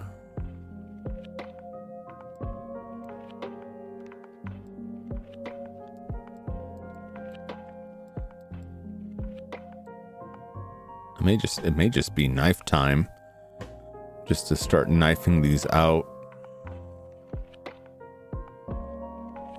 Between 2003 was awesome.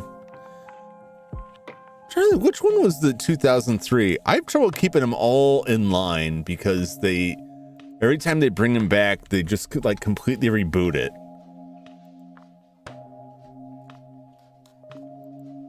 So let's see.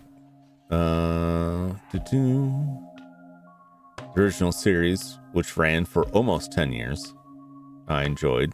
I won't say it was the best, but it was a lot of fun for me. Second anime series. Okay, yeah. I enjoyed that one. 2012.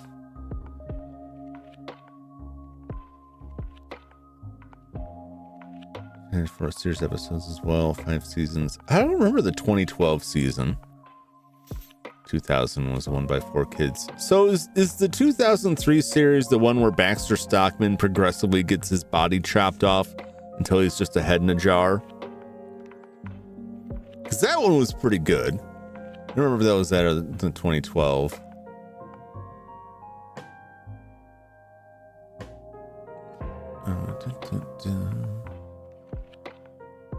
The like third and fourth, I'm like so lost on. What was the one?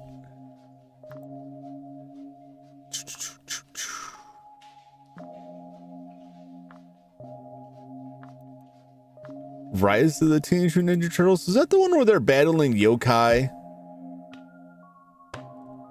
Or it's like, we created this mutant yokai.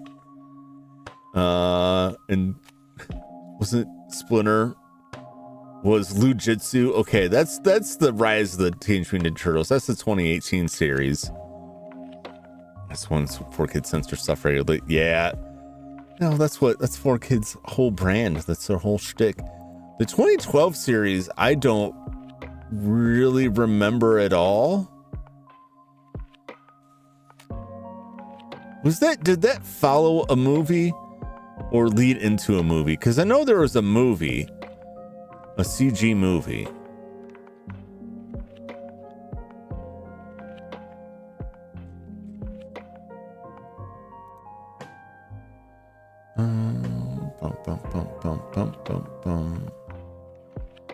That was after. See, I vaguely remember. I didn't see any of that one that they got.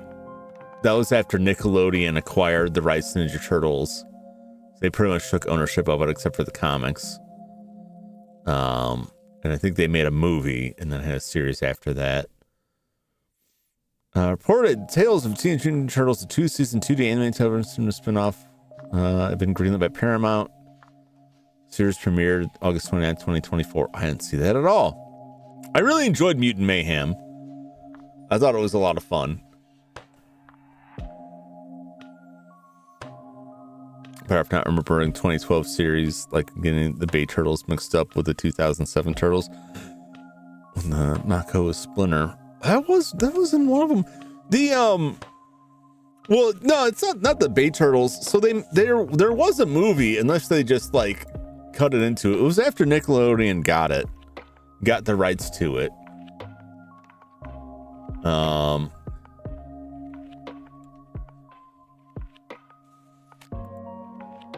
But it wasn't the live action. No, this was 2007. It's the 2007 movie.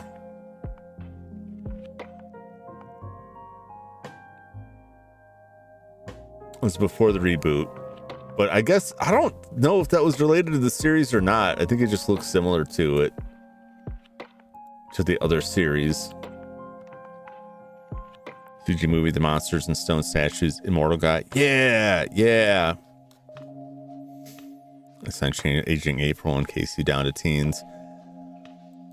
Yeah, I don't know. I mean, they made a lot of changes to the Turtles too. But there again, they're trying to hit like an audience that they're not quite sure what they even want.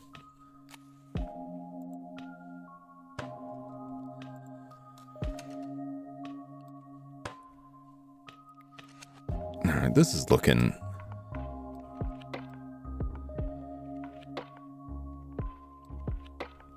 confusing to me because this should be, you know, face. This point should be over here.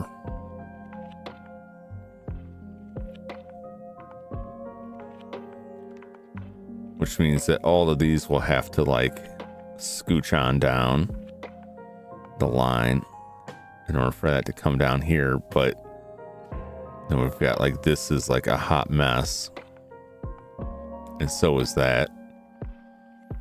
Let's bring the center line down at least. In 2007, I think you're right. I think that was the monster one, which I thought was interesting, the monster one with the immortal guy.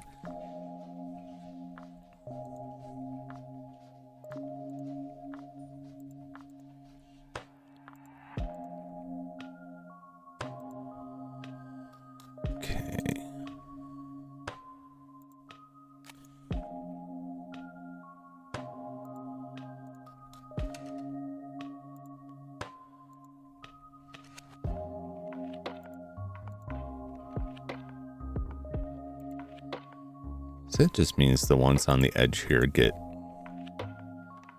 wilder and wilder. And we're still short, so we will need some more edge loops here to make up for that. Last few points of this.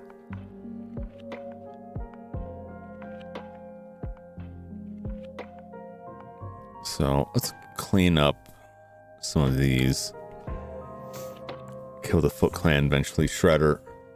Well, I mean, in the very first comic, right, they kill the Shredder like pretty much immediately. So that's not super duper new.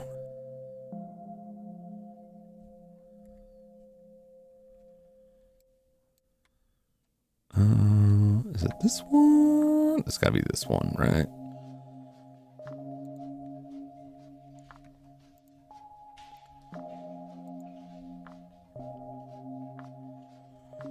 Scale Y0, scale X0, oops, scale X0. And then this one should be over that way somewhere. I have a feeling this is gonna get really janked. Yeah, so it's gonna create issues.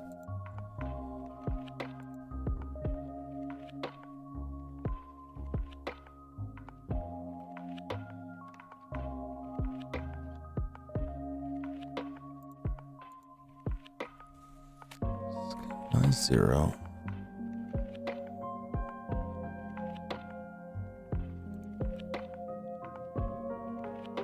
So it's gotta go that way somewhere.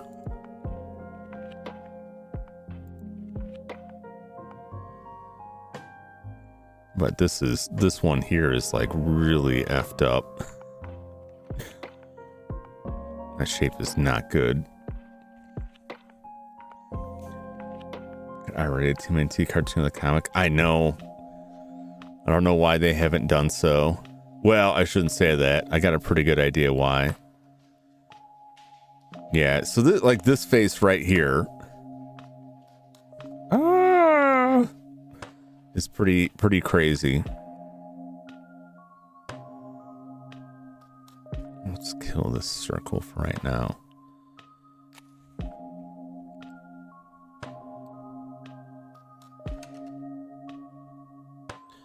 Did that would create a triangle.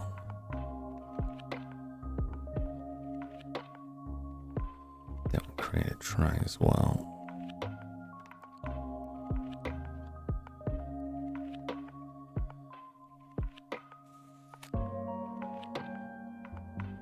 We could probably fix that afterwards.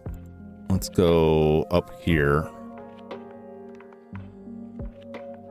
This may be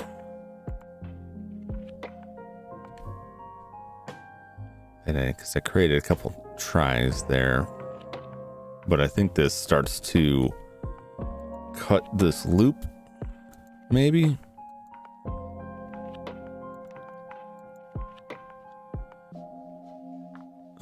How can I contend with this? If I split this,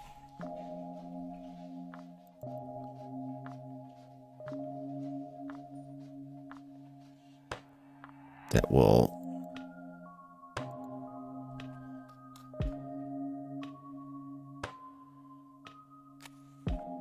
Right?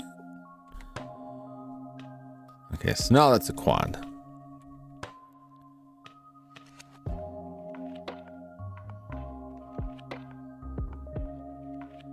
So I got all quads. Weirdo quads, but quads nonetheless.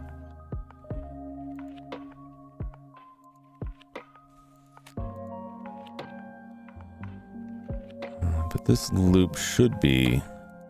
I want this loop to go through like this away. And not what it's doing, which is scooching on down. I want it to...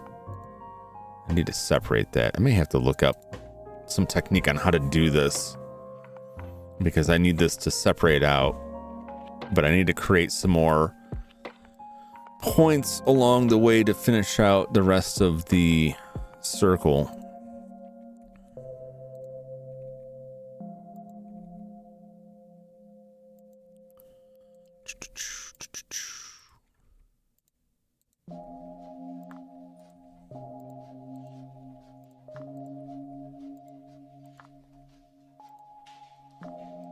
It is part of the switch box. That's fine for this all to be scoocherooed over here. I can straighten those out at some other point.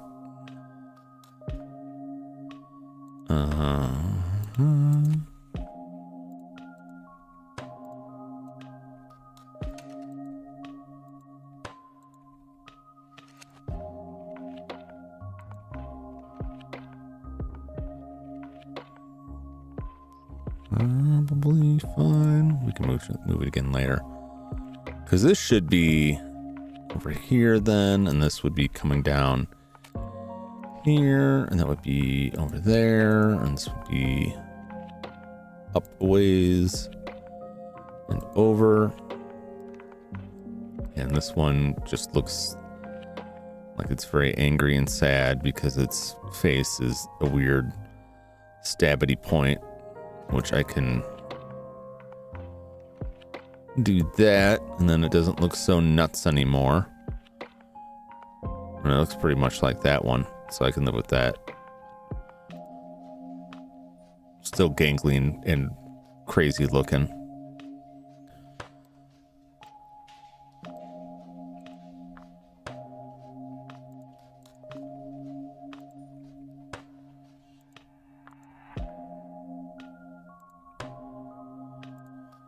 Okay.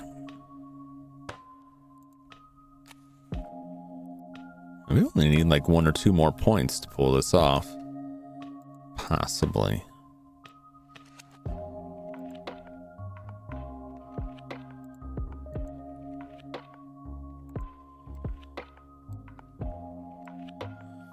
Now, it looks kind of wretched. But, you know, I hope you can see the loop we got going on here.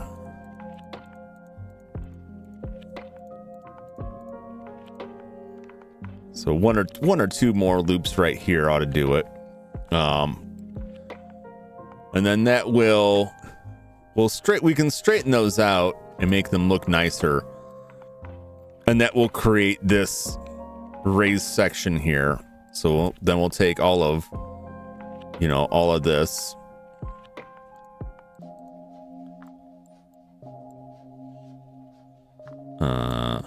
These two I may need to cut another loop over there. And basically, just as a preview, raise that up. Right, you can see it, right? I think it doesn't look hot now. We'll smooth that all out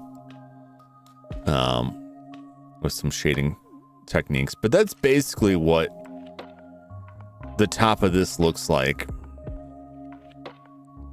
just not as wretched and awful looking. I could create more points to this to smooth this out, but this is why I'm trying to keep these even, because the more even those are, the nicer it will smooth. See, if I shade it smooth, aside from the areas that aren't yet finished, like it's pretty smooth going there. This weird seamage happening here will get cleaned up.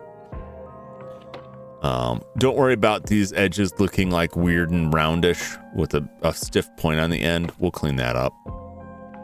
It'll look good, but I'm gonna keep it on flat for right now. So it's coming along. I just got to finish clipping this in. So what are we at on the circle then?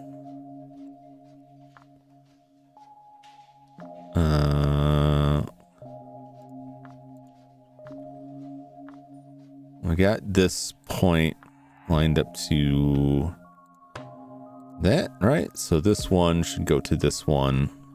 I believe. I could be wrong. These could be off here. Let's go to this point and this point. We'll start with this point.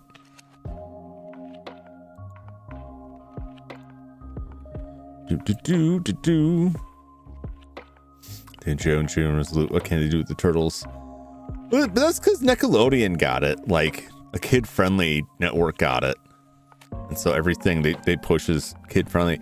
Which is, I gotta say, it is mildly depressing to me, but it's kind of like a waning marketplace for kid-friendly material, because kids like the gore, man. Kids want the violence. Kids want the Call of Duty. So I don't know how much longer like it's gonna fly trying to well, we had a real nice thing going there for a sec, and then that dragged these things out, but that's okay. I don't know how much longer that's gonna pan out, you know. All right, let's get some over here action.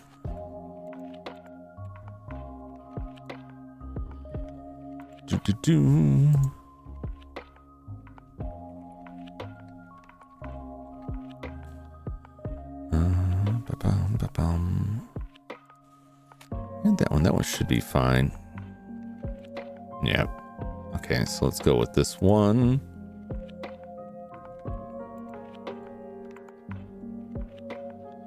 Which would be this. 0, start by 0.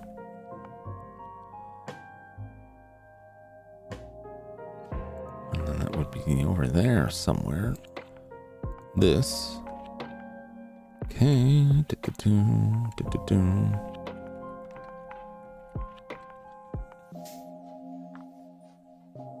I'm gonna turn the shows back to the bloodthirsty roots.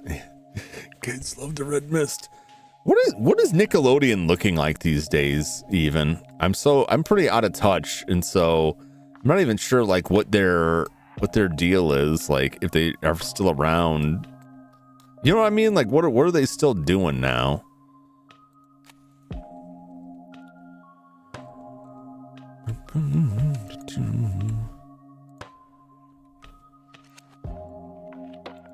I don't know if that question even makes sense. Scale 0, scale 0. This one will go over there. We may not actually need more points. We may want more points. Let's make it not look so hurdy-gurdy, but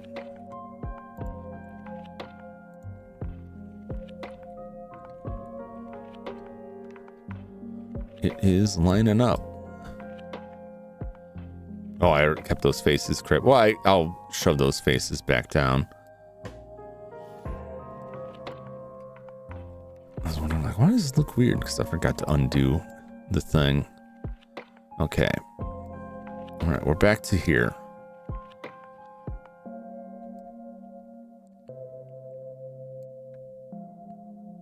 So this would go over this way.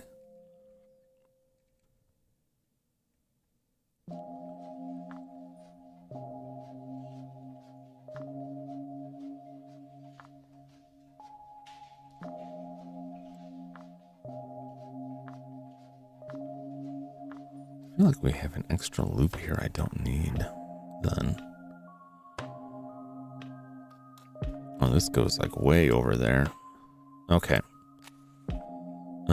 Let's get this.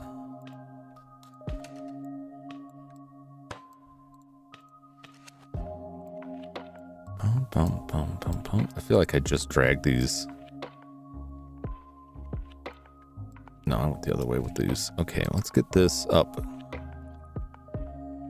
to there.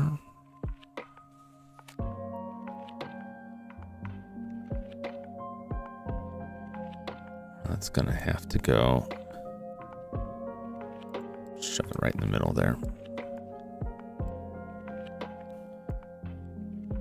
Okay. We'll do this one. Oh, we're like,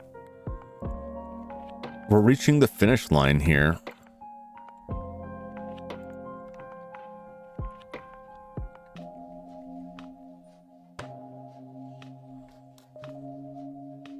And this one goes to there. I gotta find another different way to do this sort of thing in the future, because this was like crazy. Though mostly just because I'm trying to be like ultra precise, and that's kind of nuts.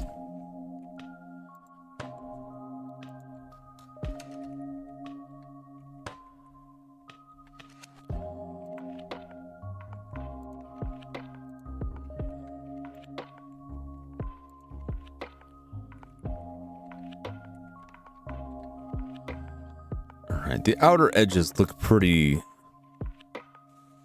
gurglied up here. But we have a nice, even circular raised platform here that I'm going to completely flatten now.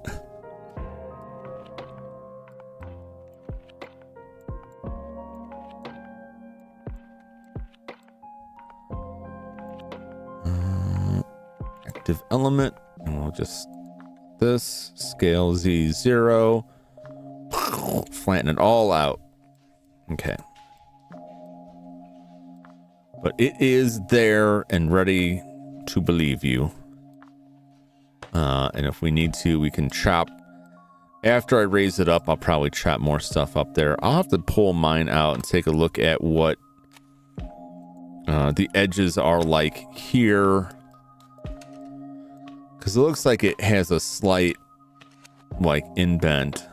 However, depending on how this looks, if this comes up, I scale that top in a little bit. I could finagle it. I can finagle it.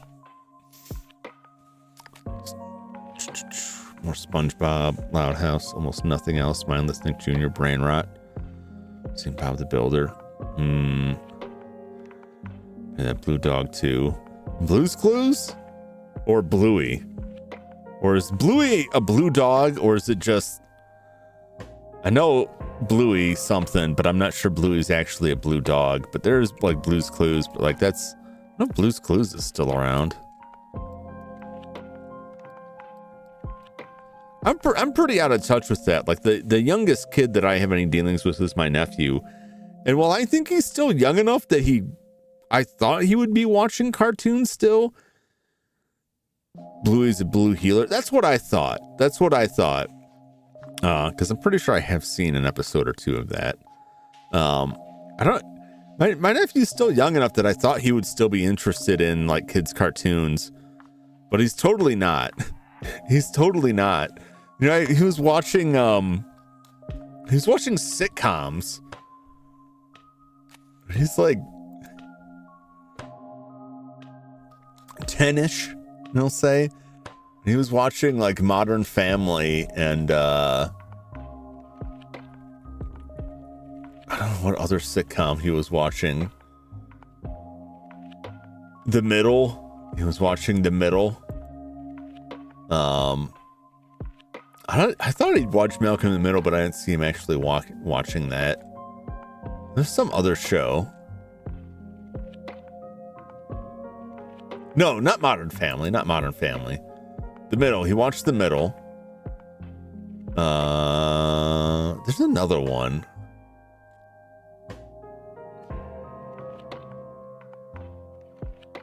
Yeah, well, it doesn't matter. Definitely stuff that I didn't think a kid of his age would be interested in. Blue's Clues, not Bluey. Yeah. All right, so we have this section now painstakingly sliced out without just slapping something on it. I actually got lucky with the amount of cuts. I feel like I could put some slices in here to make this look less horrifying. Going right here, I could probably straighten these out.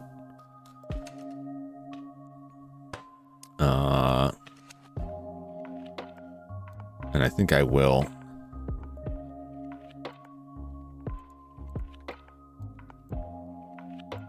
To what we have at the top.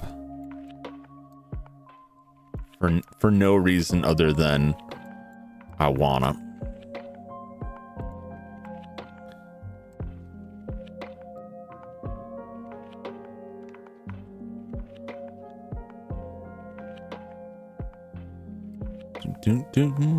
Okay, we'll grab this active element scale Y0. So now that should all just be pulled forth straight on that, on the straight and narrow. Do the same thing on this one.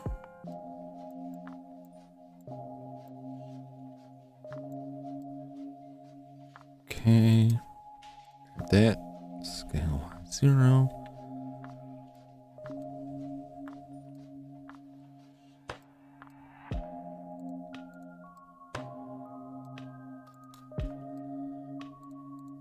I don't really need to bring all of these forward. It just looks nicer. I don't think this is anything to do with like causing or solving issues.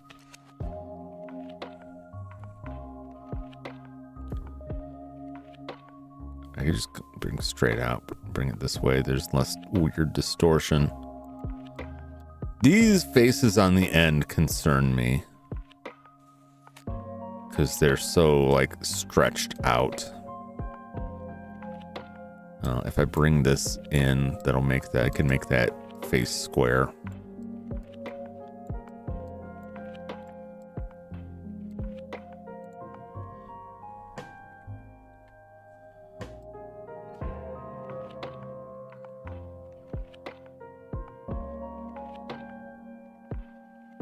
I feel a little bit better about it. It's at least less screwy stuff. And let's take this.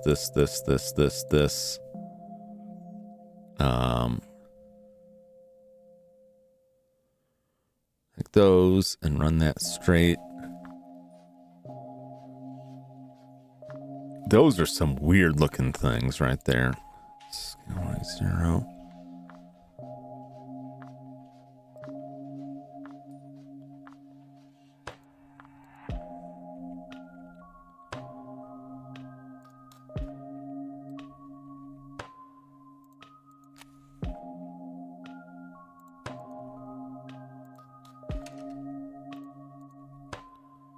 I don't know why I'm doing this.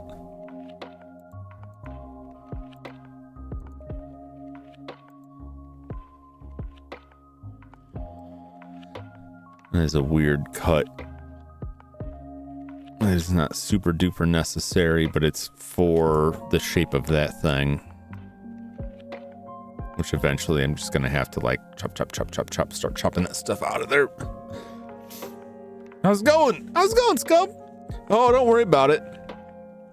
Actually, I was just about to wrap up for the evening. I haven't made a tremendous progress because I decided to do things in a very tedious manner, which is usually what happens when I do blending streams. That I get really caught up in some weird detail or spend most of the time talking about anything else. But you know what? That's most of my streams anyway. I spend more time doing anything but actually the thing I said I'm doing. Anyone fails some bullshit took till 5 seasons to defeat the big bad man. Just defeat him the bad guy. Still kind of won in the end. Yeah. I don't know, like I don't know if they just didn't have the plot figured out or what with that show. Like earlier on, and they just kind of like had to end it. remember reading something about the production, like production issues, but not enough to give any detail.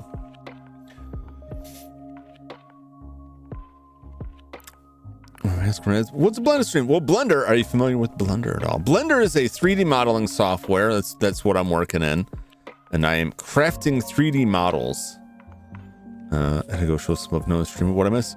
I painstakingly recreated these curves by dragging around vertexes so that I can create oh, not this. So I can create the hump on top of the twin Famicom. And I just wasn't happy with anything that was going on, so I kind of dragged around on it. I'll have to reference it again because my reference images are kind of iffy, but it's kind of like this. If I give it a smooth shade,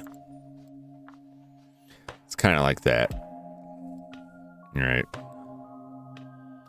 You can kind of see the shape coming up. It still needs more rounding everywhere. Such scandalous phrasings. Yep. So I'm going to undo that for now. I'm going to save where I'm at with this. Consoles. New. Twin Famicom.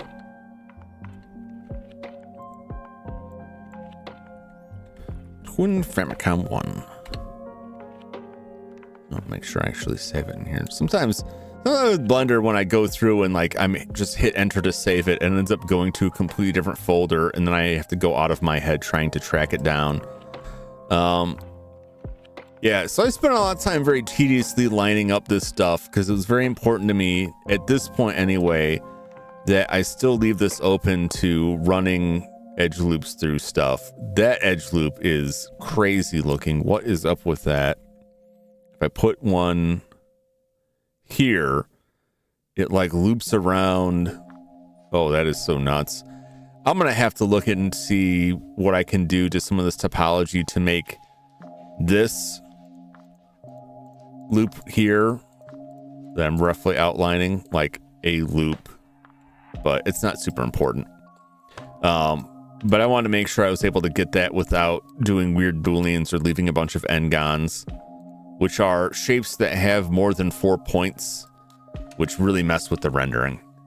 And a lot of previous stuff that I've done, I would just take existing tools and be like, yeah, just chop it in there, just smash them together. Who cares what the vertices are like? And some of them cause me real problems. So I try to avoid that now. Before I go, we can go back to check out the other stuff. Or anything else you might, if there's anything else you might like to see that you normally see in the chatting section, which I can go back to now just so we can look at that if you want a closer look at any of this stuff, because this is all stuff I made in Blender. You know, the screen back there, the door, this desk, you know, the katana that's back in the corner there, all these games on the shelf, my cans and everything. I made all that stuff in Blender over, you know, the long period of time that I've been streaming. I've been adding stuff in, and I'm still going through now. Today I was working on the Twin Famicom. I also did a brief animation for the core graphics. You want to see the slurring skull again? Okay. Oh, I killed the music.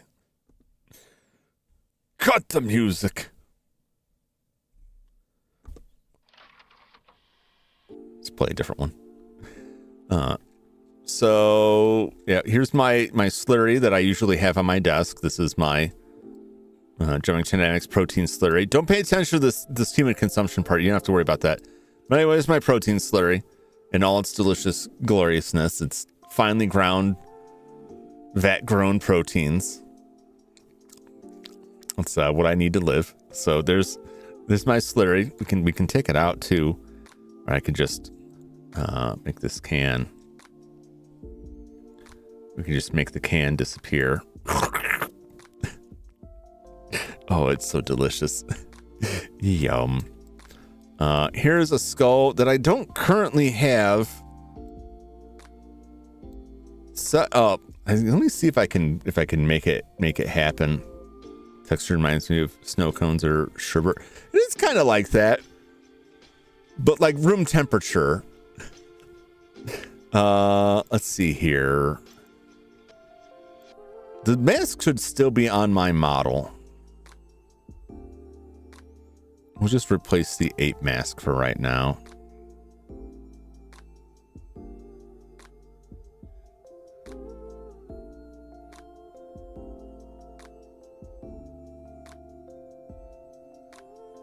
Okay.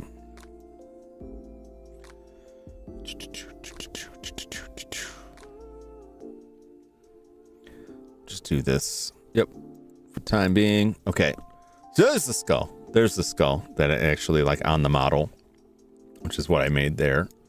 I'm putting my mouse in the wrong thing.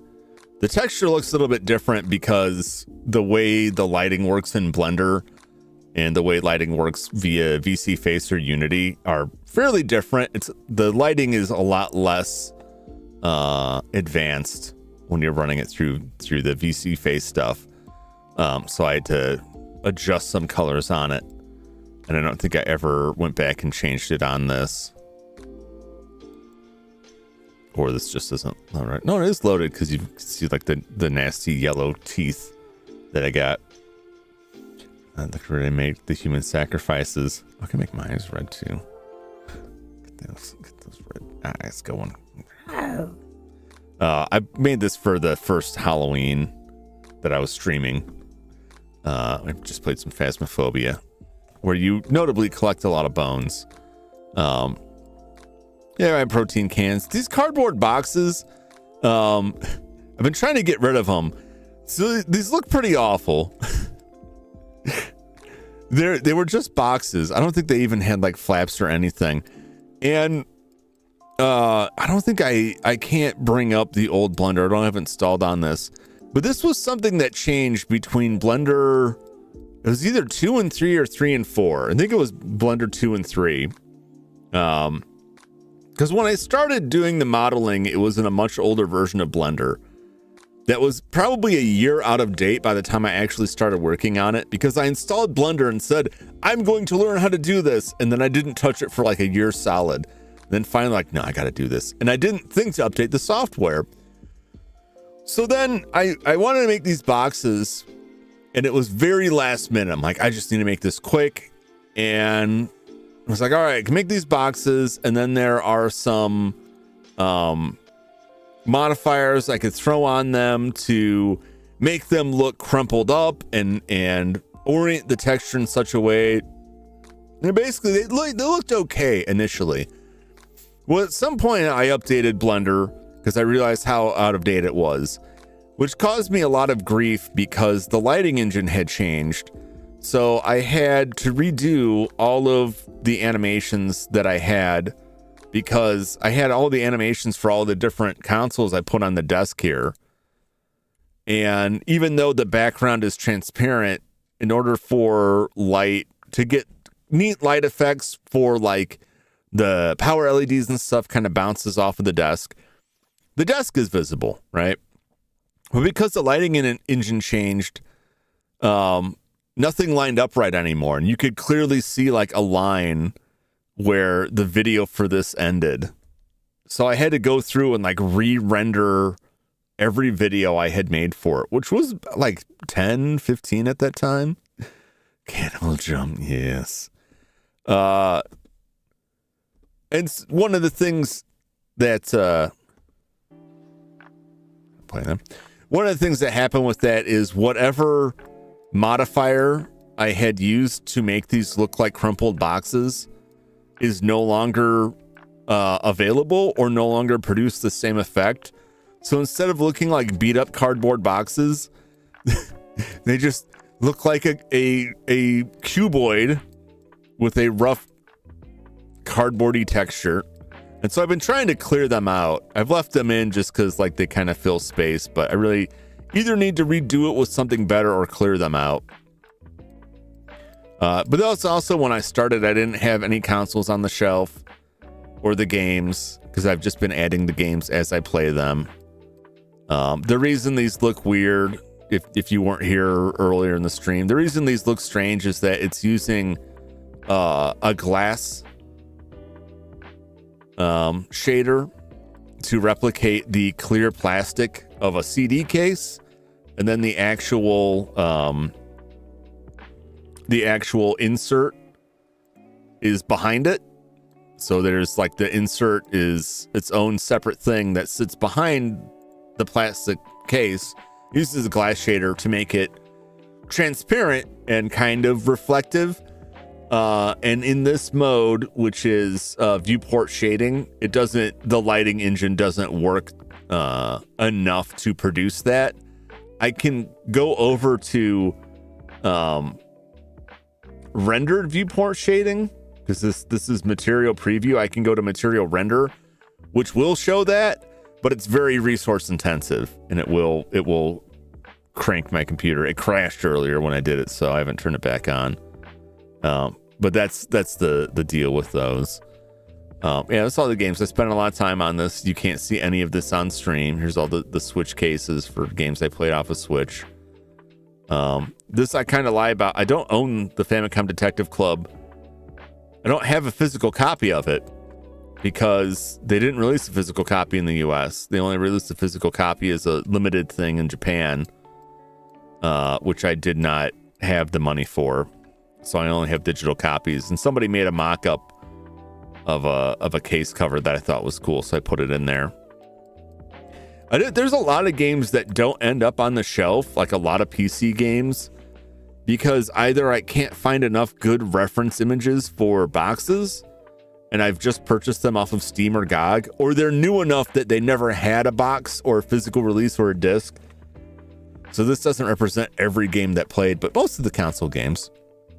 He put so much effort. I appreciate that. I like them, even if I know you can't really see it. If I go out to the camera, I'm going to turn off the render region. I go out to the camera, right? And I can go back to the chatting screen where all that is, and it's all back there. It's all back there. But I know it's not like super duper visible. First off, like chat covers up a bunch of the shelf. And even the games that are there, like you can kind of, if you look real close, you can kind of see some of what they are, but you can't really see most of them, you know, without going to a different camera angle.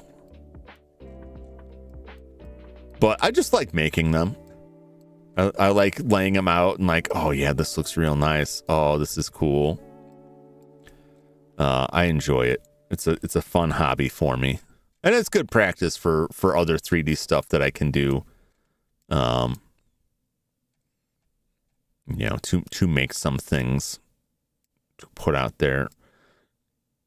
These are nuts. I didn't spend a ton of time on these MSX cases, but I'm pretty happy with them. They're not super duper detailed. But sometimes, like some games, it's getting harder to find like good scans of labels or things like that. But generally speaking, if I played a game on stream that has a physical like console or a disc, it's up here somewhere. Even if it's just like some of these, like Max Payne 1 and 2 and Kingpin are just like a coverless CD case with a disc in it. I never went back in those personally, but this was the before I take off for the evening, we'll do the animation again. There's my fake game face melter, just so I have something on there. So this was what I worked on at the start of stream, which is an animation that I will have loaded the next time I play PC Engine games, which is PC Engine TurboGrafx 16. The next time I play those games, we'll see this animation of the Hue card, which is the game rolling in and being inserted and being powered on. Ka-chunk. I had a little spin there just to jazz it up. So it suggested like rising up out of the ground. I initially thinking about having it phase through the desk with some particles going through, but I like this. Try this trick and spin it. Woo! So I think that'll be neat. I can't render it though right now, because if I try to render that out, it will. Oh, cool! It does work here. It'll crash the program. I really like the little shift of the console when it gets powered on. A little bump. Little stuff like that makes it a little bit more real to me. I almost made it hop, and somebody suggested having it recoil a little bit, and that actually worked out really, really nicely. It looks really good. Trick was so sick it crashed the program. Indeed. It couldn't handle my sweet moves. So yeah, that is some Blender action. I don't know when I'll be back with more Blender. Again, I will be back with more Blender. I may if I have time, I probably will work on that Famicom offline. So if I do come back, you may see it like more complete, and we'll just work on some other stuff. But I always have other consoles and other projects to work on, and different things to put together there, try out. I might do some stuff on this model, my 3D model. But that's a little bit trickier, because in order for me to make something for this model right now and put it on the model to show you, requires like 3 or 4 other applications that are a real beast, and I just don't want to install them on my streaming PC.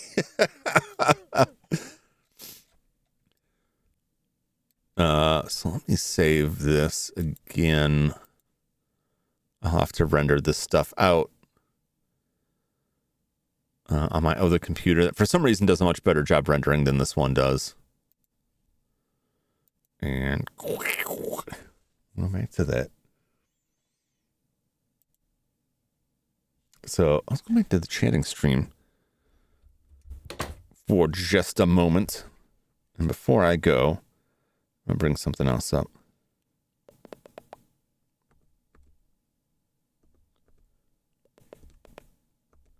All right. Yeah, I like Blender a lot. I feel like if you have any curiosity for it, like, don't feel too intimidated. There is a lot, but I'm an absolute doofus. I am not a brilliant man. My skills are not sensational. If I could do it, probably anyone can. It just takes some practice. There's some like core fundamental stuff to learn about it, and it takes some practice. And in truth, like, you can do it way wrong, right? I spent a lot of time trying to do it the quote unquote correct way, and you can just make something that's like a total broken nightmare of vertices that like obeys no rules of man or God, and it still looks like a fine donut. So it just depends on what you want to use it for. But it's a lot of fun. It's a lot of fun for me putting it together. So yeah, I appreciate you all hanging out with me. Hopefully you enjoyed my fumblings through it. I know I spent a lot of time, which is why I don't do a lot of Blender streams. I spent a lot of time thinking through stuff and analyzing it before I start making cuts or dragging things through or shifting things around. Because once you start shifting one end of the model, it can affect other parts of it. So I try to line it up. It doesn't always work out.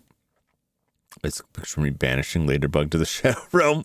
Bumpsy's burnt too crisp by some flamethrowers. Man. Thanks for the music. Oh yeah, no. Yeah, all the music I use on stream, except for what's playing out of video games, obviously, is provided by BGMer. I put the link in the description. Support their license. But if you're ever curious about a specific song that I'm playing, I can get you a link to that. I don't know their titles, but I have numbers for them. See you next time. Yeah. Well, I will say, don't go anywhere yet, because it's still time for Bubble Bobble.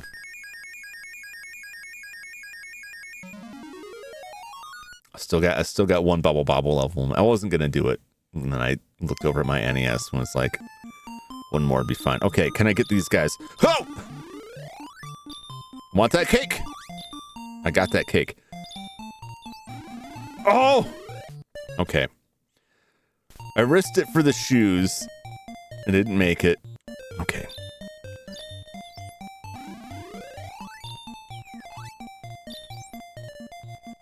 Oh, I can't believe that guy got me.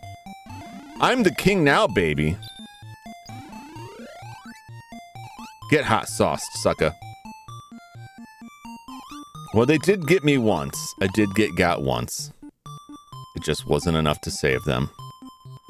Oh, that's a wild level right there. I'll tell you what. No, stop coming down. Those guys that drop the laser beams are just absolutely wreck me. The Y files. Boom, boom, boom, boom, boom, boom, boom, boom, boom. Boom, boom, boom.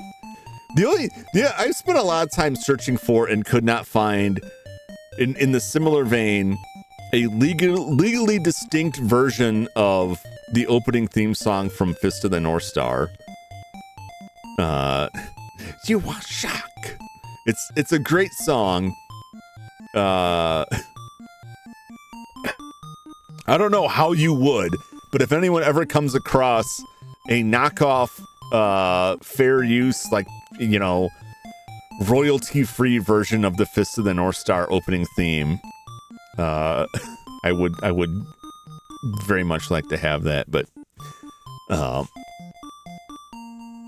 other than that, there's some good tracks. I will use them all eventually. I've got a whole page dedicated to them, and I hardly ever touch them at all.